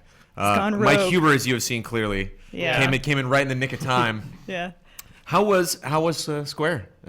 Fantastic. As a whole, Tons of games. no way I could have watched it because I was on my way back. Fantastic. But they seem to stick around for a long time. I don't know if we necessarily, They all showed Every up. interview I've done so far is a battle between the PR person and the game designer. The game designers want to talk. They want to talk to you about your game because you're engaged, you like it, and you want to You're learn more excited about it. Yeah. I like the word battle. Yeah, and then the PR people like, hey, come on, I gotta get out of here. I got so many other interviews to do today. So it's a battle. It's a nonstop battle, and I always feel bad. How do you? You just said whatever. What did you want for B-roll? Anything we bring up? Yeah, I'm not sure what I'm going to start with. We got an exclusive on Just Cause. I'm curious. What's the exclusive we got? Ian tweeted about it, exclusive airstrikes. Oh, Ian, don't tweet that. No. He didn't tweet that. He didn't say that on purpose. All right. We got that exclusive. Ian's digging. I can't even see Ian. Did Ian leave? Oh, Ian left. We got Ian's Don. out. Let's go to Don Cam. Brandon. What? That Don demo got me hyped. What, for Dark Souls? No. Just Cause. Yeah. Yeah. Got me hyped. Brandon, the Kyle's question was the best. That Did got we me see new super stuff? hyped. They Which brought. one? Did they bring B-roll? What? They what? did Face bring to the B-roll, butt. yeah. Oh, yeah, Okay. yeah. That was You can amazing. They took the B-roll. Oh, dang. It was actually like interactive B-roll was the Yeah. thing. Yeah, we like pick what we want to do. Yeah, so it would get to a spot and it was just like, what do you want to do? And you had like 3 options that all have funny names. Brandon, I miss Just Cause 3. I miss Sony. Yeah. I'm doing this wrong. I The don't know moment- what happened. the moment I saw in this B-roll where you're gliding and then you just shoot your grappling hook and pull on it and then glide more. Yep. I was Uh-huh. enraptured. Yeah. And to me, it doesn't make sense why that's not in trailers. You know what I mean? Trailers are all explosions. It's like if you just put that one simple moment. It's not just explosions. The gameplay reveal for Just Cause 3. Now that we're talking about trailers. Yeah, let's talk trailers. Well, we're going to talk about trailers tomorrow. It's Yeah, coming. yeah. We're gonna analyze specifically trailers. The cuts were so fast, and they had the drums going, and so it's like it's tempting, to just make stuff like, This is flip what we're by. watching right now. Yeah. This is it. But like just this fast-paced, super serious. It's also really serious, And again, like when they revealed, the gameplay at Judges Week, they were not serious. So what's his name again? The director? Yeah. Oh, you got me. You had it yesterday though. You knew it, and I was like, man, it's cool. He knows that name. I met so many. I've had names. There's lots. Roland. Lesterlin. Yeah. He's the director. He gave us Very that nice guy. candidness. You're right. He turned on something at Square Enix yesterday, but he Right. turned it off for our Yeah. stream, and it was great. Yeah, I think the Square press conference turned it off. Yeah. I think it was. Yeah, and- Whatever he has was turned off. And I think like Then with he turned it back on. we were criticizing the kind of the dry VO over that trailer, but I think almost with like you were saying with those fast cuts, you kind of needed that. Otherwise, it was just a compilation of like a ton of random weird shots. Whereas what we saw was like really just complete. Yeah, it bums me out. Demonstrating. It needed that kind of E3 demo that's like one congruous mission. And you know you what I can't, mean? yeah, and That's what it needed. And you can't hear it, but like at the end of this trailer, it's like Just Cause 3. You're like, Yeah, what? yeah, No, yeah, what? yeah. Like Resident Evil. Yeah, it's like, so I weird. don't- That's not. Should be. We got to talk to their marketing team. You have such a great game and you're not marketing it right. That's what bums me out.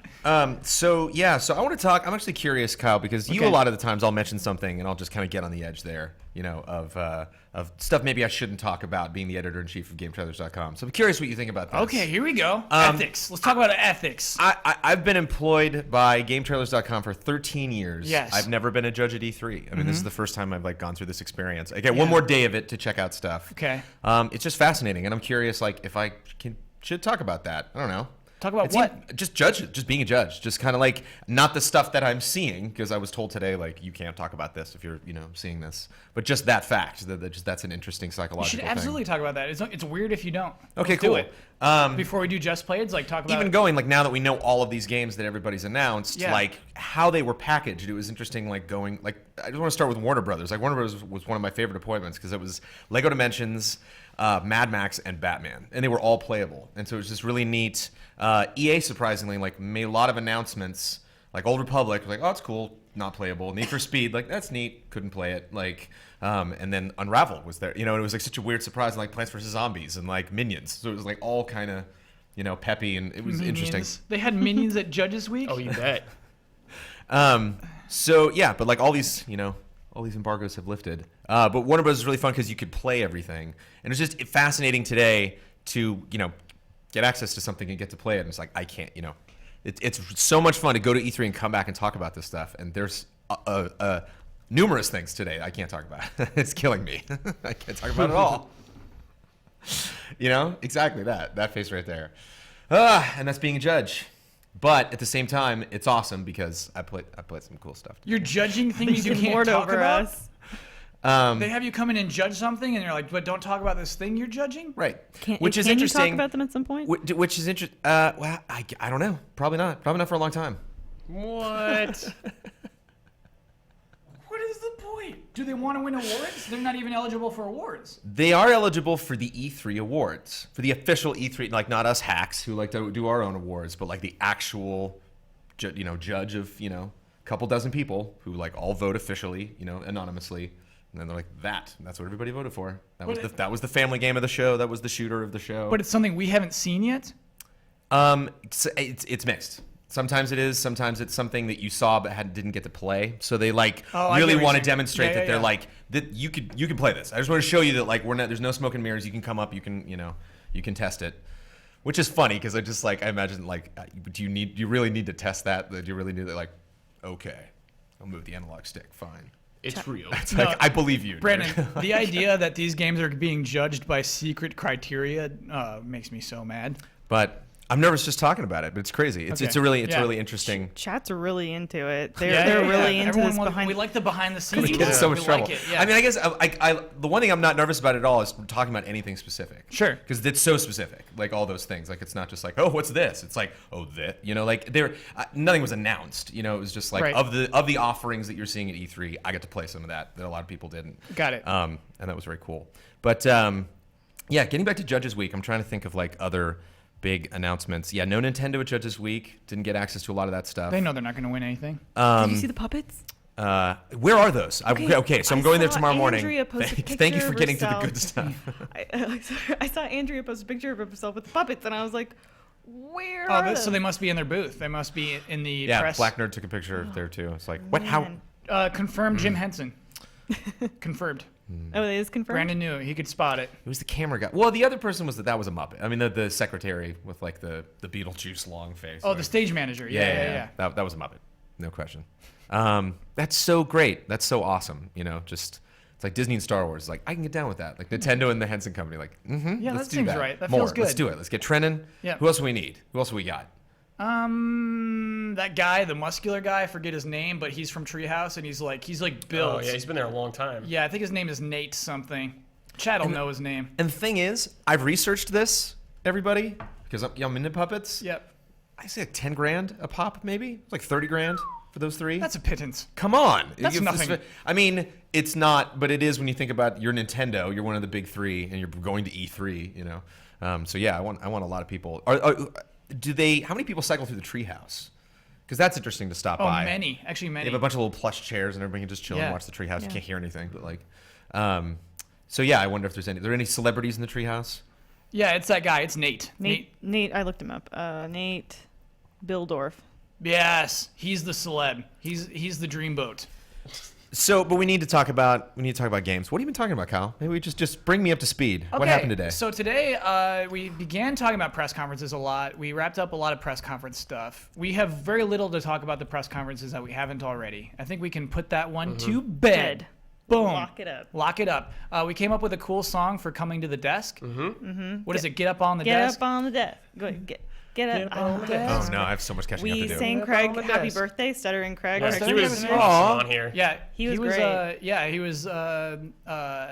He made people angry, but the good way. Yeah, Craig DeGaff. Yeah, he's not. Yeah. And people at first said, "Oh, this guy," but they called you a bully. They said Brandon Jones is a bully, and Craig is like the non-Brandon Jones bully. And they had no idea. But then it became that both you and Craig were bullies. We unleashed Craig. We unleashed him. He started looking at the camera and swearing at the viewers. For some reason, every time, because I would chime in today in chat, I'd be in line for something, and I'm just like, "Hey, I'm gonna go check it." I hated that, by the way. Hey, I'm gonna go play Dark Souls 3. Bye, everybody. You don't like updates?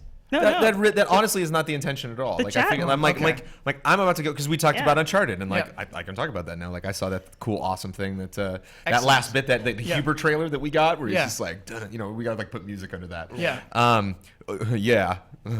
What? Uncharted. Yeah. We're into it. Yeah. Okay. That's bonkers, and we can maybe get into that. But this is my favorite shot, by the way. Elevator shot. There it is. Full screen that. Oh, it's gone. What is this? Horizon. That's Horizon. Oh, that's right. Oh, I sorry. I meant to and Don. Spoiler alert for the stream. Huber saw that today, so we're gonna be talking about that soon. He got to see. That's the thing you can see. Like a demo that's cool. or extended gameplay? This is the shot I love, big time. This is so good. But yeah, Craig brought a lot of that city rationale to the No Man's Sky discussion. I'll bring some rationale too right now. Whoa! You ready for it? You ready for it? This is controversial. You ready for me to just cleanse the palate of the No Man's Sky conversation? I think that's where the bully thing came from. Yeah. I totally messed up because the whole conversation was based on the assumption that I needed the game to give me a purpose for me to play it, and that was not it. I'm so down for that game. Like ever since I first saw that. Because the concept of the game hit me so fully and completely, and like my whole brain process, it took like 4 days, after like that first announcement. I was just like, okay, I think I can wrap my head around this game. I've been wanting the specifics, which is why I brought up that word, So because again, it's just GameTrailers.com. Like my whole obsession is just like, how do you tell us about this? You know, when we sit down and have a conversation, what are those conversations up until this launch? And I just think you should start talking about different stuff. I forgot. But I assaulted Ben with that. Yeah, I think No. the conversation needs to stop being the universe is so big and more what does this big universe have, I think. Yeah, I mean, there were no hard feelings. You know how guys on the press conferences, they'll have like little screenshot transitions while they're like on stage and like the thing about Need for Speed, and then you have like the things like dissolving between each other. Have little like 30-second vignettes of the game and show me just a tiny slice of like, you know, like don't do a thing with gameplay, like actually explain like what I'm looking at and what happened, what was the story that led up to this moment, so I can kind of like, okay, you know, like piece together what I want to do. Yeah, I just want to talk about advertising. I just want to make it better. And I also pointed out too in the conversation that the reason why I care is because damn that game, like I'm so excited. I had a 20-minute break before I saw Uncharted, and I ran over to where I knew they were, and like the door was closed and it was locked. I'm just like. They locked the door. That's really funny. I think I had the right door. It might have been. I thought it was in West Hall. They might be in South Hall, but you don't have to apologize for last. I love last night's Just Play. But I guess when we talk about Uncharted, I can just kind of comb through and see. I saw a demo of Gigantic, which I was kind of about, and like it's. Xbox is definitely the way. Is it only Xbox or is it Xbox and PC? Okay. Yeah. Xbox. I think I didn't know. You know.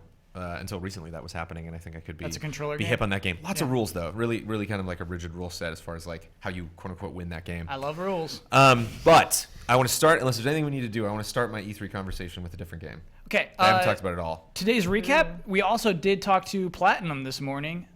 I think his name is Saito, the director of Metal Gear Revengeance, is directing this game as well, and I had like Kyle had like a 10 fanboy minutes. little like I remember when they said, "Oh yeah, he's the director of Revenge," and then you kind of went, huh.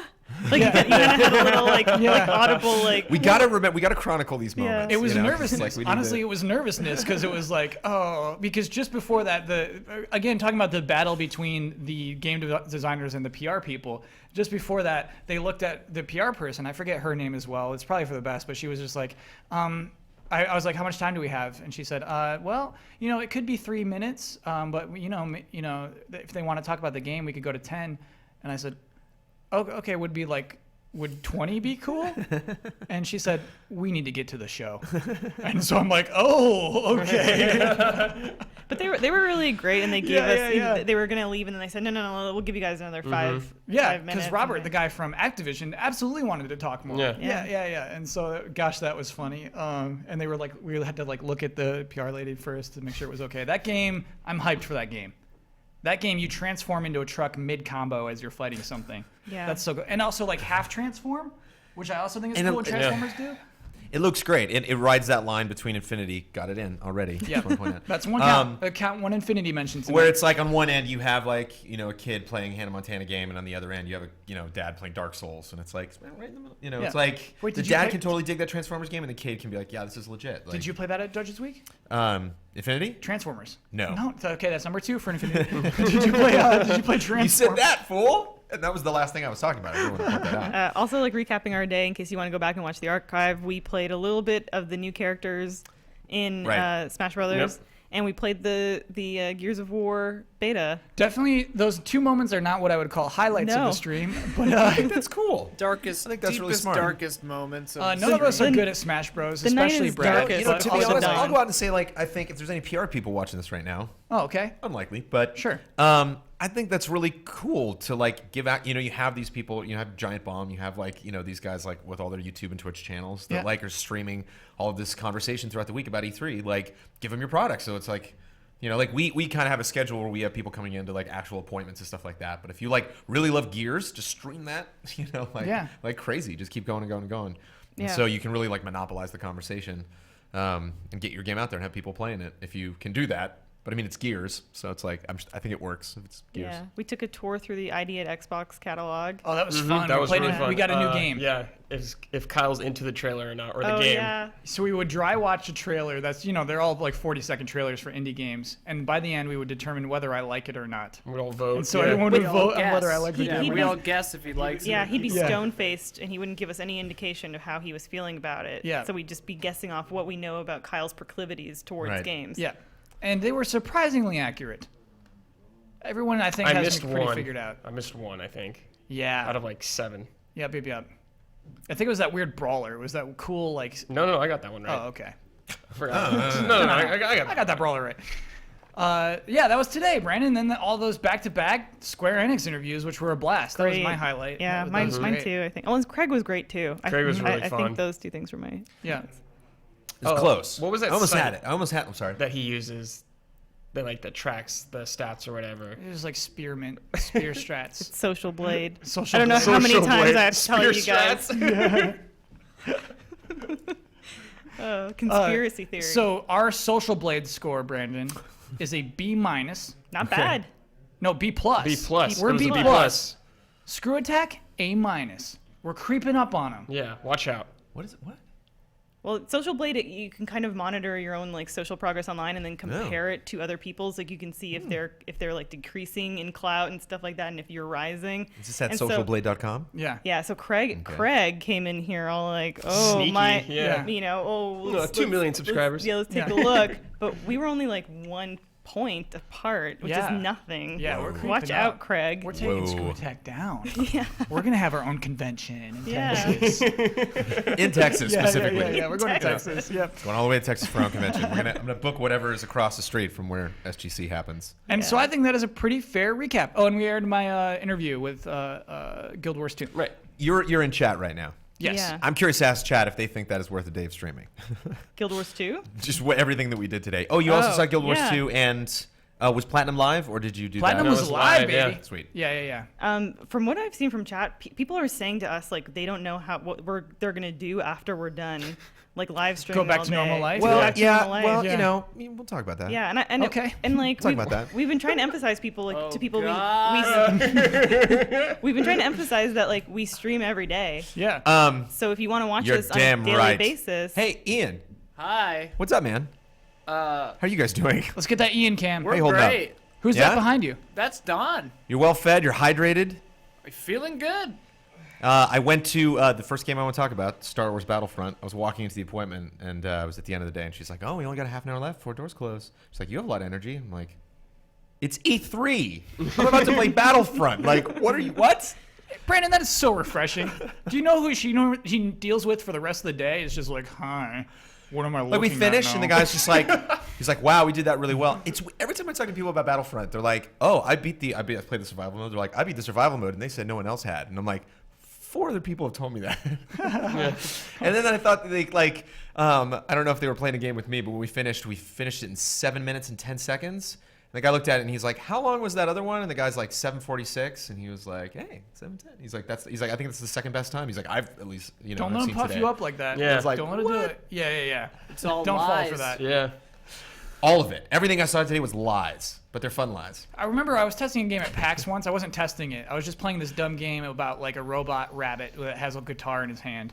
And I was like playing it. There's some dev out there that's like, Yeah. Well, the devs came up to me and they were just like, "Tear the game up." "Hey man, do you like work in game design? I'm just noticing by the way you play." It's just like, oh, come on. Now that the doors are closed, if there's any chance that like the 8 people that saw me and were like, "Hey, Brandon, game trailers." Yeah. Hi, thanks for if you're watching right now. That was Hey, awesome. 8 people? Yeah. Did they take pictures or were you like, there no, have I'm been plenty of very E3s busy." I've gone to where it was just like ninja style, like nobody, Yeah. But yeah, that was fun. Cool. E3's good times. Yeah. E3's really good times. We should all we all need to be here and eat at I E3 know. and sleeping and eating at the same time somehow. Oh, and going to those We dumb gotta figure out how to parties. do that. Those dumb Yeah. parties. I'm so happy to be here instead of parties. I think, what is it, tonight's Pactors party? I don't know. We're missing Pactors party. not invited. I think Okay. that's tonight. Yeah. Oh, okay. The Yeah, Harmonix yeah. party was last night. There's I can't a- believe it. Psychonauts anniversary party tonight. Oh, yeah. Oh, and I'm 8-Bit's opening, too. You can't. You can't stay up that late. You can't do it. Brandon, I almost thought I was gonna pass out during the Just Cause interview. Yesterday was about like 1:30 in the afternoon where I was like, whoa, okay. You know, Yeah. It's like, it wasn't bad, but it was there. It was like, the fatigue, the fear. Yeah. Just a reminder to everyone at home, I'm really stressing this. Stay hydrated. Get up and walk. Which is why, Kyle, everybody. Just you don't have to join in. This is just me. Okay. This is just me giving everybody. Well, Elise can apply for. I'm gonna applaud too. my He'll pal. rub himself. Oh no. awesome. I mean, we've talked about E3 a lot, but I just, I went to the show today and had back-to-back appointments, so like I was not really in communication much today, and you guys did a day-long show. That's awesome. So everybody's working good job. super hard. Matt Blair, that's not on the show, but he's like making you don't sure even know. his site's You guys running. don't even know. Like we've done E3 before with like 4 people doing the job that Matt Blair's doing right now by himself. And Dawn. And the system he uses to update the website is not fun. Yep. Defy Media is not going to be mad that I said that because it's Viacom's. Dawn also, like, he's just been the sole editor, and he's like killing it. He's We crushing normally it. have 30 editors Oh! working 24 hours a day. Oh, Ben Moore. Also, shout out to John Michael for keeping all this running. Yeah, John Michael. Keeping it real. Unsung hero. It's like when you listen to the radio and they just like say the cast for some reason, like you listen to the news and they're like, This "Our show news is headlines are directed written by- by Yeah, People that you've Susie been waiting Ortega." for have just showed up. Are we doing Just Plays now? Let's do it. Let's officially do I'm waiting. Just Plays. Hold on a second. Okay, all right. Calm down, everybody. Okay. I saw stuff today that we're not doing Just Plays on. I just wanted to like add to some Just Plays, supplement some Just Plays before. I'm waiting on a master document, a master scroll from Bloodworth. from Blood Dolph. So maybe that'll start at 8, tell so we him to can just get- talk about get grab it bag. going. Yeah. I'm ready. I'm here. I'm wearing a suit for Christ's sake. You should wear the headphones. Oh my gosh. Then we can communicate effectively. Who's Hi, Brandon. Whose giant noggin was What one I- of these before? One thing I Some love about our Frenchman. stream is I have no idea who's in charge. I We're have no all in idea. charge. That's just the kinda beauty of go game for it. trailers. Yeah, we We're just all in all charge. yell We're at an each other. We all agrarian yell at each other. It's the society. best. I mean, no, Ian's in charge right now. I mean, Ian's. No, because then you This could. is Ian's. This is an Ian Hink joint. You could, if you wanted to, say no. I'm not wearing the headphones, and then that would be fine. You know what I mean? That's but this is true, I better. suppose. Yeah. It is 2 totally different things. Okay. When we do GT time for an hour, Yeah. and we take the headphones off every time, that's weird. It's fun weird, but Yeah. it's a very, very weird thing to hear what the room sounds like from very specific audio sources, and then just like, oh yeah, being a human. Whoa, like. I it's like fun. it because you can hear me and you can also self-monitor. Self-monitor. And we've talked about this on sound GT time Self-monitor. before, but like I don't know if you can pick this up on the stream, but like it's very noisy, and that TriCaster makes a lot. Yep, that right there. Yeah. So like you can hear that creeping, so it's just like Ian like sneaking, like what? Oh. I like There's Ian, he's gonna say headphones something. because I like pretending I'm in the SNL Sweaty Balls sketch. There you go. Oh My my sweaty God. balls.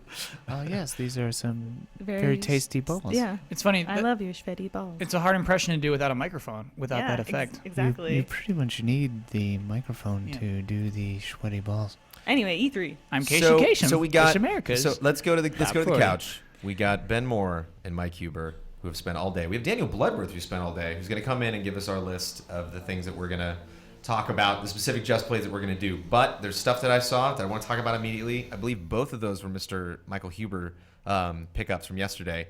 Battlefront played survival mode. I know this kind of goes without saying. This might be cliche, but I mean, we've been streaming for like 40 hours, so I might as well just throw it out there. Throw it out there. I cannot stress the difference. Like seeing those press conferences was so damn exciting. It's like a drug every year. Now we got like 3 days of it. Just like this huge. Like the big lesson I learned was like we should start a Sunday morning. We really should have gone through Nintendo World Championships like that. God, no, that is not the lesson. No. Yes, that's the lesson. Yes. And prepare for next year. Stream every day, That's right, 20 yeah. hours. But the difference between seeing a game at one of these press conferences and like doesn't matter how excited you get, like sitting down on a couch and actually playing it. Battlefront is so unbelievably gorgeous. I can't even stress just like how like the pace that it runs at, like how perfect that is, how awesome the controls are, like how just the music, the sound effects are immaculate. Like, it's just the lighting. It's nuts. It's really crazy. Tell us about the setup you played it in. I played it in a very dark room that had no ceiling, which is fun. So you like look up and it's just like it's like E3 sky. Yeah, it's probably like 40 feet up, and then you got all like the lights up above. Yeah. So it's like right next to where you play Battlefront. Don't like bomb this door or something, but it's like one of the it's like right in that EA booth. And there were 2 couches like this, and then 2 TVs back to back in the middle, and then 2 people on each couch because co-op. And then depending on the appointment, they had 2 people that hadn't played it before play together, or they had one of the EA people sit down and they would guide them through it and point stuff out. Beat it in 7 minutes and 10 seconds. Wasn't you said it was tough? Again. You said it was like like tricky. I'm sorry if that's coming out. I really don't. So mean that. smug. I get reactions. So from Brandon. Yeah, it's because I didn't have Brad Ellis or Ben Moore or you or Bossman backing me up. It was this guy that kept dying. We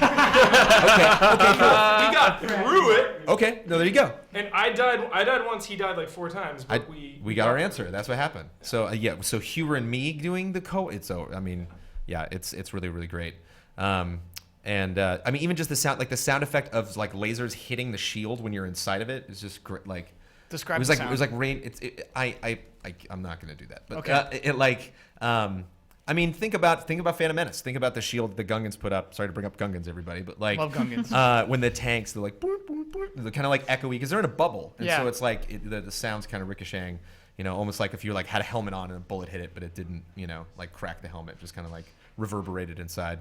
But I like should have run out and like shot at the ATST, but I was just like sitting inside of it, like that sounds cool because of course I had headphones on. No, which Brandon, I mean, do any of us actually play games with headphones ever? Yes. Nope. Yes. Okay, Yeah. you? Yes. Ian, no. No, never. John, Huber and all the time. I am headphones exclusive. I rarely do it. Yeah, but, unless I absolutely have to. It's pretty good. Brandon, Yeah, you got to I'm do curious, it. I'm curious if chat is going to rake me over the coals. Brandon, like, for me, it's because I've got that 12-foot projection, so everything's way behind. 7 me. minutes, 10 seconds. It's hard to do. Kyle's got to listen to his podcasts. Yeah. Oh God. Sorry, Kyle. So yeah, played that. I'm gonna do Hoth or High Water tomorrow. Do we need to change this? What is this? What is going on up here? This is outlawed. That's not supposed to be in the mix. This video is not allowed. This video is not supposed to be in the mix. Forbidden. It is a forbidden video. Thank you so much. Oof. Crisis averted. Yeah. Crisis You averted. should do a trailer score on it. I'm assuming it's a good trailer. You're just gonna walk out. Yeah, I'll walk out. Maybe we'll end with that. That'll be the last one we score. Cool. And you The- can step the out. 10. Michael Huber, would you like to step in to score the Metal Gear Solid 5: The Phantom Pain trailer? Media blackout. He's Can't do media it. blackout too. The whole staff You're is on your own. Yeah, media everyone's blackout. out. You're I'm out. Sorry. I'll watch it. I'll watch it I've with watched you. that. I'm not kidding. I've watched that trailer 31 And you times. played it. So yeah, 31 okay. times. I haven't counted. Nice. All right, so you got to get Ben to rate it too. See Then. it at all. I Yeah. want to see it. So yeah, other games I'll go through my schedule really quick. I mentioned Gigantic, Uncharted. We got that like Huber trailer yesterday where he like took us through the whole thing. It was like if they made a movie of it, like you literally like would see me in the theater just like oh my. And they had like chairs up on risers, so they had like rows of people, and then off to the right had like a little higher area and had 3 leather, like really farty, sinky leather chairs. Wait, farty sinky? So he's singing, it's like yeah.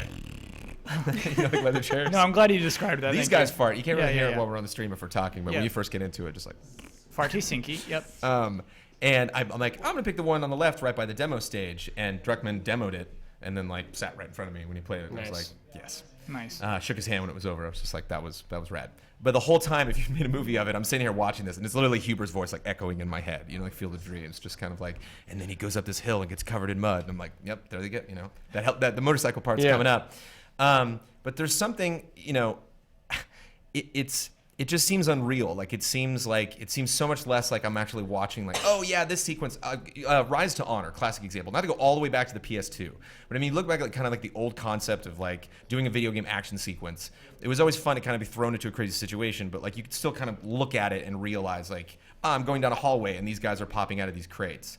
And it's like, I'm watching a car and a tank chasing it, like smash around a city, like, and like the bit that they do, because this thing comes back and they take it out in the end when they're like riding on the motorcycle. It's just like, I can't, there's no way my brain can process all of the things that are exploding and flying around, and it's just they move so fast, and it's just it's like you just check out. It's like you bring in your little list, and it's just like these are all the things that might potentially impress me about your gameplay demo, and you're just like, yep. It's like writing, awesome. VO performance is awesome. Like, plot details, yep. It's like doing something. It's funny because you were like, I don't know why they didn't show that behind closed doors, but like that moment when he hits that, like that's the moment. That's literally like the card where like it just the whole second part of that is a totally different game. Is the proof that like Uncharted 4 is wow. Whoa. So I don't know. This is the conversation that they want to create, I guess. Like that they want for us to just talk about it and for you to just dream about it. Yeah, Kyle. I am, and I'm dreaming about it. I am absolutely, man. I'm sorry, I'm being smug. No, that part's not smug. Okay. Gladly, you can talk about Uncharted. Here's a question I have about Uncharted 4. Yes. Can I stop the car and get out? I saw somebody on Twitter said that you can. He was in some interview with someone. Whoa. And he mentioned that. I don't think it sounded like there will be moments in the game where you will, because I'm assuming that's not the only vehicle sequence in the game. So I think he's like, we did have stages, but totally. I don't know if he did it intentionally, but totally did it a different way. Yeah. And like every time he zigged, he zagged instead when he did the demo. And saw Last Guardian, and damn it, is that a cute game? Cute. Yes. Cute's not the word I wanted, Brandon. That's what I want. Okay. I want to keep you companion. I have a question about the Uncharted demo. Okay. So it's a continuation of what we saw during the press conference. Yeah. So that final shot. Well, it's the whole thing. You start at the same point that the press conference did, but it just goes all the way to the end. Okay, so that final shot where Drake is swinging and then he presumed he smashes into that pillar. Mm-hmm. How does that play into the rest of what you saw? Do you remember? Like, does he smash into the pillar and then come around, or does he does he not hit it? So he's like hanging onto a big chain, and the chain is in the water, and when he hits it, he slips, and so he goes all the way down into the water. So he's like running on the waves, and then a boat's coming at him, so he climbs up it. And I don't know if you have to climb up it, or if that's just like, there were a lot of things where they were like, that thing that you saw, that one bit, like that was playable, like that was actually them playing it. Cool. And so you have to climb up to get over the boat, and all the guys in the boat duck, when it goes up over it, and then he like slams into the mud, and then it pulls him up, and then like even him just like sliding in the mud, like hanging onto this thing, and he's totally prone, so he's like, like just completely getting covered in mud, and then pulls himself all the way up, like onto his feet, so he's kind of skiing for a second, and then like climbs up onto the truck, and just the whole way that animated was like, that's a guy doing that. There's no, and not to throw like another random game under the bus, but like Tomb Raider is a little wobbly, it's when she moves, like it's granted she was like shivering like a lot of the time, but like, and a game like For Honor, it's just like there's something about the way they just run around the environment that's just completely bonkers, just in its realism, and that's something that that's huge with Naughty Dog in the Uncharted series, is like just to make everything like seem like the characters were scripted to do that, but you're actually playing the game. And Last Guardian, which I think my favorite thing about Last Guardian, which was interesting, like one of the guys, I heard somebody say like, what if it's like the worst escort quest of all time? It's basically the game. Because they like seem to play up. They're like, this thing may not do what you want it to. Like that's the trick. Yeah. And I think one of my favorite moments is when you actually, because like we didn't really see a lot of sound effects. Like there was heavy music in both of the trailers that we saw. And so when like you're in an enclosed space with this thing and it's walking around and like slamming its feet down, like it is a feral beast. Like it is this big, huge thing. And when you're like confronted with the weight of it, it's really cool. Compared to like a lot of the adorable moments where you're like doing a platforming thing and like, or like a puzzle thing, and you're really far away from it, calling to it, and it's like adorable because it's like, looking at you and calling at you and stuff like that, or trying to figure out a puzzle or something. But if you get really close to it, or it like jumps, it's like all of a sudden it becomes really, kind of scary, because it's just like, oh yeah, that's right. This is a huge dog, bird, beast thing. Were you able to get like access to it, or are there huge lines that we're going to be waiting in to see Last Guardian tomorrow? I had an appointment, so I don't know. I didn't see it anywhere else on the floor. Must be nice. Wait, I have a must be nice. quick question about. I think every tweet I made today ended in "must be nice." Sorry. Quick question about Last Guardian. Did you encounter any enemies in it? No, it was the same. No, it was the same thing as before. Like it was the same thing that Huber described. Okay, I didn't know if he saw any like enemies in it. Nope. It was a little bit beginning with the with him meeting. It was the opposite of Uncharted. It was like more at the front of it. Yeah, which is like meets the thing and tries to figure out how to get out into the open. And the second he gets out into the open, into the sunlight, it's the demo that they showed at the PS4. Yeah, that's stuff that I saw. It looks like we're ready to start Just Blades. Yes, Just Blades. Oh, and I also Disney Photo. I went by and I played Inside Out play style. Number 3. But I'm gonna go to. Oh, here's number 4. I'm gonna go to the booth tomorrow at 9:30 a.m. and I'm interviewing John Vignacchi, and I'm grilling him about all sorts of stuff. Grill him, man. And then hopefully somebody can cut that. Don's gonna be on TriCaster tomorrow, but hopefully somebody can throw that together later on. We can get that up tomorrow. I have a hype headache. Oh, hi. Oh, no. No, dude. Oh, you're in, bud? So much hype that man. my head is just like... It's hot. No, really, like that's what happens. I'm not even kidding. Like whenever, like every day after E3, when I try to sum everything up, it's like I can't even.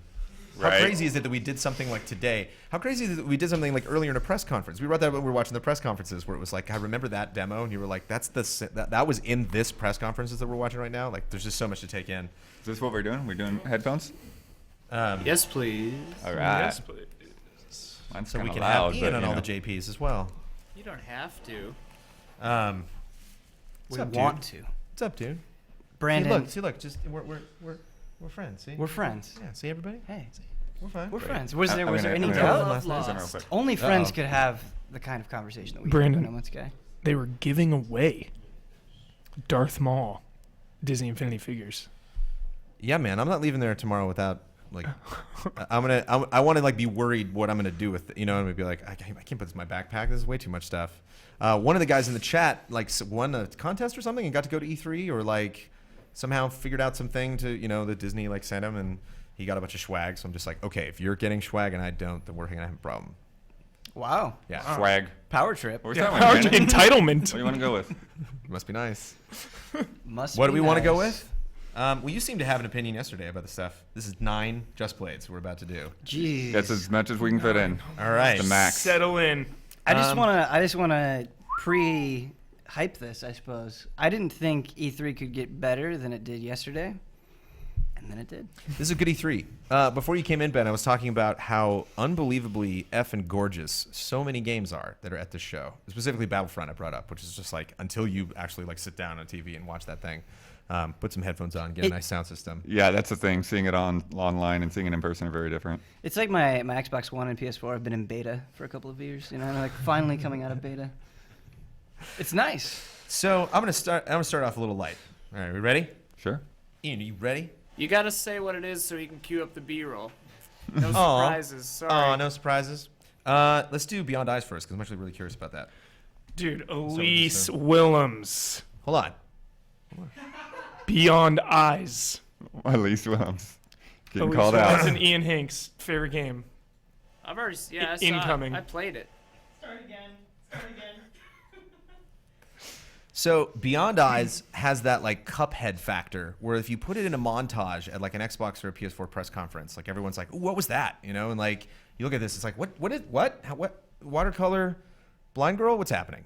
Mike Huber, you checked this game out and you Yes. dug it. I'm glad we can talk about it. I am not going to say some things that I saw because spoilers. This game needs to be experienced, Kyle Bossman. Is it too much to ask for to not shout? Like I thought Beyond Eyes might be the one. No. It's like No. okay, No. that was the point. I'm like This- let's start with Beyond Eyes, so then we can get to Deus Ex, and then we can. Scream. This was the most refreshing game I've seen in years. This blew me away. I had so much emotions during this presentation. The developer, it started as a one-person developer. She worked on it for 3.5 years. Passion project. Eventually got picked up by the team that makes Worms.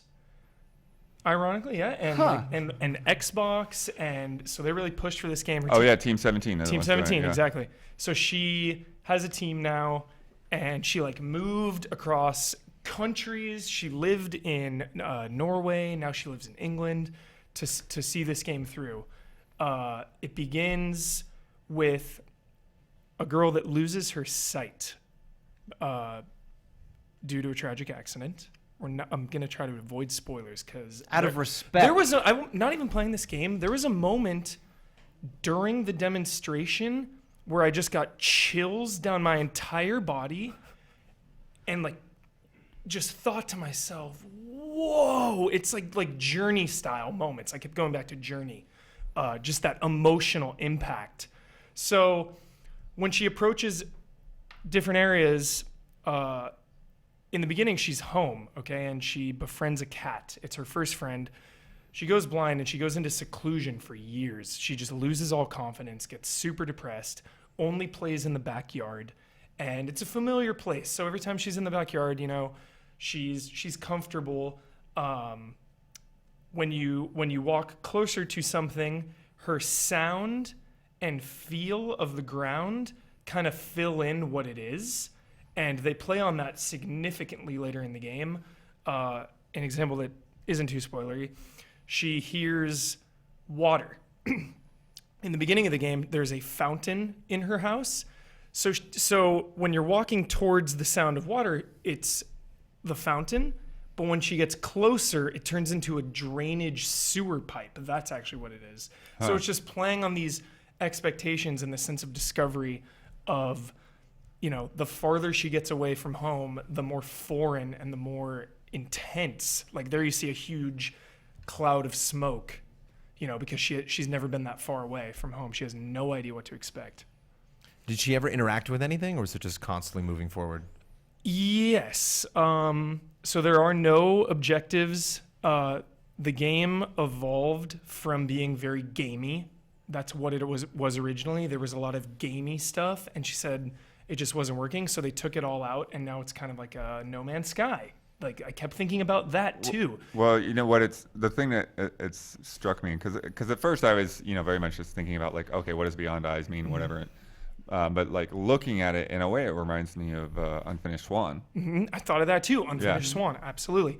And she just kept saying she wanted a fairy tale vibe, a magical vibe of this girl struggling to live in this world that befriends this cat. It's her only friend, and now it's the search for this cat.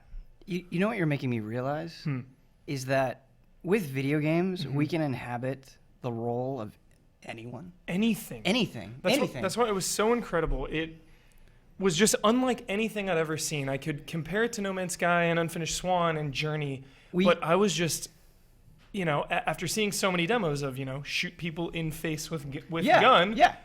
This was the end of my day, and I was blown away. And she was so passionate about this game. The person we usually take control of is generally male, generally white. Yes. Probably with a short haircut, maybe bald, and is violent. Yeah. You know? Yeah. Like 90% of the things. That's not an exaggeration. Yeah. And this is incredible. This is the type of thing that only games can do. Yeah. Yeah, I was just thinking that, like, if you watch, you know, I've seen, like, some pretty dramatic movies, like, you know, like you and I love the horror genre, you know, and it's like you watch some terrible things happen on television and film. You can still just kind of sit back and eat popcorn and watch it happen. But, like, I remember Brothers, you know, like there's a, you know, again, no spoilers, but there's a scene in Brothers where they basically make you do something, and it's not like a gruesome, like, oh, I'm chopping this guy's head off. But it's just like, I don't want to do that, you know, like it was just, and then you actively had to do it. Yeah. And so it's like only games can do that. And it doesn't happen that often. There are a lot of really great independent games out there that have really interesting systems, but to have something like a Gone Home, you know, like just this, like, you know, revelatory moment. And it sounds like this is just begging for stuff like this, where like if you have some kind of cloud or like antagonistic force or like sounds appearing in the distance and stuff, like.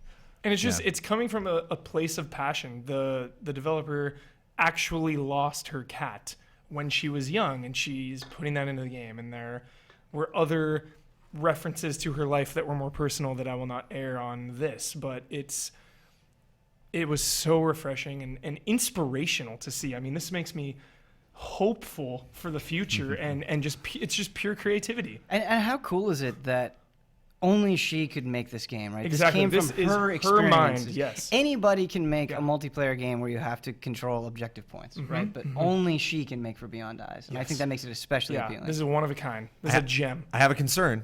I have one concern, that it's super short. That would suck. How long would you, Ben? How long would you prefer this game be? However long it needs to be. That sounds like such a smug jerk answer. I get it. But no, that's like, a very Ben Moore answer. Yeah. Yeah, I hear you. I mean, Journey's 2-3 hours, and that's something say, I'll never forget. I was going to say 2-3 is nice. I was thinking. An evening. Yeah, I was thinking. It'd be nice to have an evening with this game. Sure, like, I think that's fair. I think Brothers was the same thing. I think it ended up being like 2 evenings. It's like I think a Saturday afternoon into the evening. But man, and then there were things when it was like right there. It's raining, so she loses her way more easily. Everything that she's kind of taken in fades away, and it makes her more disoriented because of the way sound and feel, you know, guide her through her path. So it progressively ramps up. And because it's attached to something like ID, do they have a release date? Like, does it have a locked schedule or summer? Oh, okay, cool. Coming up. Cool. Yeah. It's summer. It's summer. That's cool. very That's cool. close, yeah. That's cool. Yeah, I think this one's gonna hit right in the gut. I think they're setting up for some brutality It was to emotional. our hearts. You know, Brandon Jones, I'm actually super happy that you keep bringing up Brothers, because every single time you do, I'm reminded how much I love that game. Like, everybody should check out Brothers. There are some and Brothers is is one of those games that, like, you know, like Ryan Stevens, you know, would be like, you have to play this game, and I was like, okay, and then played it, and like, yep, he was right. Well, thank you for checking it out. It sounds like you'll either review it or play it again at a later date. And let us know. Cool. Thanks, Hughes. Get this from me. That was a good one. That was good. You're ready for it, Ian. You and Elise. 10 out of 10. Wrap it up. I had the opportunity to play it at GDC. I really liked it a lot. Yeah. I liked it a lot. I want Ian's review to just be more emotional than The Last of Us. I wish I hadn't seen some Feelings. things, because I wasn't even playing and it was out of context. Oh yeah. And when they happened, it was just, oh my gosh. You know, it is an honor and a privilege to be able to come to E3 to check out these games well before they release, and to have these developers like pour out their hearts to you. But there have been, I think, 2 times today where it's like, I wish I was in a dark room by myself playing this. Like, I can't fully appreciate what you're trying to show me because there's too much going on. So, bad news, guys. I don't think we can have any arguments. Looking at this, we can. I don't know if I can get. Blood I don't know if I will can be really get the shed. blood boiling with any of these, because these are all pretty effing cool. I think we're all in agreement. That was my goal. I'm gonna swing it over when to I Mr. scheduled this E3. Bloodworth, holding it down. I'm gonna swing it over to Mr. Daniel Bloodworth now. Nice. And I want to talk about some Morpheus. Yeah, man. Because I'm super curious, and that's something that, like, we really have. I mean, considering how long we've been on here talking, haven't really talked about a whole heck of a lot. Well, it's VR hard. coming at you. You ready? Yeah, I mean, I actually did get some clips for him, but yeah, it's a hard thing because it's like, how much can you show, really, you know? So wait, what's that? Hold. Wait for the B-roll. Wait for the B-roll. Okay. Morpheus. Dude. Dude. B-roll. Morpheus. There we go. Yes. There I am. That's blood roll right there. No. That's some good B-roll. That's going to be used in multiple Yeah, you'll see that over and over. Over and over for years. I'm looking forward to the Morpheus episode of Mandatory Update. Whenever we get that in, and like, it's just us puking for 20 minutes. but like, we all wear them to work. Like, we all have just everything. You know, we have like whole. And we're all in meetings like where some we all, like, nightmare have where we're Morpheus. like, everyone's got Morpheus. What's happening? Before we start this, what do you, if you had to guess, what do you think Blood is experiencing right now? What world is he in? We saw it. Yeah, you see it. Some kind of cube. Puzzler. So yeah, so this is my first experience with any of the VR, really, other than the, Virtual Boy and the stuff in the old arcades. So it was, definitely, I was very curious about, okay, how's this going to work with my glasses? I'm just like, okay, I got to get in this sweet spot, and that was kind of a tricky thing because sometimes it would like slip out of place a little bit, and then I was like, readjust. Because you had your glasses on. Yeah. And the contact's not happening. No, probably not worth it for Morpheus. No. But I did try it without glasses on. It's like okay, this is more comfortable and it's tighter to my face. But I think it's like partly just like one of those things of like being in a demo environment and having to do everything really quickly. Like eventually I was able to like get that more solid as I went through more demos, because I went through like 5 different demos. We have footage, I think, of 3 or 4 of them. But yeah, so this first one I did was Super Hypercube. Is that what we were seeing before? Yeah. So it's the best way I can describe it is like Tetris from above. Kyle Bossman. So you have a block and you're moving towards a wall with a hole in it, and you have to like tilt your head around to see like what the shape of the hole is, and then there are like little tricks like the thing could move or whatever, and then you've got to like flip the block around to like match the shape. It's a really simple kind of concept, but you have to move around to actually be able to get the right view of it. And then the blood roll. Well, I might as well go with this one. Well, no. I'll wait, because there's a loop a few times. The next one I played Dude Huber. Dude Huber? That sounds like a cool game. Whoa. I never hear Daniel like this. What is up? You're getting me ready. Okay, so this is Capcom. Yeah, we can keep that rolling. I don't have this thing. Resident we VR. couldn't film it. We weren't allowed to do anything. So it was just called The Kitchen. So you put the thing on, and you are like you're sitting in a chair, but the character is also like tied to a chair, and you're looking around, and you're just like you're there. You're in this place. It's a grody looking kitchen. There's a guy lying on the floor. What's going on? And you're looking around. You're hearing stuff. And then the guy like gets up and he's like got a knife and then this is where things got a little weird because it's like it raises like these arms up like your arms are bound, but it's like I'm not raising my arms right now. Right. But like he's trying to cut you free, like he's frantic, he's trying to do it. Yeah. And then there's like this like crazy woman coming out from the back and she starts attacking him and she's stabbing him and you're just stuck to this chair and you can't do anything. And like she gets right in your face. And dude, like you know me, like you guys get freaked out about PT and all this stuff. And I'm just like, yeah, that's cool. And this is just like she is in my face and I'm like, can you not be right here right now? Okay. What did she look like? Excuse me. She just like had like this like long strangly hair and I don't know, it was like she was either crazy or like a zombie or something. Like something was up with her. And I was like, what is that guy's name at Capcom? Jun Takeda, is that right? Yeah. Yeah, that was the guy that did this thing. Yeah. So yeah, and Omar got to try it out too. Really, really cool.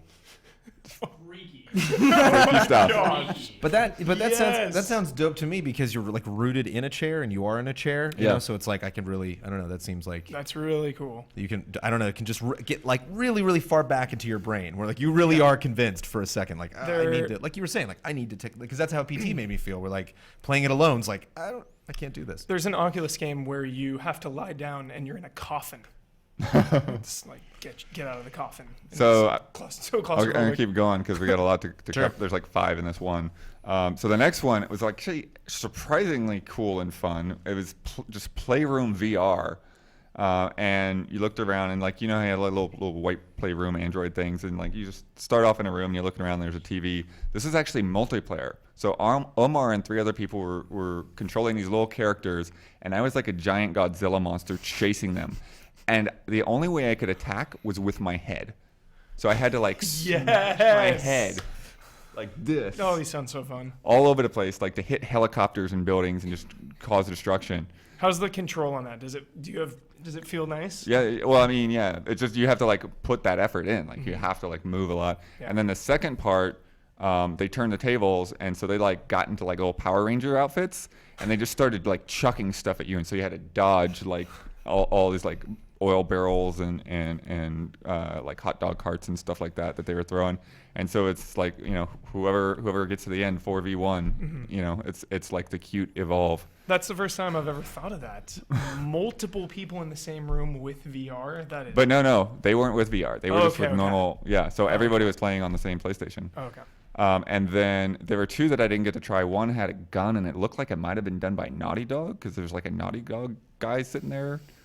I didn't get to do that though because it just like the way like it was just sort of like a free for all once you got into that room and it's like you wait your turn and then I had to go to the next appointment before I got to do that. And then there's another crazy thing with a bike, and it was like it was like a horse with wings. It was like really weird. It's crazy. The guy had rigged up. Get over to the boom. Okay. Get over to the boom. Let's get Omar in here. Oh, that'll work. So the guys rigged up a bicycle with a meter on the back tire so they could tell how fast you were pedaling. Also, your steering wheel changed your direction. So they're developing like a bunch of different games that let you exercise in your room with VR. Oh, the game they had there is you were a horse or like a Pegasus because you could fly. So you would running, chasing things down. The faster you would pedal, the more speed you would get, and you would take off and start flying through the air and stuff like that. So cool. Yeah, incentive to exercise. Exactly, and they were talking about they're going to do ones with like tanks because you can do like tank controls and move around with the VR and the thing. But if you could like bike around Los Santos, that would be nuts. Yeah, so, it's all PlayStation. That would be so such a mind. That would be such a trip. Because that game's trippy alone because I live in Los Angeles, whereas like actually being in that game, like my brain would split. Right. The 4th one I tried was it London Heist? I think that's right. Yes, I've seen this game. This one has me the most hyped. This was the one where get out of here. So the others, I was still very kind of aware that like there were people around me or whatever. This one, like I was just because it was like I was involved in gameplay. Like I totally forgot about the real world. I'm like, I'm just playing this game right now. Here we go. There's videos of this online. It used 2 Move controllers, And so like first it just starts off, you're like in the passenger seat of a car, and like you can like, okay, open the glove compartment, like pick up the drink, throw it out the window, like stuff like that. Open the car door, and you're just like using the triggers on the move controllers. But then like these guys start coming up alongside of you on like motorcycles and cars and stuff. And so the guy gives you a gun, and you got to shoot the other cars, like take their wheels out and that kind of thing. And then you've got to like use your other hand to like grab clips and like put them in. And like I just kept bumping the move controllers into each other because I was just like whatever, all right, we're doing this. So yeah, and they called that portion of the game the getaway. I guess there's another part they had shown before. There was a video online of it where they're in the jewelry store. The guy cracks the safe open with the controls. He's in the game, cracks them open, opens the safe, picks up the diamond, like puts it in his pocket, ducking down. He has a shootout in the jewelry store. It looks really cool. Yeah. And then the most developed one, the craziest one that we saw, me and Omar both played, is called Rigs. I think they spent more time trying to explain how to play the game than we actually got in the match. But it's a multiplayer match, and you're in these huge mechs, right? And so like you're just using a normal PS4 controller, but like you've got like trigger for each arm, and then you can switch between like damage, speed, and recovery. As far as like your different like abilities, so that like you're tuned to different situations. But it's weird because it's 3-on-3, and we were playing 3-on-3 multiplayer in Morpheus. But your goal is not just to like get kills. What you do is you pick up these orbs, and they're orbs that are scattered around the map, or you can get orbs from killing guys. And B-roll, bud. Just in linebacker position. Oh man, Omar set up the shot. I had nothing to do with that. Put the tripod down because I want to go get in my own. So commentary. Anyways, hopefully she moved away eventually. But there we go. So you pick up the orbs, and once you have enough orbs, you go into overdrive, and then you become, basically they say you become the ball. So there's a big hoop at the top of the map, and you've got to jump into the hoop before anyone kills you. So it was pretty crazy. So you're like, yeah, so you go into speed mode, you try to get there as fast as you can, and then what's pretty cool too is like if you get shot, then you just like end up ejecting up into the air, and then you've got to look around and find like your next like spawn point. But what's crazy about Rigs is you don't aim with the control stick. You aim by looking where you're shooting. Huh. Yeah, it's just another thing you got to get good at. Like none of us are good at that. No. How we're responsive all starting the same spot. How good did that feel aiming at someone? Is it like as good as a mouse? I mean, I think it felt good. Like I was getting used to it. You know, it's Omar got a bunch of kills before. Yeah, his kind of Omar's died getting off things on him. done. Finishing moves in Mirror's Edge. So this bike thing. So was that your favorite? You think of the bunch because it was the most developed? I mean, it's an actual game. You know, I mean, I think London Heist was really cool, but it was still very much like, okay, this is a quick section of something, and you know how that plays out over the long term, I'm not sure. But this was, yeah, I mean, and I think again, this is something that suits sitting down. You know, or that one with the gun that I didn't get to play, like the guy was like having to stand up and kind of look, you know, walk around, you know, turn behind him and shoot behind him and that kind of thing. And I could, like, even though I didn't get to try that, like, I'm not sure I want to do that, you know. But it's still, yeah, Rigs felt like it all made sense because it's like, okay, you move and then you kind of have like the delay of the robot moving and all of that, and it all fits into what's going on. Can you imagine a scenario in 10 years where you're watching Twitch, you're watching some esports championship, and it's just a bunch of kids with these giant things strapped to their heads, and they're just like freaking out? Yes, I can. Pro gamers. Yeah. So yeah, that sounds like a lot of stuff. We haven't seen a lot of this stuff before because Morpheus has definitely been demoed at PSX and different events. Yeah. So yeah, it's interesting to see them making new stuff. Do you think they make the stuff just to develop and learn, or do you think they make the stuff to demo at shows?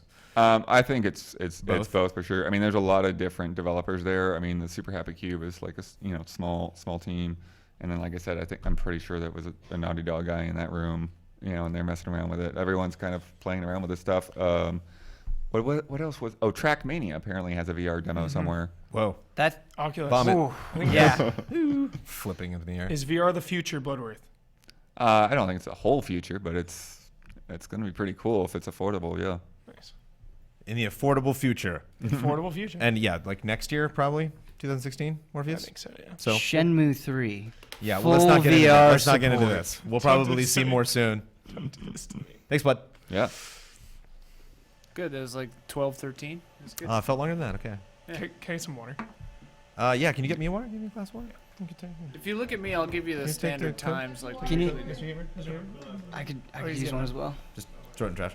we have those water bottles over there. Yeah. Hey, Oh, Kyle. oh, look at that. Bossman. Kai Bro, boss. I didn't even know we had water bottles. Take it. Stay hydrated. Water bottle, water bottle. All right. How are you enjoying this behind the scenes view of GameTrailers viewers? What was the Thank horror you one so called, much, Blood? Kyle. That sounds amazing. It was just called The Kitchen. The Kitchen. Yeah. The Kitchen is on my radar. I still think I want to play London Heist the most. Yeah, I mean, that's the thing. Like, The Yeah. Kitchen was almost more of an interactive movie, Mhm. but it was just crazy because, like, you can look all in every The kitchen, direction. hands down. Yeah. Like, I really want to. And that was a private thing. Can you think I could like stroll up and like? You might be able to. That'd be cool. I can tell you the booth number. Yeah. What are we doing next? What are Is we it on doing the short next? floor too? Next, we are doing XCOM 2. This is a good one, Brandon. All of yours seem good. I'm actually they picking were the one good. I thought would be the least good. Yeah, it is. It is. Because to me, it is the least good. I think of we the should talk three. about that last. Save the first one for last. Yeah. We got some bombs. Yeah. And then No Man's Sky Part 2 at the end. No, I'm kidding. You ready to go, Ian? Ready when you are. XCOM 2 announced. Just XCOM 2. Do you think they're going to take the 2 off and put like another subtitle on there? No, they And don't need sneak it to. in? They don't need to? They don't need to. Why do they need to?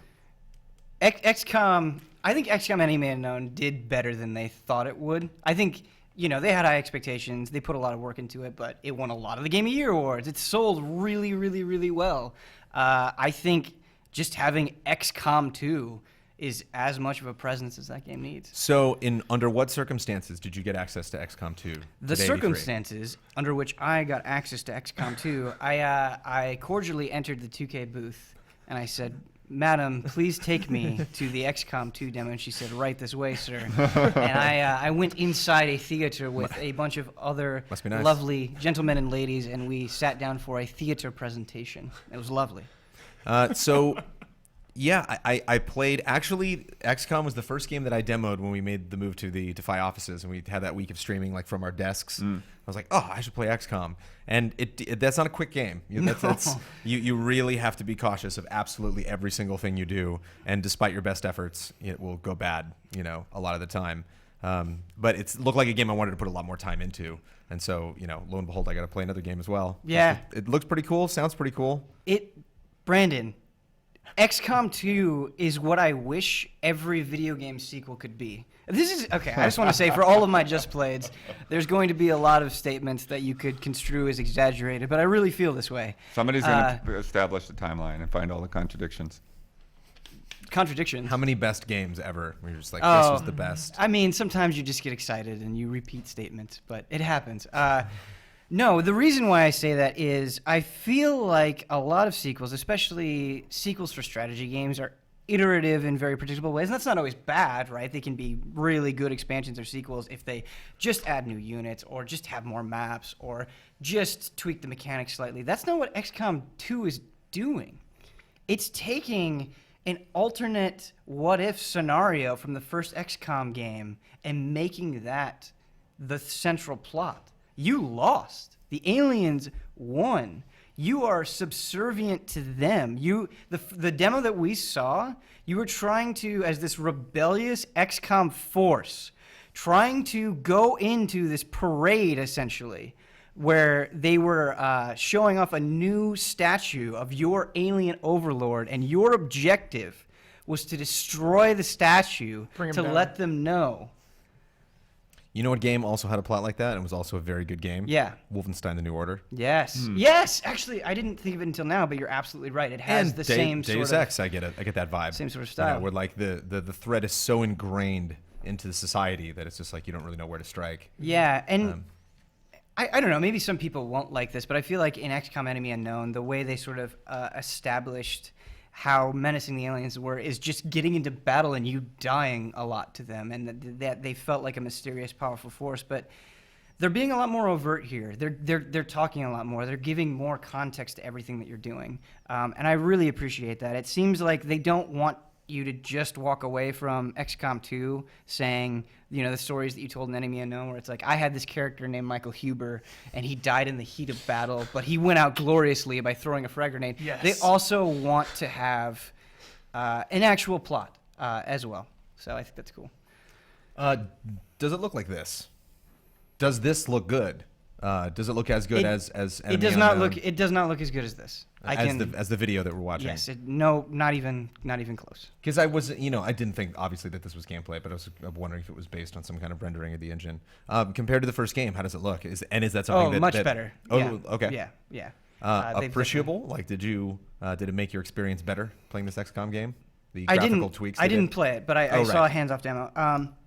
What I noticed is the animation seemed better as well. Like even the guys running to cover and snapping into cover, the way they oriented the camera, how quickly they got up into their actions. Like I feel like in a lot of strategy games, you sort of get this like, okay, I select this space and then my character turns and he runs. Everything in XCOM 2 was very fluid, right? It felt like each of your units was an actual human being moving in a convincing way, which was super cool. Now we got this cool XCOM expansion. I think it just got one expansion, Enemy Within, that where you could like bond with some alien DNA or like do some gene. And you had psionic powers, gene splicing and stuff. They talk about that at all? No, but they did talk about. They showed rather. You have a ranger unit, and initially the ranger unit acted pretty predictably.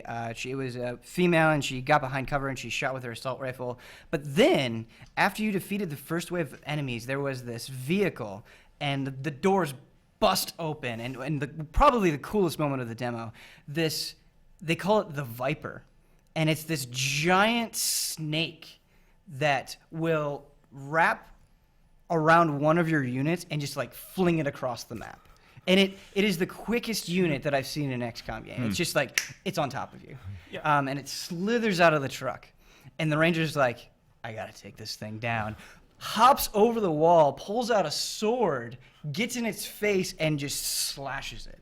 And they said melee combat is going to have a presence, like a significant presence in this game. Cool. And the way that they showed it off, they even kind of did like a almost behind the back shot when the character slashed the Viper. I thought was really neat. How is the pace? Is it similar to the first one, the pace of battle? Yeah, so it's similar in the sense that, you have your turn and you move all your units before the enemy can act, unless they're under Overwatch, and they'll trigger when you enter their space. But in terms of, I guess I don't know how to answer it other than that. It seemed like another thing that they want to accomplish in XCOM 2, and they didn't explicitly say this, is that the missions themselves are more complicated, right? So you may go to a mission and you have one objective, let's say it's to eliminate all enemies. Something will happen in the mission that makes that more complicated, and so you'll have to deal with the spontaneous situation before you can deal with the situation that you set out to do. I have a question. What does Bloodworth think? Actually, I had a question, and that was, had they talked at all about your base building? No. Because I would think that being an underground resistance is a lot different than being we need a mobile game. A huge than being like a huge part of the government. You know, it's like, okay, you can't build this huge underground silo or whatever you had going on before. I mean, they show that at the end of the trailer. That's pretty much, you go back to base, right? Yeah, well, we didn't, in the gameplay demo that we saw, and it was all gameplay outside of the like sort of initial introduction. I didn't see any base building whatsoever, so I can't answer that question. I wish I could. I think it's an excellent question. It's probably like one last place that humankind has, the kind of thing. The other thing is, I mean, you're still XCOM, you know. Right. So who's to say that you don't still have access to the same facilities? Because XCOM is a global effort. I would think it would just make sense, though, for it to be impacted significantly in some way. Mm-hmm. So it's crazy. One thing, just to wrap things up, that I was kind of marveling at the other day is it seems like I'm really enjoying this revitalization of so many franchises, because it's something that it was kind of like stagnant, I think, at the beginning of the century when we got into 3D. We could really, like, I think last gen when like it wasn't just PS2 graphics, but Xbox, but like you could actually make like really impressive games. And so there was like, the Prince of Persia kind of didn't know what to do for a couple years. Like a lot of franchises were like, should we reboot or what are we doing? It still doesn't know what to do. It disappeared after the right. last No, one. I'm not. Yeah, I don't remember Prince of Persia. But it's just like, you look at like Tomb Raider, Hitman. Like there's all these great, franchises that are just starting Need for Speed. Like they're just like, I think it's time for us to make a full investment and like really not just, think of the whole story, kind of like what Disney's doing with Star Wars. It's like, let's just wipe the slate clean, start over. Not in the interest of like, making a quick buck on one thing, but like really having a new, especially if it's a new developer, like a new team that's like, we're in on this, let's do it for a long time. So, XCOM 2, XCOM 3, it's cool. It'd be really cool if this is like a big blockbuster franchise in games. It would be, especially because, I feel like a lot of the other games that you mentioned, and not that there's anything wrong with that, they're trying to appeal to as many people as possible. And XCOM is brutal. No matter how you play it, it's a super difficult game that you will probably completely fail your first time. And to have a strategy game reach the level of success and how complex it is, I think it's really an achievement. And when is the next time you think you're going to get to play it? I bet they'll have a strong showing at Gamescom. They also really hyped up Firaxicon, which is in September. All right. And I hope and I think it will have a big showing there. GT presence at Firaxicon? Where's that? So we talked about that, I don't and know. they said you're invited. So Yes. Okay. yeah, Firaxicon confirmed. Thanks, Ben. yeah. 10 minutes exactly. Nice. The release date is in that trailer. It's like November. So you gave me 8 there? I gave you 8, and then it switched to 9 by the Okay. time you mentioned me or noticed me. All right. Going back to Huber. Huber, which one are we doing then? Let's do Deus Ex. Deus Ex. In case you weren't tuning in, couple hours that was ago. a good Yeah, just interview. get those second two. Or the bottom two. Deus Ex is a So I know game they Huber didn't wants talk to about play. one big part, so I'll mostly talk about that. Okay. Cool. I Cool love story, that bro. You can stealth the whole thing. Jazzed. Kaboom. Yeah, I mean, you could do that on the last one except for the boss fights, right? Yeah, he said this time you can totally do it. Sweet. All right. Go for it. So we know you're running out of games to be like super excited about at this E3, This man. is I got to be honest. insane, like I think Brandon is anybody having a Jones. better E3 than Huber? I mean, really? God. So actually, when we're recording this is fresh off of Square Enix coming to our stage and demoing Deus Ex, and you got to see a part of Deus Ex today. Today is a big happy Deus Ex day for Michael Huber. Yes. What more? What did it add? What did it bring? You went in with one concept of what this game could be. You walked out with another. Where are you at now? My expectations were high, extremely high, and it met them. So the part that wasn't discussed when they were here was the beginning. Jensen gets off this train. He's pulling into a train station, and he gets off, and he's sent by the task force. Let me open this. And you didn't play this. This was a demonstration. Yeah, it's a theater demo. Heavy information.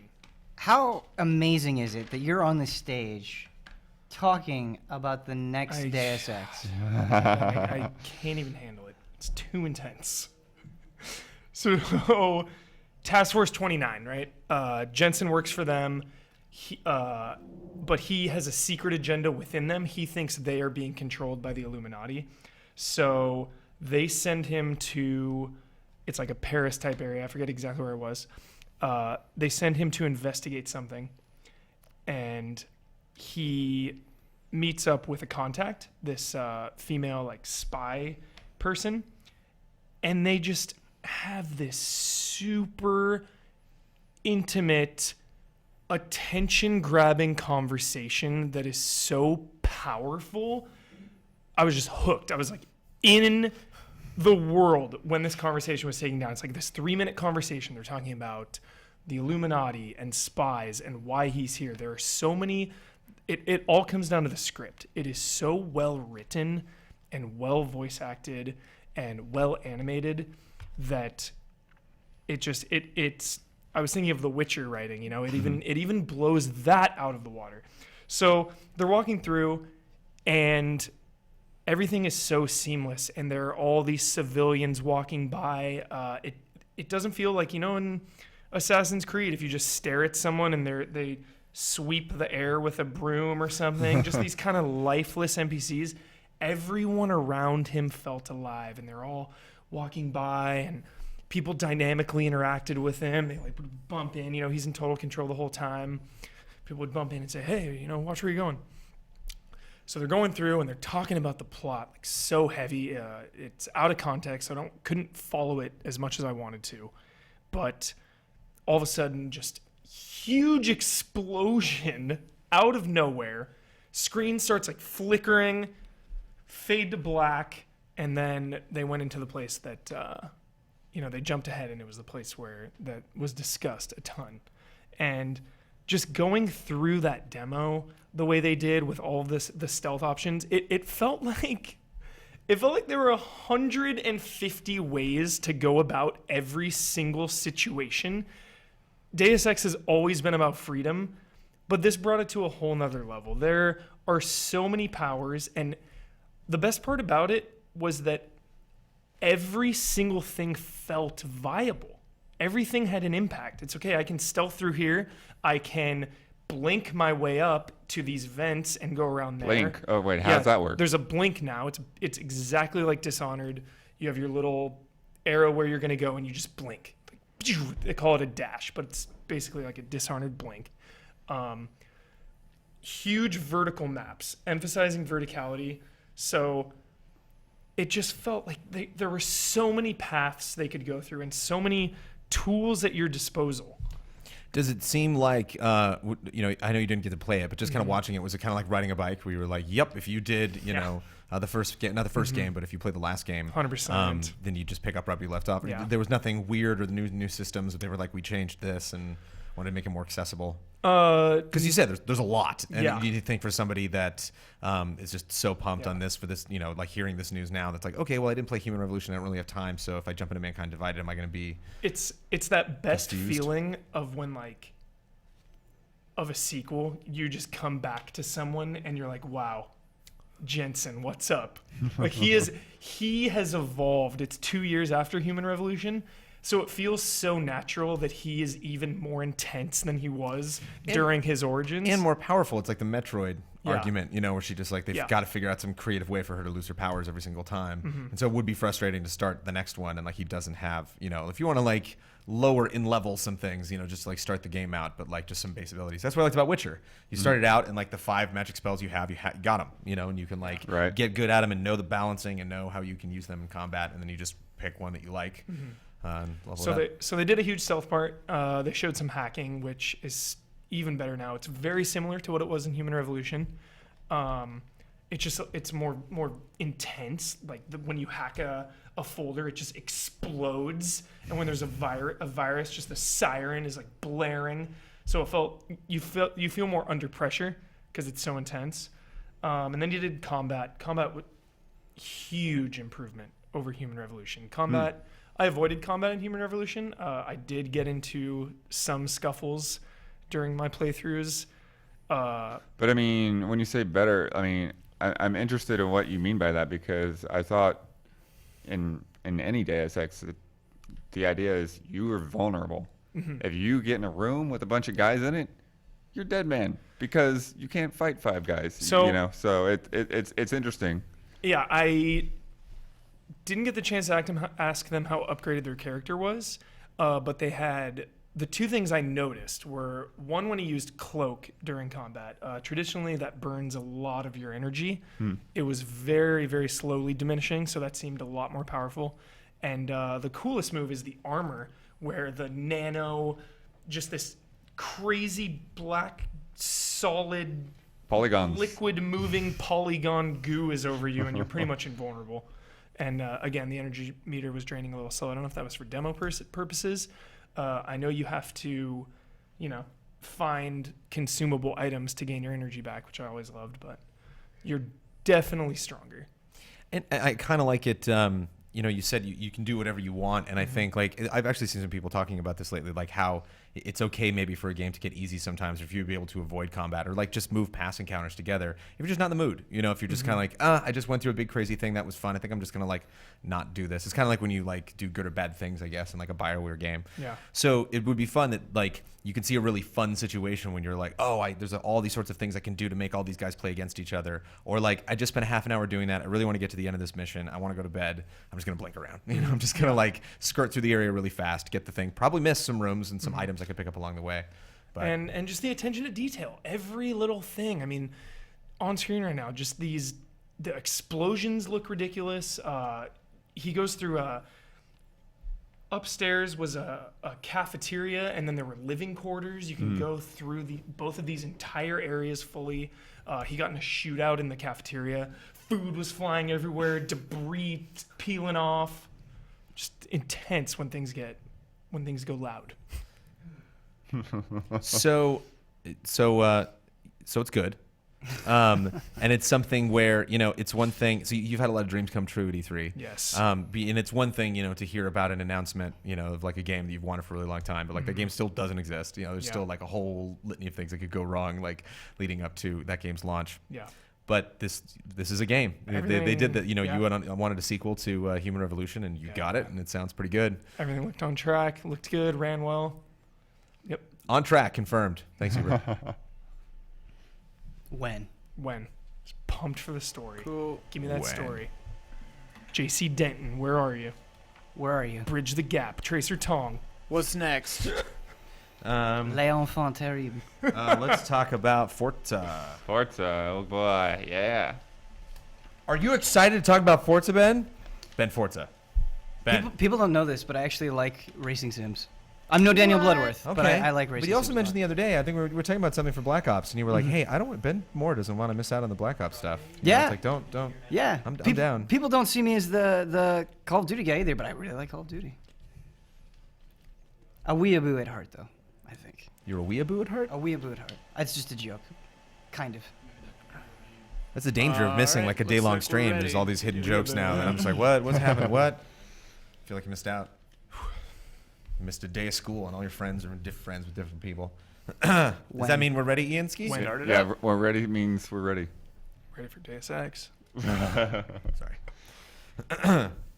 So Forza, not to just make you do that every single time. Just kind of just put blood on the Forza list. But it is marvelous, the space in your brain that race all these racing games. It's nice to have you as a resource, Blood. I'm a little overwhelmed right now. There's a lot of stuff, but yeah. But to my recollection, in talking to you about racing games, Forza seems to be one of your favorites. Not every time, every single one of those games, but I know Horizon you're definitely a fan of. Yeah. But Forza is not a game. I don't know if I think maybe I possibly could have gotten an appointment, but I don't know if I'm gonna actually make time for it. Should I make time for it at E3? Should I sit down and play this? Well, for one, this is again not a playable. Bummer. So they Weird, gave a because demo. there was a Forza game that seems like a very playable kind of game to have at the Xbox booth. To have a little racing, a couple sit down. Well, they've done that in the past, and and it's kind of useless in a way. Because okay, you're gonna have time to drive around a track once, and so what do you actually get out of that? Although actually some of the stuff that they have in here, I mean, it's been the fans' broken record since the first game. It's okay, where's the night racing, where's the rain, and they are actually bringing those two things into the game for the first time. That's really cool. And it's a very technical. There's a lot of talk about porosity and different surfaces and things like that. like every car is made out of different materials. There's like 450 cars, and so like different cars are made out of different kinds of materials, and so the water collects on them in different ways. Jeez. And the same thing with they said was it 40? I can't remember what I actually wrote down. I think it's either 48 or 148, which is a big gap, but different drivable surfaces. So they were talking about like on a track like Sebring. It's like an old track in Florida where they kind of like you transition from like concrete to asphalt, and then there's like these like like seams in the middle with like the tar or whatever. I'm forgetting the actual words, but even those seams have a different material that reacts to water differently. I love stuff like that. Like I love when like baseball games, like they're like we really decided to focus on the stadiums this year, and it's cool because it's like cool that'll be the stadium forever. It's like that'll just set the new standard for that thing. And I'm sure like a lot of these courses are just classics. So well, yeah, and that's actually one of the things he said. It's like, well, in a way, this game's been 10 years in the making, because there is a lot that you kind of build on, and you kind of see that in Gran Turismo as well. It's like they just keep building on and making improvements.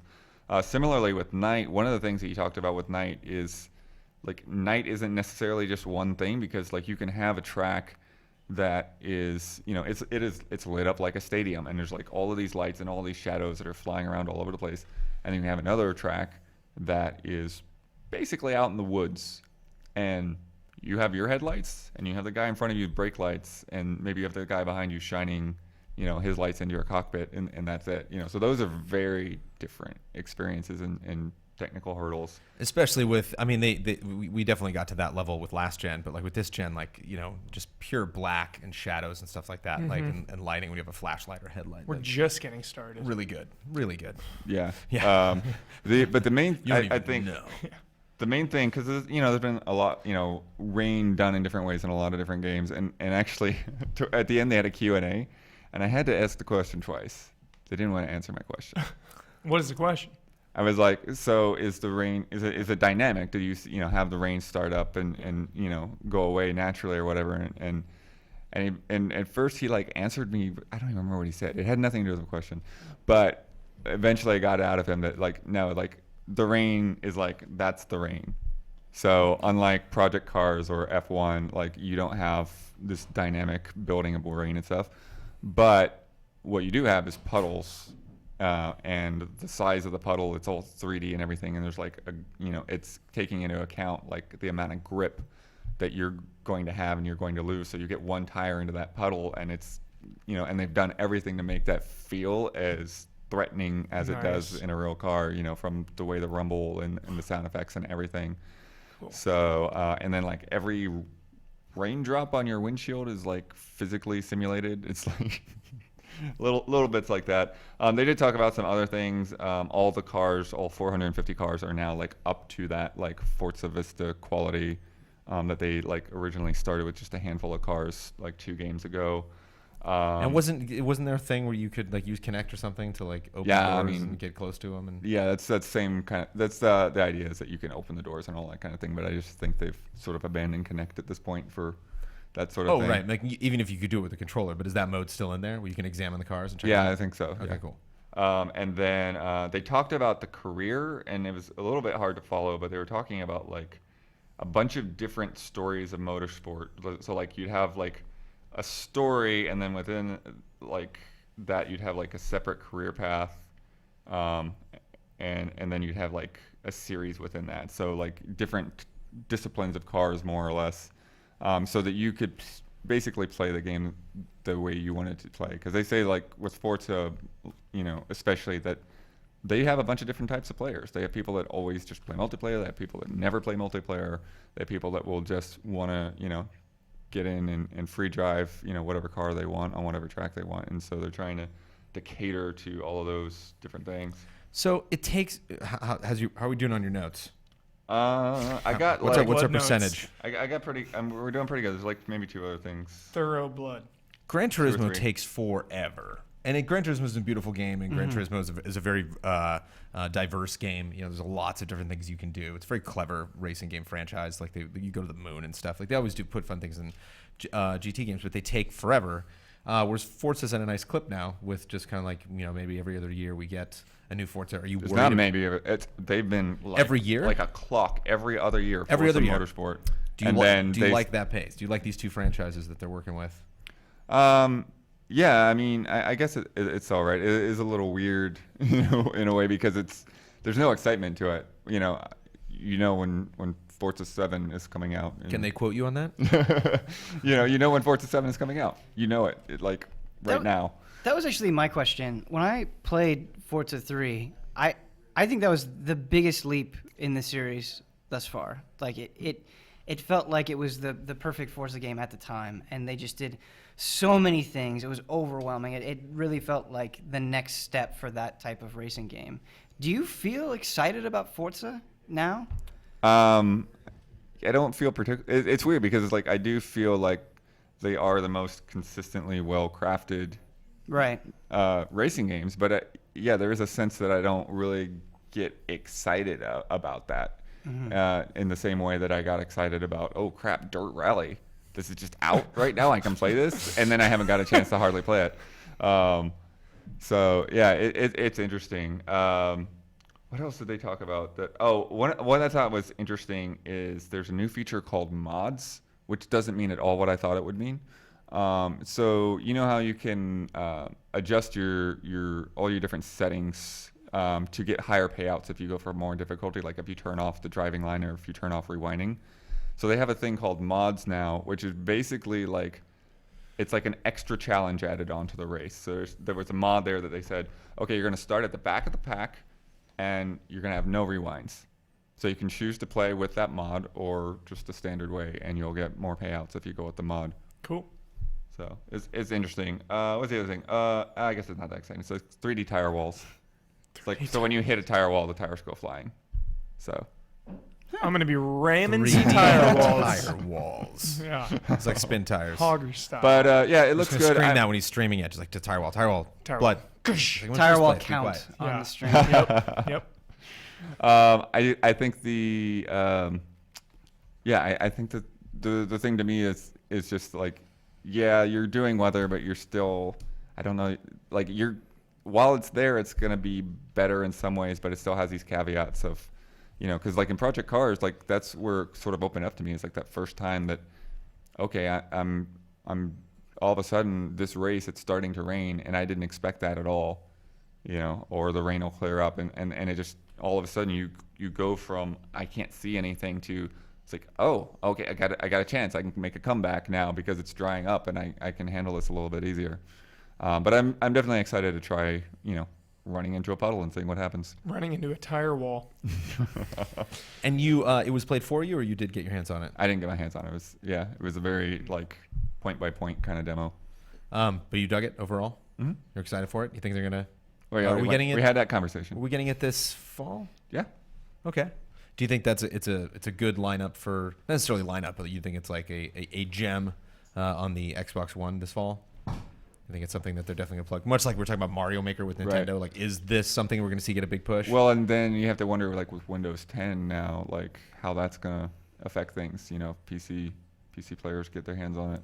I leave it up to you to find out, Blood. Thank you. 11. What's next? Oh boy, now we're getting really good ones. The good ones. Street Fighter 5. Street Fighter 5. Oh man, this is something I've been waiting for all day, as well as the other one. Thoughts just swirling in my head about this game. I've really only one very particular question to ask you. It's simple yes or no when we start. I can't wait. Yeah. Hmm. Wait. Hold. Wait for it. Hold. Release. Ride out with me, Ben. Ride out. All right, make it happen. I think this is the first time I've heard you say that. I love it. I got chills. I suck at fighting games, but I love them. No shame. And I definitely know a paragraph's worth about most fighting game franchises. And what I always fondly remember from playing a bunch of Street, because I love my Super Nintendo, and I had Street Fighter 2. I went out and purchased it as a game I wanted to play. Never got good at it, despite how much I played it. Guile's my favorite. But it just feels good. Like, is that Street Fighter? Like, is that a good way to describe it? That, like, you know, like there are other franchises that have fun systems and do things differently, but like Street Fighter is just the tightest, you know, control scheme. You know, and it's just, there's no question, you know, like what you need to do to get better. I've just never been able to do it. So. I think this is the perfect way to start off this Just Play, Brandon, because it's a really good question. I am not a master of any game. I'm not. There are games that I'm good at, and there are games that I'm bad at. But I really like competitive games. And the reason Street Fighter has captivated my heart, and I'm not a lifelong Street Fighter player. I've always dabbled with the series, but I really got into it in Street Fighter 4 because I had a friend that kind of showed me the ropes and actually taught me how to play fighting games beyond just mashing buttons. You know, and I play a lot of MOBAs, right? When I'm playing League of Legends, when I'm playing Heroes of the Storm, even when I'm playing Hearthstone, I sort of reach this point. It's not that I don't have to think. It's not that I don't have to make interesting decisions. But I kind of reach this point where I go through the motions, right? I play Leopard Gnome on turn 1 in Hearthstone, right? I have my loadout for Jinx in League of Legends. I just kind of do it, and it feels comfortable and it feels right. I'm not kidding. Almost every match that I play of Street Fighter, if I'm playing someone of an equal skill, my heart is racing. And I feel like I'm in the moment with that game in a way that I'm not in a lot of other competitive games, because everybody plays differently and the game is so complex. And not only do you have to make difficult decisions, you have to make them in a split second. It is like heart-pounding and intense in a way that just makes me so happy. Another thing I would describe about Street Fighter is that it's a franchise that is always aiming to refine itself. Yes. And it can be tempting for some, like a lot of, I'm getting it right. I'm terrible at fighting games. I'm really proud of myself right now. But you know, you have a lot of fighting game franchises that'll like branch off and I know there's been weird Street Fighter games, but like it seems like they really don't want to rock the boat. You know, like if there's something new, if there's like, you know, the R&D department at Capcom and like on the cutting room floor of all of the gameplay modes they wanted to add, you know, all the ones that are, you know, didn't make the cut are just like it just doesn't. It's not going to make this better. It might be fun like for some people to check out, but like if we're going to add something. And they did add something. So wait, hold on. Let me guess. Counters? There's like a new counter thing you can do? Sort of. That's what Bison's doing here with the little purple blast? Brandon, you're actually doing the perfect setup. Okay. So I'm literally finished. That's all I got. We had some conversations when we were doing the most anticipated list. You know, why should Street Fighter be on there? It's just another fighting game. And Number 3? What was it, 4? 5? You're absolutely right, because every single core Street Fighter, they pretty much redo it in a way. Like, yes, you still have the fireball motion. Ryu still throws Hadoukens, okay? You know, M. Bison can still stomp on your head. But in Street Fighter 3, you had the parry. That gave that game its own identity. In Street Fighter 4, you had the focus attack. That gave its game its own identity. What I love in Street Fighter 5, and what was driven home today in such a beautiful, majestic way, is that they're going beyond that. The new things in Street Fighter 5 are V skills and V triggers. And basically what that is instead of having one thing that kind of wraps around the entire game, each character has their own thing that further establishes them through these two new mechanics. So the V skill you can activate at any time, and Ryu's is, this is the simplest one to describe, is a parry. So just like not just like Street Fighter 3, because in Street Fighter 3 you would push forward whenever they would attack and you would block. Here you have to push medium punch and medium kick, and if you do it at the right time, you'll parry anything. But other characters' V triggers are a little bit more complicated. And Bison's is a counter, so it's like Ryu's parry, but it's slower.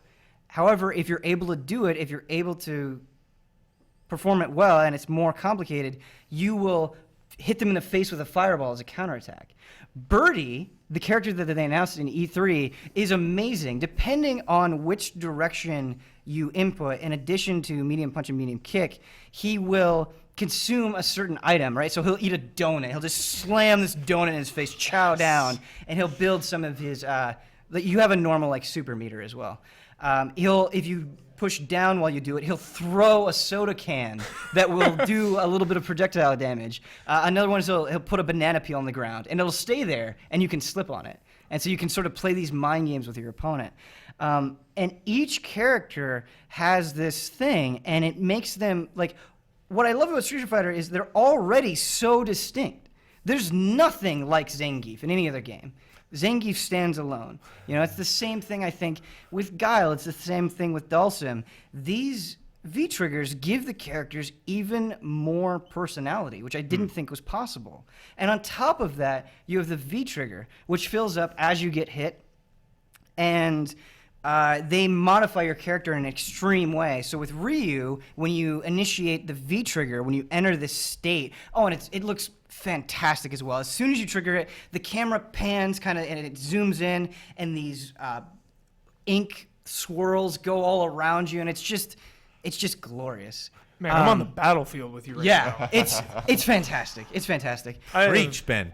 Reach. And with the V trigger for Ryu is all of his attacks gain electrical damage. Also, you can charge fireballs. The longer you charge it, the faster you'll come out, right? So now you're not just doing a fireball motion, you're getting inside your opponent's head, and you're like, if I hold it for just an extra second, maybe they'll jump early and I can hit them with it. And it's like, already, just with this one character, just with these two things, you've completely changed Ryu.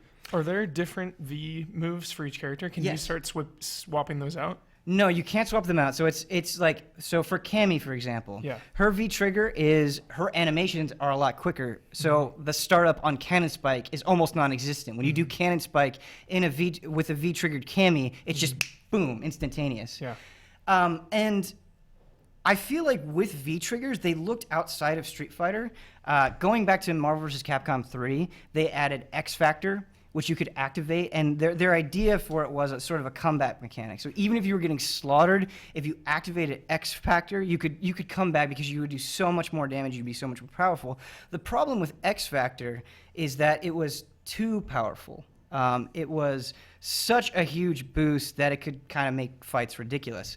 And I feel like V-Trigger sort of takes that idea, kind of letting you get back into the match, giving you a little bit boost, but it's more thought out because it's independent for each character. And what they said, and this might upset some people, the roster's not going to be as big as you're probably used to with Street Fighter 4 at this point. But if all of the characters are that much more complex, it's probably worth it. And you get more DLC packs down the road and more add-ons. I just had one quick question. Did you get to destroy a car?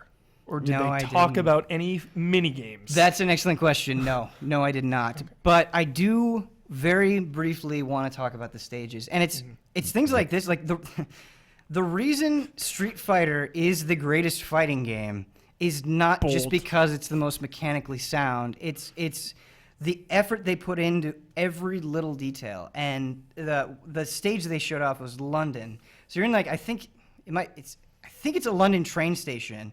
And over in this corner, there are these punk rockers just kind of going at it, rocking out, banging their heads. And then kind of close to them, there's this old man in a bowler hat and a cane. And he's just kind of jigging along.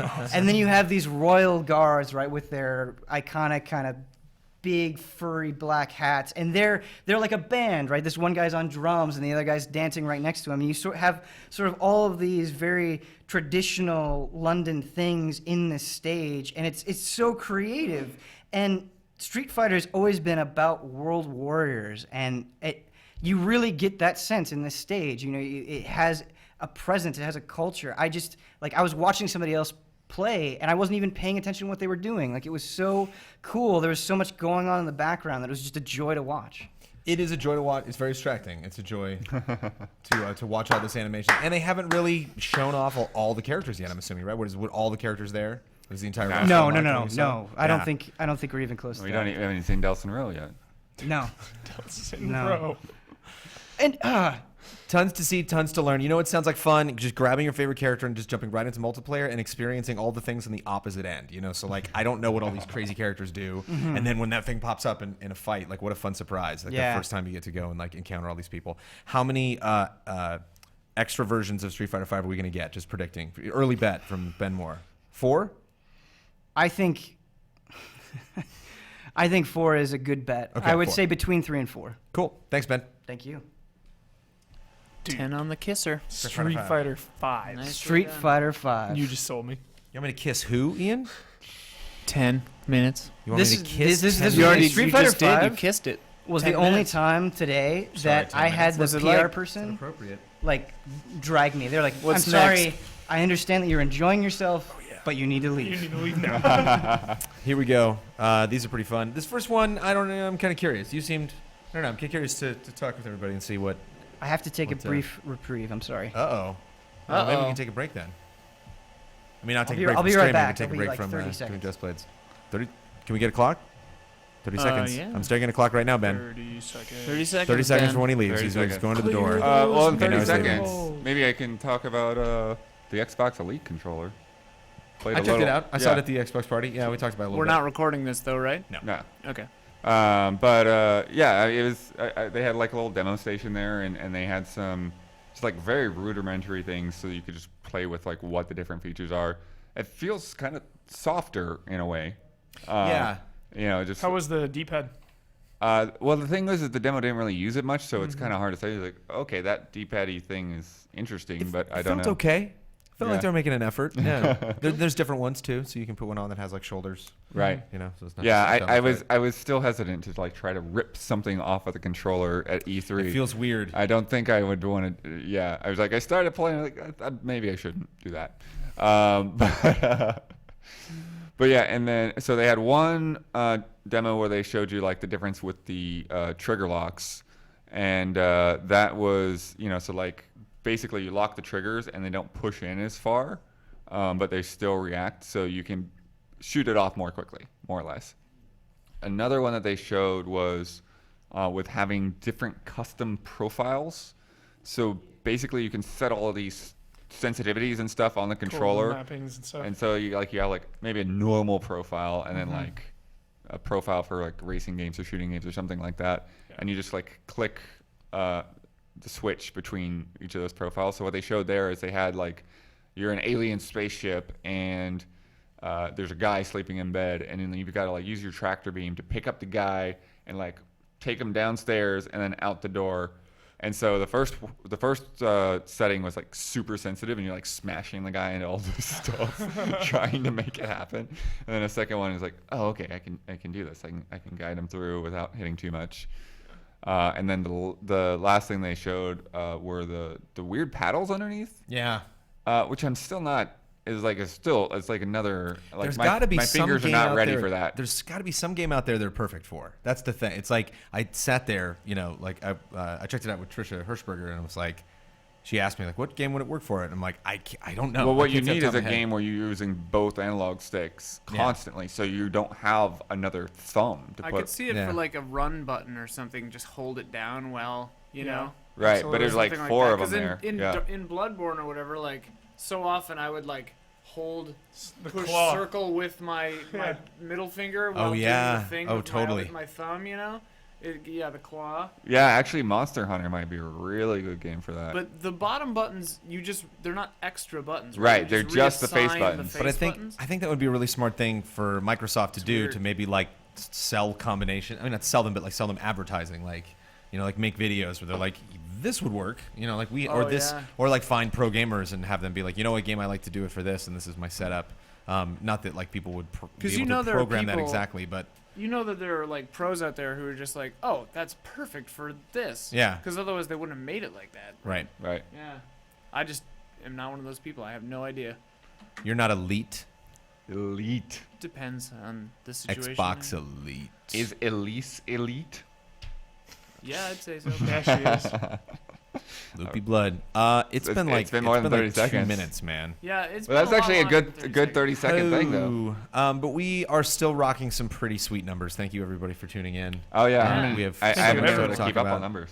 But E3. thank you, John, for rolling in B-roll. John's just chilling on the couch, absorbing all of the gaming What knowledge. other little things? Hyped John, on what are you- Deus John, Ex what are over you- there. Yeah. What are you hyped on, man? Like, what are you feeling from E3? All right, okay. First of all, meeting those guys from Deus Ex was like a dream come true for me. I've loved Deus Ex since the PC back when I could not run it. I'm serious. I love Deus Ex. Another thing I'm super excited about is definitely Horizon. Cannot wait to hear your Just Play for that. Yeah, coming up. I'm hoping it is as amazing as I think it is. Yes. Not this That one, is but the one after exactly that. what We're going to I'm do Star thinking Fox about. next, and then we're talking about Horizon, Right. and then we're talking about another game. And I will say, the more I look at Star Fox and take away my disappointment from it, the more I'm like, okay, it doesn't. I can play it. I can play it. It's not terrible. It's just, it's different. It's different, and I gotta accept it and accept that you can turn into a little bird jet or whatever that is. But that to me is very interesting because it's like a callback. But yeah, we'll get into that a little bit more. It's a callback to people that really know the franchise. That looks pretty cool right there. That looked decent, actually. Ben's getting in a pickup game of Hearthstone. Yeah, the or visual. something. Oh, man, I what's bet. happening, Oh, man? God, I bet. Tavern Brawls came out. Hey, real talk. Man, Real phone talk. I be dropping Wi-Fi in the bathroom when I try to play Hearthstone. What the hell, Goes man? away? Yeah. The Wi-Fi? Really? Yeah. What phone do you have? And then I turned Wi-Fi off, and I had like 3 bars, and it just like it blinks the 3 bars. It's like, nope, sorry, Weird. you're out. Mine works fine in there. I'm like, I've if been I can't play Hearthstoning in Hearthstone on the toilet, I don't want to live anymore. I don't want to play I'm done, Hearthstone guys. at all. Really, you're fun and all. Like, you're great. I love this job. Like, long live Game Trailers. But if that keeps up, I'm out. That's Hearthstone in the bathroom. That's the straw. Yeah. It's over. The straw that broke the camel's back. Hearthstone on the Do toilet. you want to just go without him? Well, we can do another 30 I seconds. wish we could, Ian. I'll Wish do. we could. Below. I played slightly. Oh. Slightly. It's cool. Yeah. Well, that's the thing. Like, I played it for a couple of minutes, but then I still have no idea what I'm doing because it's one of those things where either I don't know whether it's the way the game's set up or whether the demo's set up, but it's like you just pick up the controller and it doesn't tell you anything. So like, okay, just start throwing buttons Seems around. like that kind of game. Yeah. So one thing I thought was interesting when I first started playing is that, like, even though like they start you off like looking at a mountain with a cave, I started going backwards. Doing the whole go left thing. It's like, oh, there's a lot of stairs. You can go a long way. Okay, I don't want to walk all the way back, so I'll just go ahead and do this thing.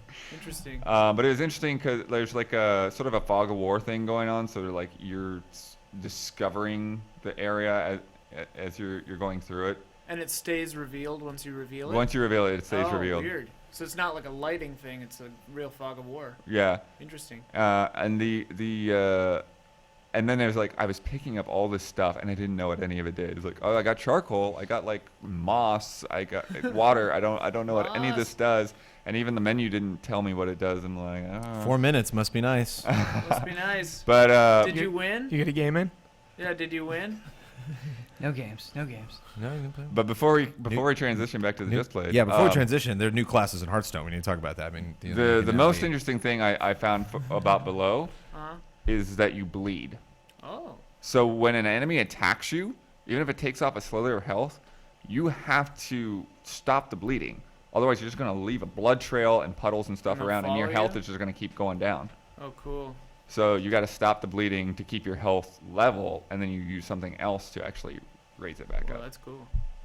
All right, let's do this one. Star Fox. I could, if this was debate class, I could get on both sides of the fence. I could get on one side and be like, hell yeah, Star Fox. Like, of course with the Wii, of course with the all sorts of fun stuff you can do with the tablet controller. Yes, like the right people are working on it. Like, yes, this franchise is relevant. Like, if you're making Falco Amiibo, then we should have a Star Fox game. At the same time, this looks okay. And I mean looks. I'm not talking like looks like it's not fun to play, but really looks kind of bare bones. It reminds me of like Daytona USA. Like, you know what I mean? Like the environment, just in the environment, like it just looks. It's the modeling. Daytona The lighting is good. The modeling is USA. not good. Yeah. But you know what I mean? Like the mountains in the distance, how it's like indistinguishable. You're like, I can totally tell it's a mountain. It's not like it looks so bad that I can't tell what it is. But you're just like flying over. It's just uninspired sounds cruel. It's just like, it's a simple looking game. You just coined a new criticism. We need a Daytona USA emote immediately. I can't help it. I played, I played Battlefront. I saw Uncharted. I saw, just some games. We're talking about Horizon later. Just unbelievable looking games that are admirably, running on console. Some of them. So. Yeah, that's like one concern. But again, I can sit on both sides because the other camp would say, who effing cares? Because this could potentially be really fun. Yeah. And most people are curious. Control well, ? Yeah, and well, the visuals are weird because in a way it almost feels like, to a certain extent, it's like it's intentional. But like to be familiar, like I mean, you're talking about games that were made when like you only had a handful of polygons on a model. So it's like, in a way, some of those things seem to like evoke that, keeping that tradition, you know, like how those things looked. But it's like, it's also seems like it could be an excuse in certain areas.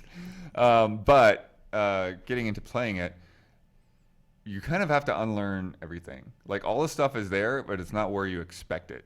Because so like your button, like your guns are are on triggers now, and your speeding and braking and barrel rolls are on the right thumbstick, and then you use the face buttons to do the barrel, not the barrel rolls, but you know, the U-turn and that stuff. And then you have the A button you use to turn into a little walker from Star Fox 2.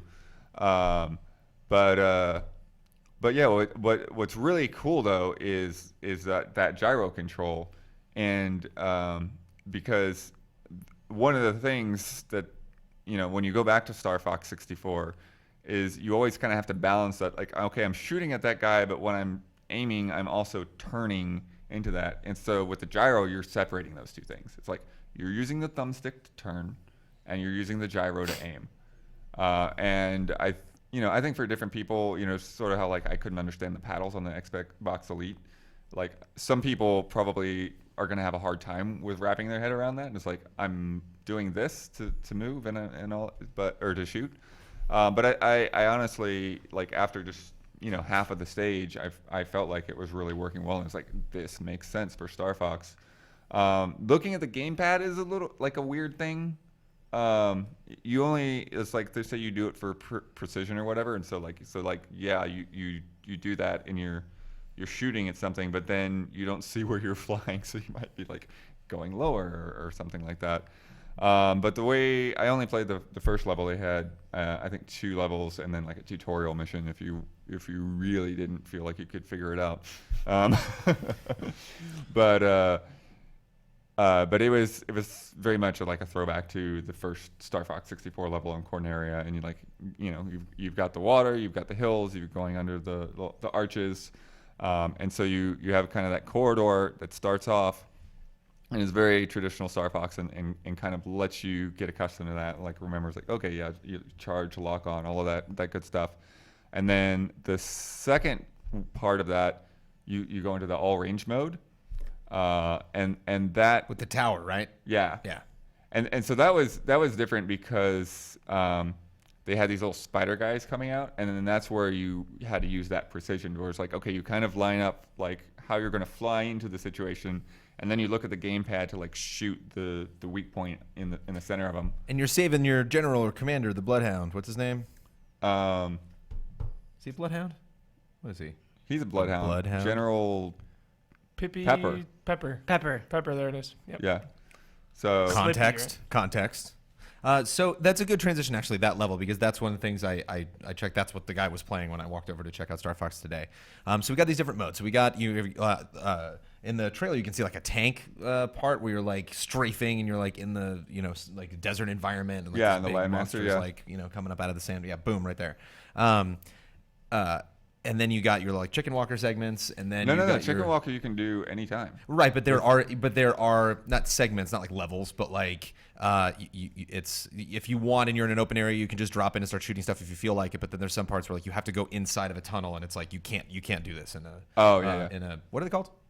R-wing? In an R-wing. Like you have to like go to your Well, walker. and then the third section is actually the interesting part where really quick before we move on, just remember third section. But specifically the old school, like you mentioned, Corneria, like that old school Star Fox 64s. A lot of the other modes seem like things that we still play today in games that are made today, whether they're like fun independent games or like AAA games. But that on rails, ship up, down, left, right, or in the corners, dodging like the same canned thing coming at you, that Panzer Dragoon. Mm-hmm. Is that still fun? Is that something that you think can exist in 2015? Like, is that something that's is that jolly, Huber? Yeah, we just did the Just Play It on Jamestown, and there's always room for on rails. Every type of game ever. That's my philosophy. Oh, I'm down for any type of game ever. I'm just talking about, you know, with it almost seems like everything with Nintendo. It's like how But they're always so much creative money is this about going to make them? How good is it going to do so well that we're going to get another Star Fox after this, or is it just kind of like another weird experiment for Star Fox and then it goes on the shelf for 6 years? I mean, given the Sorry, I didn't mean to affect you emotionally. Given the slightly barren Wii U landscape for the rest of the year, I think and hope Star Fox would sell very well. It's coming out holiday this year, so I think it's. I can't get over this thought. Like I've wanted a new Star Fox for a long time. I thought it would look better than this. Mm-hmm. You know. And I'm not somebody that obsesses over the way a game looks, but there's just this. It hit you. It won't last forever. You'll get over it. You'll expect it. You know, when we actually like sit down to play the game, you'll just know. Okay, that's what it looks like. Well, actually, one of the things they said in the direct was it was partly inspired by Thunderbirds, and I've never seen I'm not like a big Thunderbird. That was like the franchise, right? Didn't he say the original? Like that's where you got the idea. Yeah, but do you remember on the Super NES, like they had those like little like doll things, you know, that kind of did look similar to that, right? And in a way, like the game looks a little bit more like it's trying to go for that. Like they're not real ships; they're like toy ships shooting each other, like a Power Rangers episode, just like a real symbol. I got an Earth Defense Force vibe when I saw it for the first time. Yeah, which again is not necessarily a bad thing. Daytona USA situation. You know, it's one of those things. That's a fun game. You have a good time. But that's one game that gets a big reaction from the GT staff. It is, and I love Earth Defense Force, but Earth Defense Force usually comes out at an appropriate price point from a very small publisher. This is Nintendo reviving a franchise that people have been clamoring for a super long time. And you can't fly around, you know, and you don't have the game pad support in something like that's true. Earth Defense Force, that's and true. No Slippy. I don't know if you said it earlier. I think the best word though is barren. Everything that just looks so barren. More room for the ship combat. Yeah, you don't want anything getting in your way. I'll agree with that. With like trees and stuff like that, there's still like little cardboard pop-ups, and that's why I think like, maybe it is kind of trying to do this toy aesthetic to a degree. So really quick, the third type or the third thing you were talking about. The third section was the boss fight, and that's the thing that you see. This kind of like the ship with the little satellite dishes and stuff on it, and so I think that you can just fly around the ship and take it out that way. But there's also like what they showed you. What you can do is you can knock off a section of that ship, and then there's like the hallway that goes in around the ring of it. And so then you fly into that hallway. You go into chicken walker mode, and then you walk into the core, and then you're shooting the core. You're shooting the little rods on the core, and again, that's another point where I felt like, having the gyro and the stick separate is like really helpful because I can dodge these bullets and keep shooting at what I'm shooting, and I took that thing down in no time. 7 minutes 10 seconds. Context: if you watch the live stream, sorry, recording it just played now. You had a very impassioned sigh before I went back Ben to Blood. Is sad. I'm I getting think we I'm want. not sad. I want just more to wrap this up. Sometimes I'm just trying to process how I feel about something, and I feel like I'm going through that with Star Fox right now because a lot of the things Bloodworth is saying sound good. They sound like super smart decisions.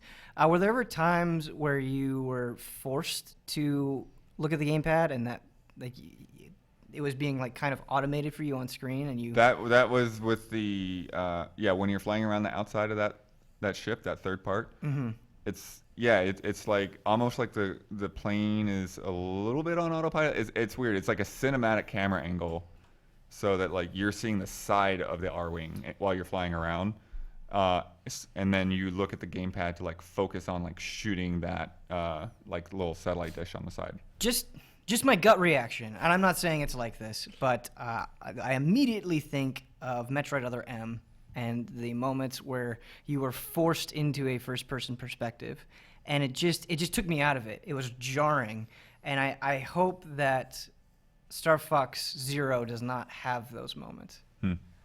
Fingers crossed. And like a lot of the stuff that Nintendo brings to the show every single year, playable. You gotta wait in line, but you can just get up there and check out Star Fox. So Nintendo has a lot of the nostalgia, has a lot of these properties. Is this a classic Nintendo situation where all of you are just like, Star Fox, I'm going to buy it? But at the same time, another classic Nintendo situation is you underestimating one of these games, and then you get it, and you're like, oh damn, Yeah. it's just really fun. You know, That's like, a good point. Or they just picked a really simple demo level that they knew people would access that didn't have buildings you'd crash into. You know, that was just kind of this wide open like introduction to the game. But then it just gets bonkers. Yeah. We also didn't get a lot of space stuff, right?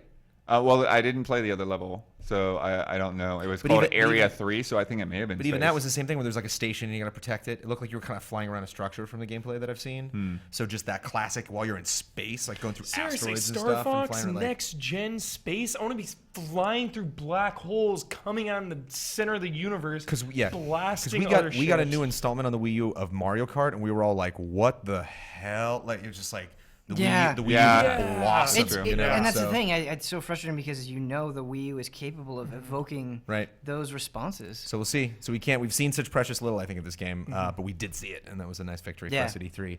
And you paid close eye, Mr. Bloodworth, and I appreciate it. Good job, everyone. Star Fox. 12. Do you think that they, to me, at first blush, Yeah, you're good, Jen. at first blush, to me, it seemed like they were intentionally going for an N64 aesthetic visually. I wonder. They nailed it. Yeah, they got it, man. They got it. They knocked that out of the park. Well, one thing I'm curious too is whether what they're going to structure the game like. You know, because Star Fox 64, I mean, you play through a route in an hour or two, right? I mean, it's not that long of a game, so they're going to have to do something different for it to not call up a lot of outcry from people who are like, "Well, I paid how much for this game?" So I'm curious to see What if they'll it's do with another it. one of the 40 bucks? 4-0. It's fine. That'll explain a lot. Alrighty. All right, we got two more, ladies and gentlemen. Let's hit it. Two big ones. This is a game that I haven't even taken the time to really just absorb. You know, like I really kind of don't know what's happening right now because I missed the announcement. You know, so I missed the catalyst. You know, that moment where you first enter this concept into your brain and then you just slowly build upon it. You know, before you get your hands on it. And I don't see what's Horizon. And you know, not only do we have to figure that out from its presentation at the press conference, but you saw the same demo or something different being played, Mr. It was Huber? mostly the same. Okay. They were playing it in front of me, and there was a little bit before and a little bit after the demo. So Horizon Zero Dawn. Correct. To be specific. Yeah, I'm not a fan of the subtitle. The main character gives 0 dawns, man. So super cagey about plot details, keeping it under Good. wraps. Integrity of the story. Yes. Dude, satellite dish brontosauruses, whatever the Um, heck they are. I mean, who needs anything more than that? So they're calling this a post apocalyptic future because it's over 1,000 years. Integration. You know what I mean? Like what we were talking about before. Like a lot of these games, like Deus Ex, it was just like the XCOM. Like the aliens are here. They've landed. We've integrated into the society. So we're 1,000 years in the future. There are tribes now, which is what our hero is a part of. Aloy, her name is. She's part of a tribe. The creatures themselves are guarding something. We don't know what, and they have a symbiotic relationship with the Earth, and that's really all they said about the plot. So it opens up. She's, looking over this majestic landscape. There's mountains everywhere. Brandon Jones, you're pumped. Just the year of open world. Right. Completely open world. No loading, they specified. And her mission, it was from the demo, her mission is to gather that green precious resource from those creatures for another tribe that desperately needs those supplies. So she goes down and she hides in this bush, and this watcher is going by. It's actually this part right here. The watcher is there, and if the watcher sees her, it'll call for backup. So she kills it, and when she kills it, she's saddened, and they weren't saying why.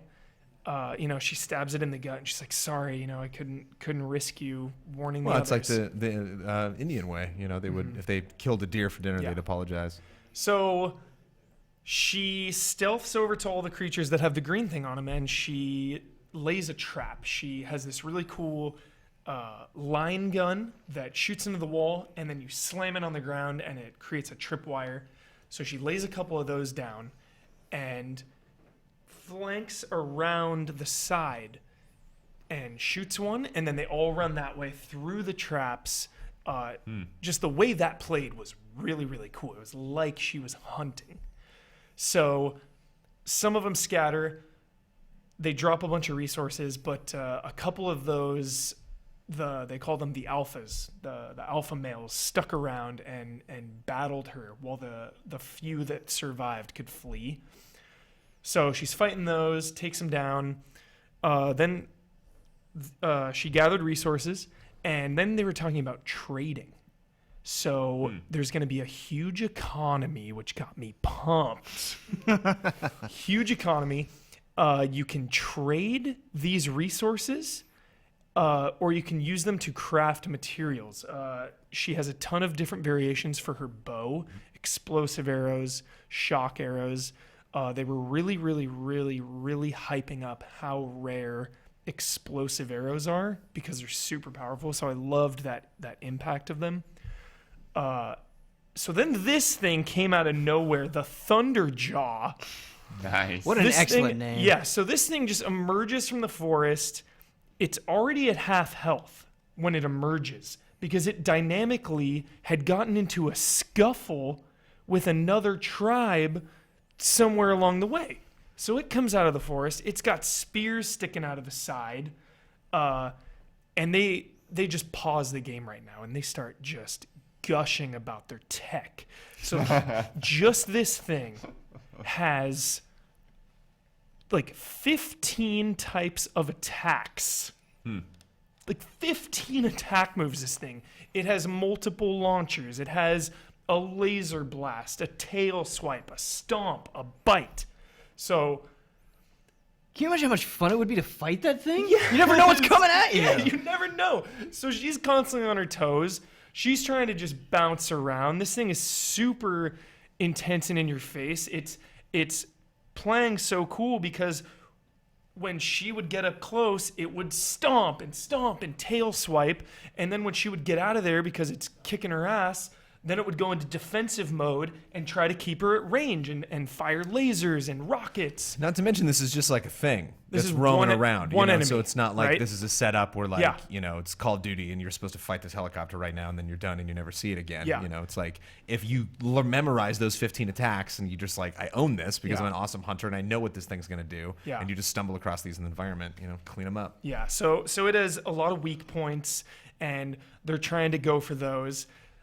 They switch to their electric arrows. Shoot like 4 or 5 of these arrows into the thing. The thing goes down, stunned. Switches back to the explosive arrow. Shoots off one of the rocket launchers. Picks it up and just starts blasting away. I think they did it in the demo. Yeah. It was just super satisfying. Finally killed the thing. And that was pretty much the end of that demo. And then they showed us some concept art and briefly talked about some other things in the game. The vibe I got, they showed some concept art of a town. Give me a Final Fantasy 12 vibe. Those are some of the greatest Yes. towns in JRPG history. Fantasy, sandy style town that it looked real good. And then, so you get fully customizable weapons and outfits. They didn't talk about that at all, but she has a bunch of different layers, and that's going to factor into different passive abilities for her character. I've played and enjoyed, to varying degrees, every Killzone game that's come out. Yeah. I really like some of those things about the games. I especially the multiplayer in Killzone 3, I spent a lot of time with. I have never had an emotional response to Killzone, and it's never gotten me excited or hyped. When I saw this demo, it blew me away. Yeah. I thought, if you didn't have the Guerrilla preamble before, I was like, yeah, this is a Ninja Theory game. They're exploring this amazing concept with this character that I'm already attached to, like her narration, the way it's delivered, everything about her is compelling. And then this massive battle with this mechazoid Tyrannosaurus Rex. Like, this is... I never would have thought in a million years that Guerrilla Games would be making this. Yeah. They were pitching it, I guess, for years, trying to get this thing off the ground. Finally, they were saying, we just kept bugging them. They were working on it when Shadowfall was being worked on. Small team. Now that Shadowfall is finally out, the whole team moved to it. And they were just everything about it and the way they were talking about the story was so mysterious. I wanted to know. There were areas that were like, humans haven't set foot in certain areas for 1,000 years. Or like Peter Dinklage said that, and like I've been back to that area 5 times. It's really but they were hyping up too. The mechanical monsters are protecting something, and they have created certain areas for very specific reasons that we will not discuss.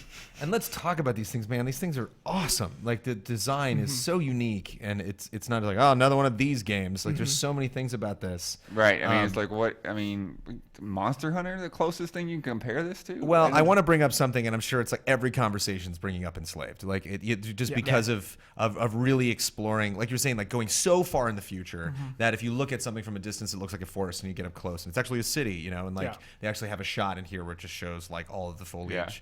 But at the same time, like the these giant monsters walking around and like this big metal foot, slamming down in this beautiful, it's like really snowy, foliage, laden field with all of these things walking around. That juxtaposition is rad. I really like that. I really like they belong and yet they don't. But you don't belong at the same time. Right. It's like the whole thing feels very organic. And damn if this isn't one of the best looking games to come out of the show, bar none, hands down. Yeah, because I think as much as Enslaved, had a different view of a wasteland, a post-apocalyptic wasteland, like it still in a lot of places felt like you were in the ruins, and this is like no, life has moved on.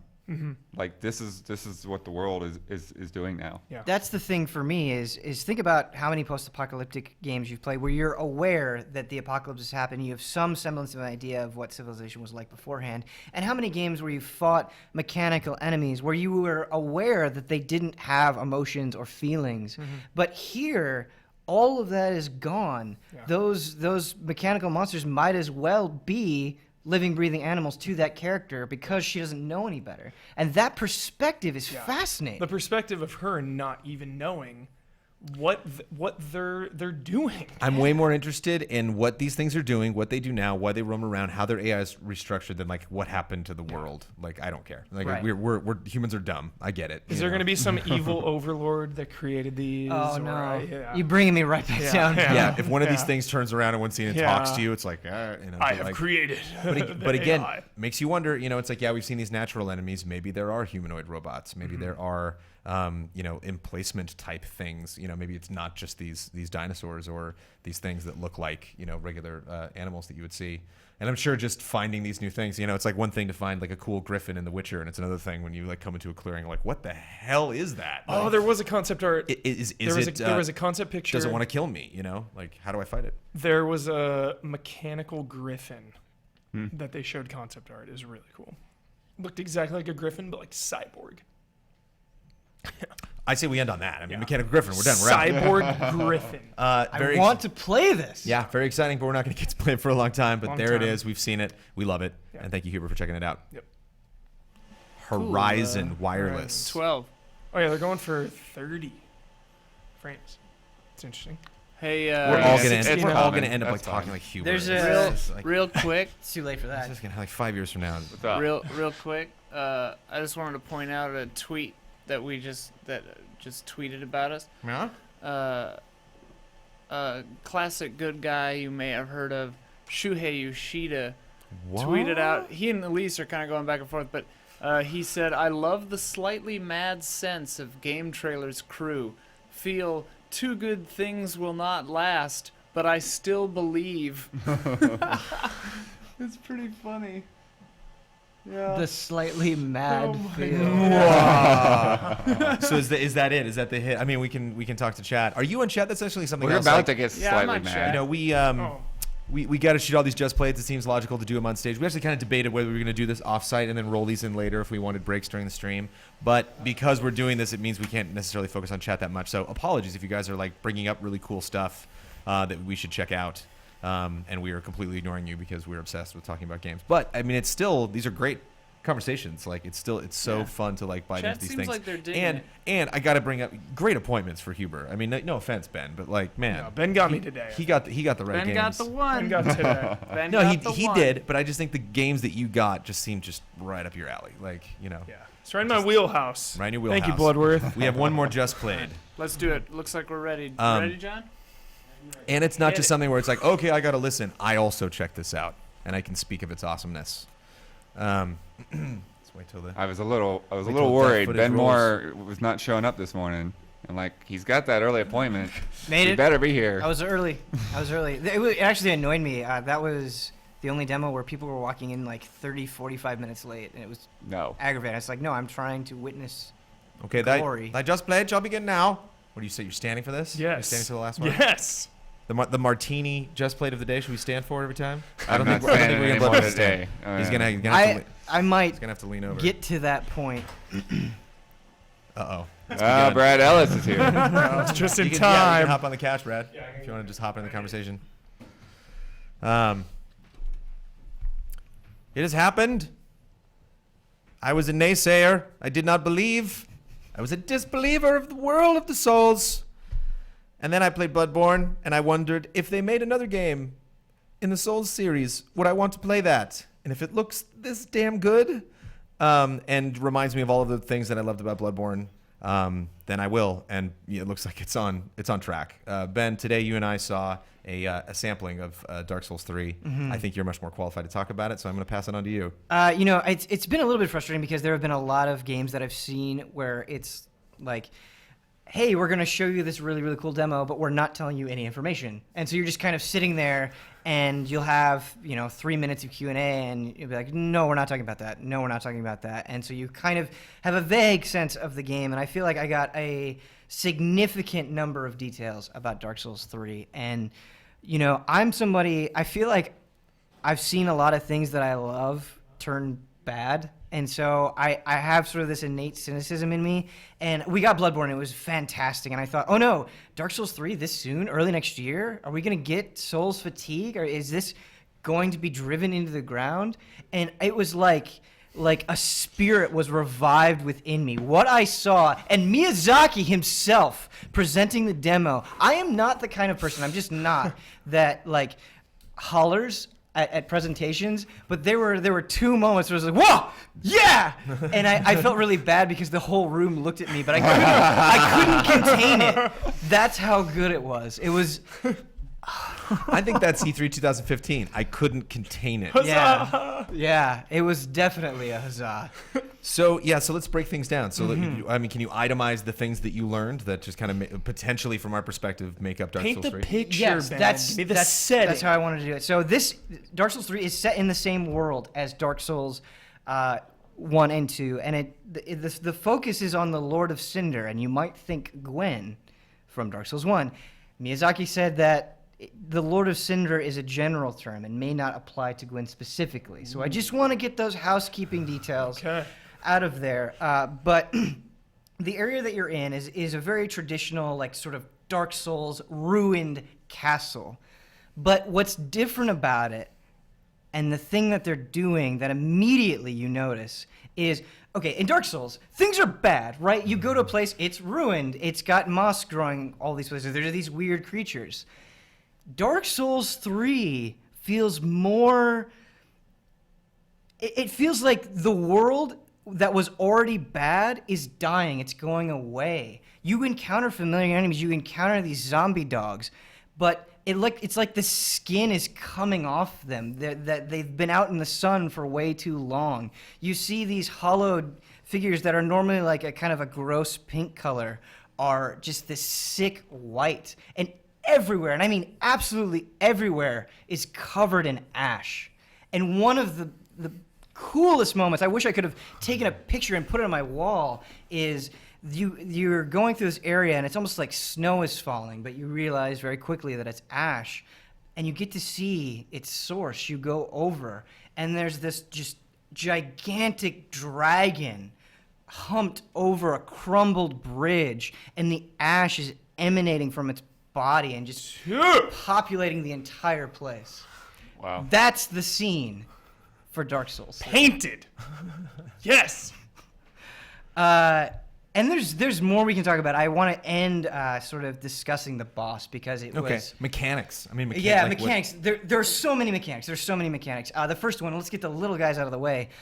There are these gravestones that you can walk up to, and they're very small, they're very tiny, and you can illuminate them. And Miyazaki said that these serve different purposes, right? They can serve as meeting places. And so summon signs are returning. That is how you will get people back into your world. I didn't get to see any online play, but that's what he said. And these gravestones can serve as meeting places. They can serve as markers.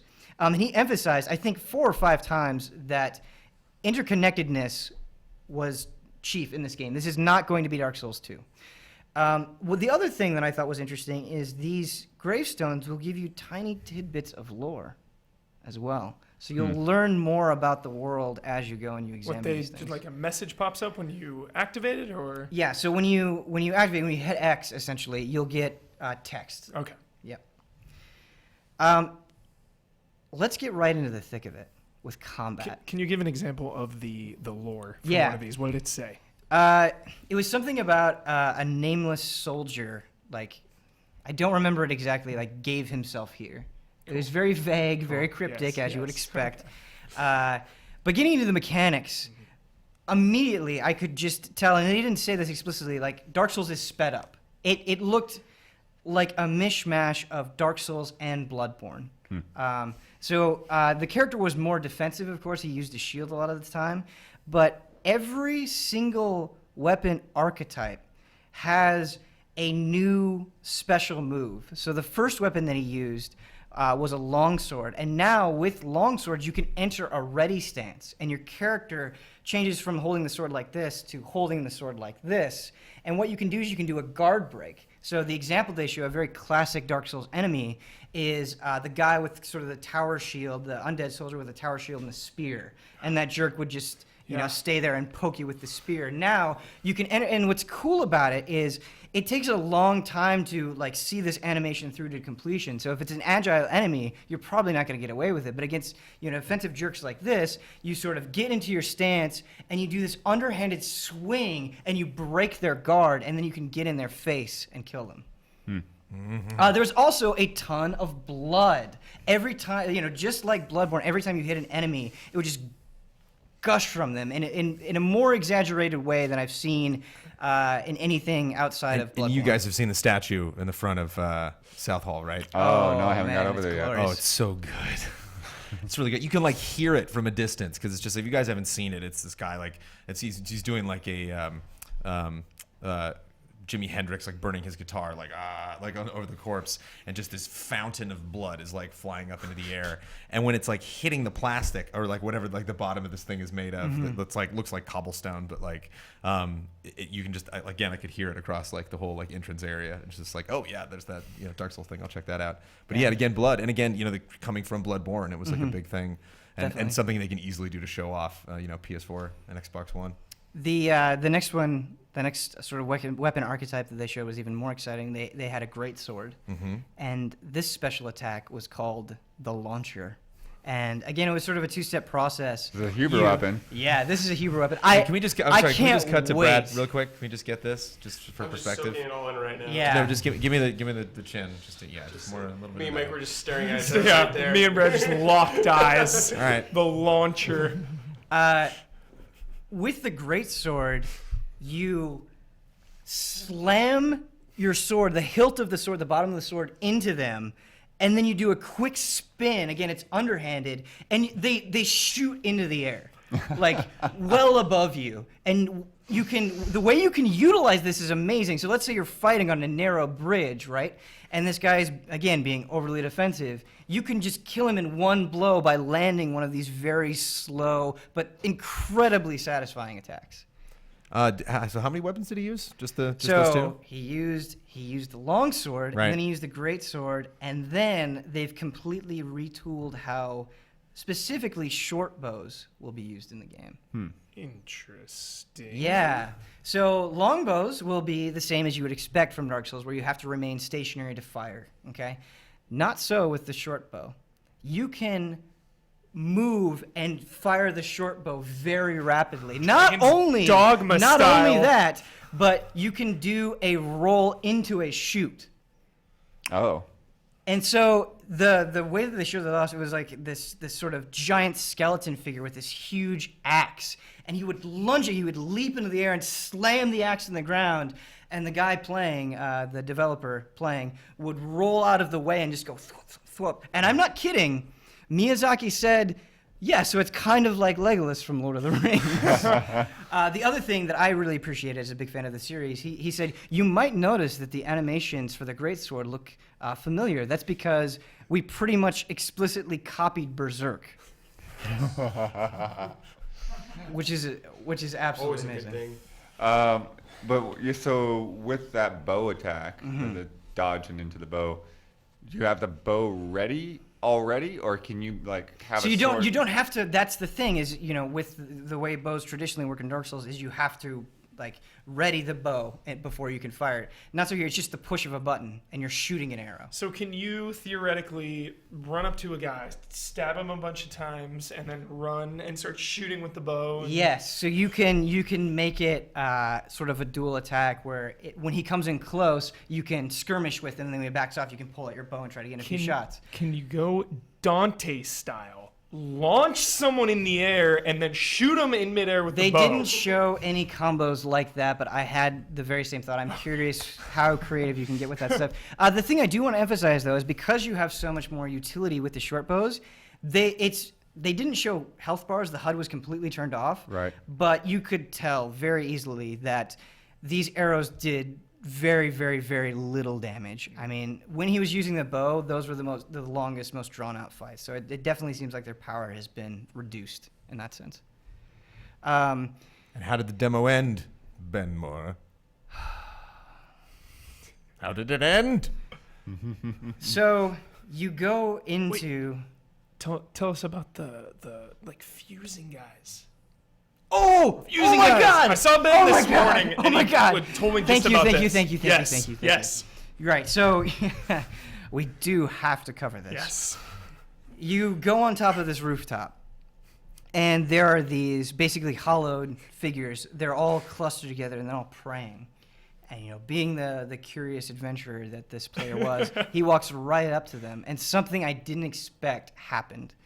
One of them, there was a giant black explosion, and all of the other hollowed figures just like got caught in the blast, and this one guy transformed into this giant liquid tar-like beast that was an absolute menace. It was the only time outside of when he had to die to end the demo that the presenter died, because the thing transformed so quickly, it transformed and then it just like bit his face off, essentially. It was on top of him in a split second. And they wouldn't talk any more about this, but what that implies to me is not only do you have to deal with really difficult enemies, at any given time, with very little forewarning, what you're fighting could transform. And what? What? Well, it's like Bloodborne. It's like Father, what's his name? I always forget. Right, but that was a boss fight where you might expect different phases, right? Having that hidden threat lying in wait makes going into every room that much more terrifying. Because that wasn't a boss. No, that was name, just that wasn't even an enemy. He walked by the rest of them the entire time. Those are normally things that you ignore in Dark Souls, right? How crazy is that? I don't ignore anything. Okay, you don't ignore anything. That's fair. Kill it all. That's fair. And looks good. Someone can come up It from does. behind. I really like the armor. I really like that everything. I mean, they have really inventive bosses in the series and really inventive enemies. You were just talking about something that, like when I saw that, I'm looking at it and being like, I can't even tell what I'm looking at. This is insane. But for me, like, context has always been a big part of the Souls series, where I really want to think, like you were saying, like, this is a world. I really feel like this place happened. I want to wonder, I'm really curious what happened here. I like that a lot of the enemies, that he was fighting were just like a corpse. Yeah. It was just a corpse in armor that died in his armor and now is getting up and is going to like haphazardly try to take you out. But a badass looking corpse, just the expressions on like these like undead faces. And that's the hope that like this is, the first Souls game on, in this next gen. Yeah. It's not exclusive to anything, right? Like nobody snatched. It's not like Tomb Raider. Nobody snatched this up yet. They said PS4, Xbox One, and PC early 2016. There was a funny little Miyazaki moment that I laughed out loud at. In true Souls fashion, it seems like you can't make a Souls game without this. Really, there was a bridge, and there was a dragon that came and kind of landed on the tower, and he would breathe fire on the bridge, and you'd have to run. You'd have to find the right time to run past.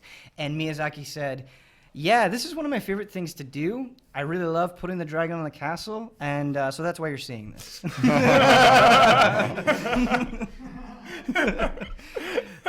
But to wrap things up, the boss. I mean, this is a series known for its spectacular, utterly terrifying bosses, and this was no exception. So this boss is called the Dancer. And this is Dancer in the most grotesque fashion. It was giant, like absolutely towering, very thin figure. I couldn't even tell exactly what it was, but it was covered in plate armor, and its face had a helmet on, and there was a visor that was completely gridded. You couldn't see anything other than blackness. And the figure almost looked like some sort of demonic bride.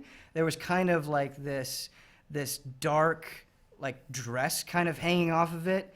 And it was really flimsy though. Yeah, like, it was like translucent, and it was just like one of those things where you like you take it in. Like I almost just take that first death because it's like I just have to look at you. Like I just really take in like what this thing is and how it moves and like where its weak points are, and just the way this thing would flow off of it. It's just like that's worth a death right there. Yeah. It's just like I missed that attack because I was just like staring at this thing.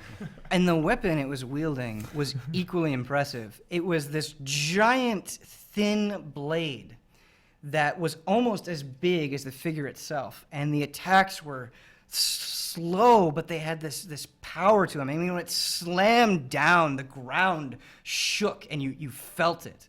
And you're sort of in this cathedral area, and there's this sort of tattered carpet. There's this like wooden balcony, and as the Dancer is slamming this flaming sword down, it's destroying the environment around it. Did you mention the sword's on fire? Yeah, I'm sorry. So you like, did you dodge something, but it swings and like lights like a line along the ground on fire. So yeah, you so dodge back. So that now carpet, it's like a wall between you and this thing. Right, would light on fire, and suddenly that's a dangerous spot. That wooden balcony would get destroyed and shatter. And Ian, this the room that we were in kind of was very gothic. It definitely extremely gothic. There were a lot of things that felt like classic castle Souls, but like just this one interior, I definitely got a Bloodborne vibe from. Yeah, so like nice. I'm curious if that stuff's going to translate in, or if that's like a theme that's going to run through the game. But that's not all. I know. That's not all. How is that not all? They didn't have a health bar for the boss, so I can't tell exactly what point this was triggered, but the boss entered another phase and pulled out another sword, equally as big, but covered in what looked like, darkness. And before, it was kind of like this lumbering thing where it seemed like relatively easy to dodge the sword. It seemed like it was more of a problem not running into the burning areas more than it was dodging the sword. The thing freaked out and just started spinning across the entire room and was attacking like almost twice as fast. It was so much more aggressive. And then that's where they purposefully died and ended the demo. And the door closes behind you when you walk into this room, so it is kind of dark. So when like he's just lighting this thing on fire, it lights up each of the areas, and you can see stuff better. Do you think it's possible for the entire building to catch fire and then just? Did seem like that. No, it didn't seem like that. Seemed like an attack. Okay. It's not like Last of Us. It just seemed like something, like a conditional like AoE attack, or not AoE, but like an area affected attack. Such a thing. Yeah, it did have an effect on tangible things. It wasn't just like the ground texture now has fire on it, but no, it didn't seem completely. Ian? Sounds amazing. I'm with you, man. How far have we come? The last Just Plays we did, Ian and I were at odds. Yeah. We were scuffling. Souls, the great. And Souls brings everyone back together. Souls, everybody. Souls. Any story stuff. Is there ever going to be a moment in this franchise that just there it is? That's the connection. That is how they link. Is there ever going to be a moment like that? You know, it's hard to say. It's not going to be explicit, whatever it is. Somebody asked an amazing question at the session I was in, and they said, you know, you sort of left from Dark Souls 2 is how they phrased it. You had a supervisor role, and then you kind of came back to Bloodborne. Why now come back to Dark Souls again? Why is this not Bloodborne 2 with Miyazaki's name on it? And he said a really candid but vague response. He said, "It was," and these are the words that the translator used. It was not my will to leave Dark Souls 2. Whoa. It was also not my will to come back to Dark Souls 3. Whoa. Against his will. Jeez. Uneasy alliance. But he said, the way that I want to be involved with these games is as a director. And so I'm glad that, you know, if I'm going to step back, this is how I'm doing it. So intense. Yeah, and I think, I mean, you want to talk about connection, the whole option to switch, you know, different skills for your weapon, Bloodborne. I mean, it's like, that was one of the big things in review that you got excited about, that you're like, yeah, there's less weapons, but these weapons are more interesting because there's a whole different mode that opens up all these different attacks. And that was kind of done in this theatrical, you know, it's like, how does that work? You just snap it and then it flips, you know, it's just like classic, like fantasy RPG.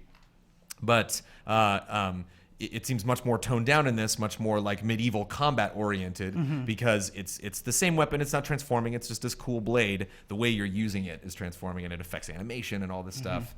So you can really decide when something comes out, like not only what weapon do I want to use against this, but what mode from that weapon do I want to use. And it's not so simple as like, oh, it's just long range or short range. You know, it's like they all have their own thing. So whenever you open up a chest and pull a weapon out, it's like you're gonna have fun with that. There's all sorts of stuff you can examine. You said, Huber, do you think there's going to be a moment where all three games kind of come together and you see this through line? And I think the only way that I can answer that question is Miyazaki said he wanted Dark Souls 3 to be like the beauty of the withered sun. I think that's as much information as we're going to get. We're done. About the story. We're done. Literally, that's it. Just scene. Thank you, Ben. Thank you. Beauty of the withered sun. Nice. That was good. Hey, real fun, quick, another thing I was just informed about. Apparently, 45 minutes ago, your Shenmue reaction was on at midnight with Chris Hardwick. Awesome. I haven't been able to find a clip, but apparently, yeah, someone told me that it was on at midnight with Chris Hardwick. That's really funny. On Comedy Central. That's Wow. pretty wow. That's pretty crazy. Yeah, we all did it. The Shenmue wasn't enough. You know, you got the Shenmue. But now he's blowing up, Mr. Huber. I hate to correct you here, but it was the Final Fantasy reaction video that was on that. Was it the Final Fantasy reaction? Because even for at midnight, that would seem like a deep cut. You know, it's just like, even for at midnight, that would seem like a deep cut. It's like, wow, Hardwick's bringing What sucks is Final Fantasy VII is not the good one. Yeah, it is. Yeah, it You're is. standing It's also on a good. chair, boss man. Screaming about maniacs. You know what? I got to admit, you know, like you sometimes you write for improv and sometimes you write like for, you know, scripts ahead of time. But what are you doing, you maniacs? Was I think really was perfect. There's no such thing as writing for improv. Yeah, I'm sorry. You write for Boss man. Casual boss went over here. Sorry. He's on edge. the other thing other than improv. It is 10:13 at night in Southern California. E3 day 2. Are we going to have 9 Just Plays to record tomorrow, Daniel Bloodworth, based on the appointments that we have? Maybe. Hopefully There's a I will couple have, we couldn't get to today. Hopefully I will have a Disney Infinity interview to post tomorrow. If not, it'll go up this weekend. Mr. John Vignacchi, I'm sitting down. He was unfortunately supposed to come by the stage. And some other people were supposed to come by the stage. Josh Vanderwall and Janelle Bonanno had talked about wanting to come by, and they just have, were too busy. They just had a lot of stuff happen. If I known Rohan Rivas was in town, I Yeah. would have had him on. Yeah, we got other interviews happening. John is too. beckoning me. What's up, John? Atlas tomorrow. 9:30. 9:30. Early. Smosh Games 10:30. That's not happening. I believe no, it's gonna be there. Warp Zone. 11:30. Elise will be. Elise will be going to the show. Mr. Kyle Bossman will be almost by his lonesome. There will not be a lot of people. Brad, you're also going to get a chance to go to the show tomorrow. Sorry, you're only just getting to go that one time. That's all right. Buddy, but I appreciate all of your efforts. Appreciate you guys going to see this stuff. We will see how many JPs What we am I, have at the end of the day tomorrow. liver? I'm going to the show too. I'm doing the rounds, man. Okay. I started over there. I'm going around to Blood. Thank you, Oh, Blood. I see. Thank you, Blood. And last but not least, you're going to the show as well to do your Mr. mandatory thing, which is kind of going to the show and shooting a thing. You've magically transformed The it work into that. never ends. All of your event coverage for mandatory Finally, update. Just kind of, we'll see. You don't know what episode you're going to shoot tomorrow. We have no idea. We don't plan these things. We don't plan the E3 stuff ahead of time. Just like this, stream we're doing it now. We don't plan this. You can't plan Hey, this. I spent an hour doing pre-production for this as soon as I got back. We sort of planned this. Today was the least planned one so far. Actually, yeah, this must be kind of bizarre to watch because it is very planned. We have our cans like, thank you, Ben. Endings. But that's how we do it. And that's how we do E3 Day 2. So we have one more day. It is still not enough to get out there and see everything. I will not be going for the full day tomorrow. I will probably take off from the show floor around 2 o'clock. So I'll probably be back here somewhere in between the 3 o'clock and 4 o'clock hour. Oh, yeah, Nintendo World Report's coming by, too. Correct, Nintendo World Report. Hopefully I'll be back in time to chat with them because... That's after the show. We played a little Smash Brothers today, but did Nintendo come up in the conversation today a lot, Kyle? Oh, absolutely. But nothing good. So maybe the Nintendo World Report will have nice things to say about. You don't know those guys very well, then. Oh boy. I mean, they'll have nice things to say, but yeah. Is that after GT Time Live even? No, I don't remember on the schedule, but I think it's like 5 or 6. Something like that. Cool. Brandon, just make sure you leave in time to get Bossman there to shoot Final Bossman. Yeah, Bossman, you leave when you gotta leave. No, I leave when you get here. Otherwise, there's nobody at the desk. It's just a desk. This desk is cool. There's literally going to be no one here. Viewers, you're telling me you couldn't just watch the desk?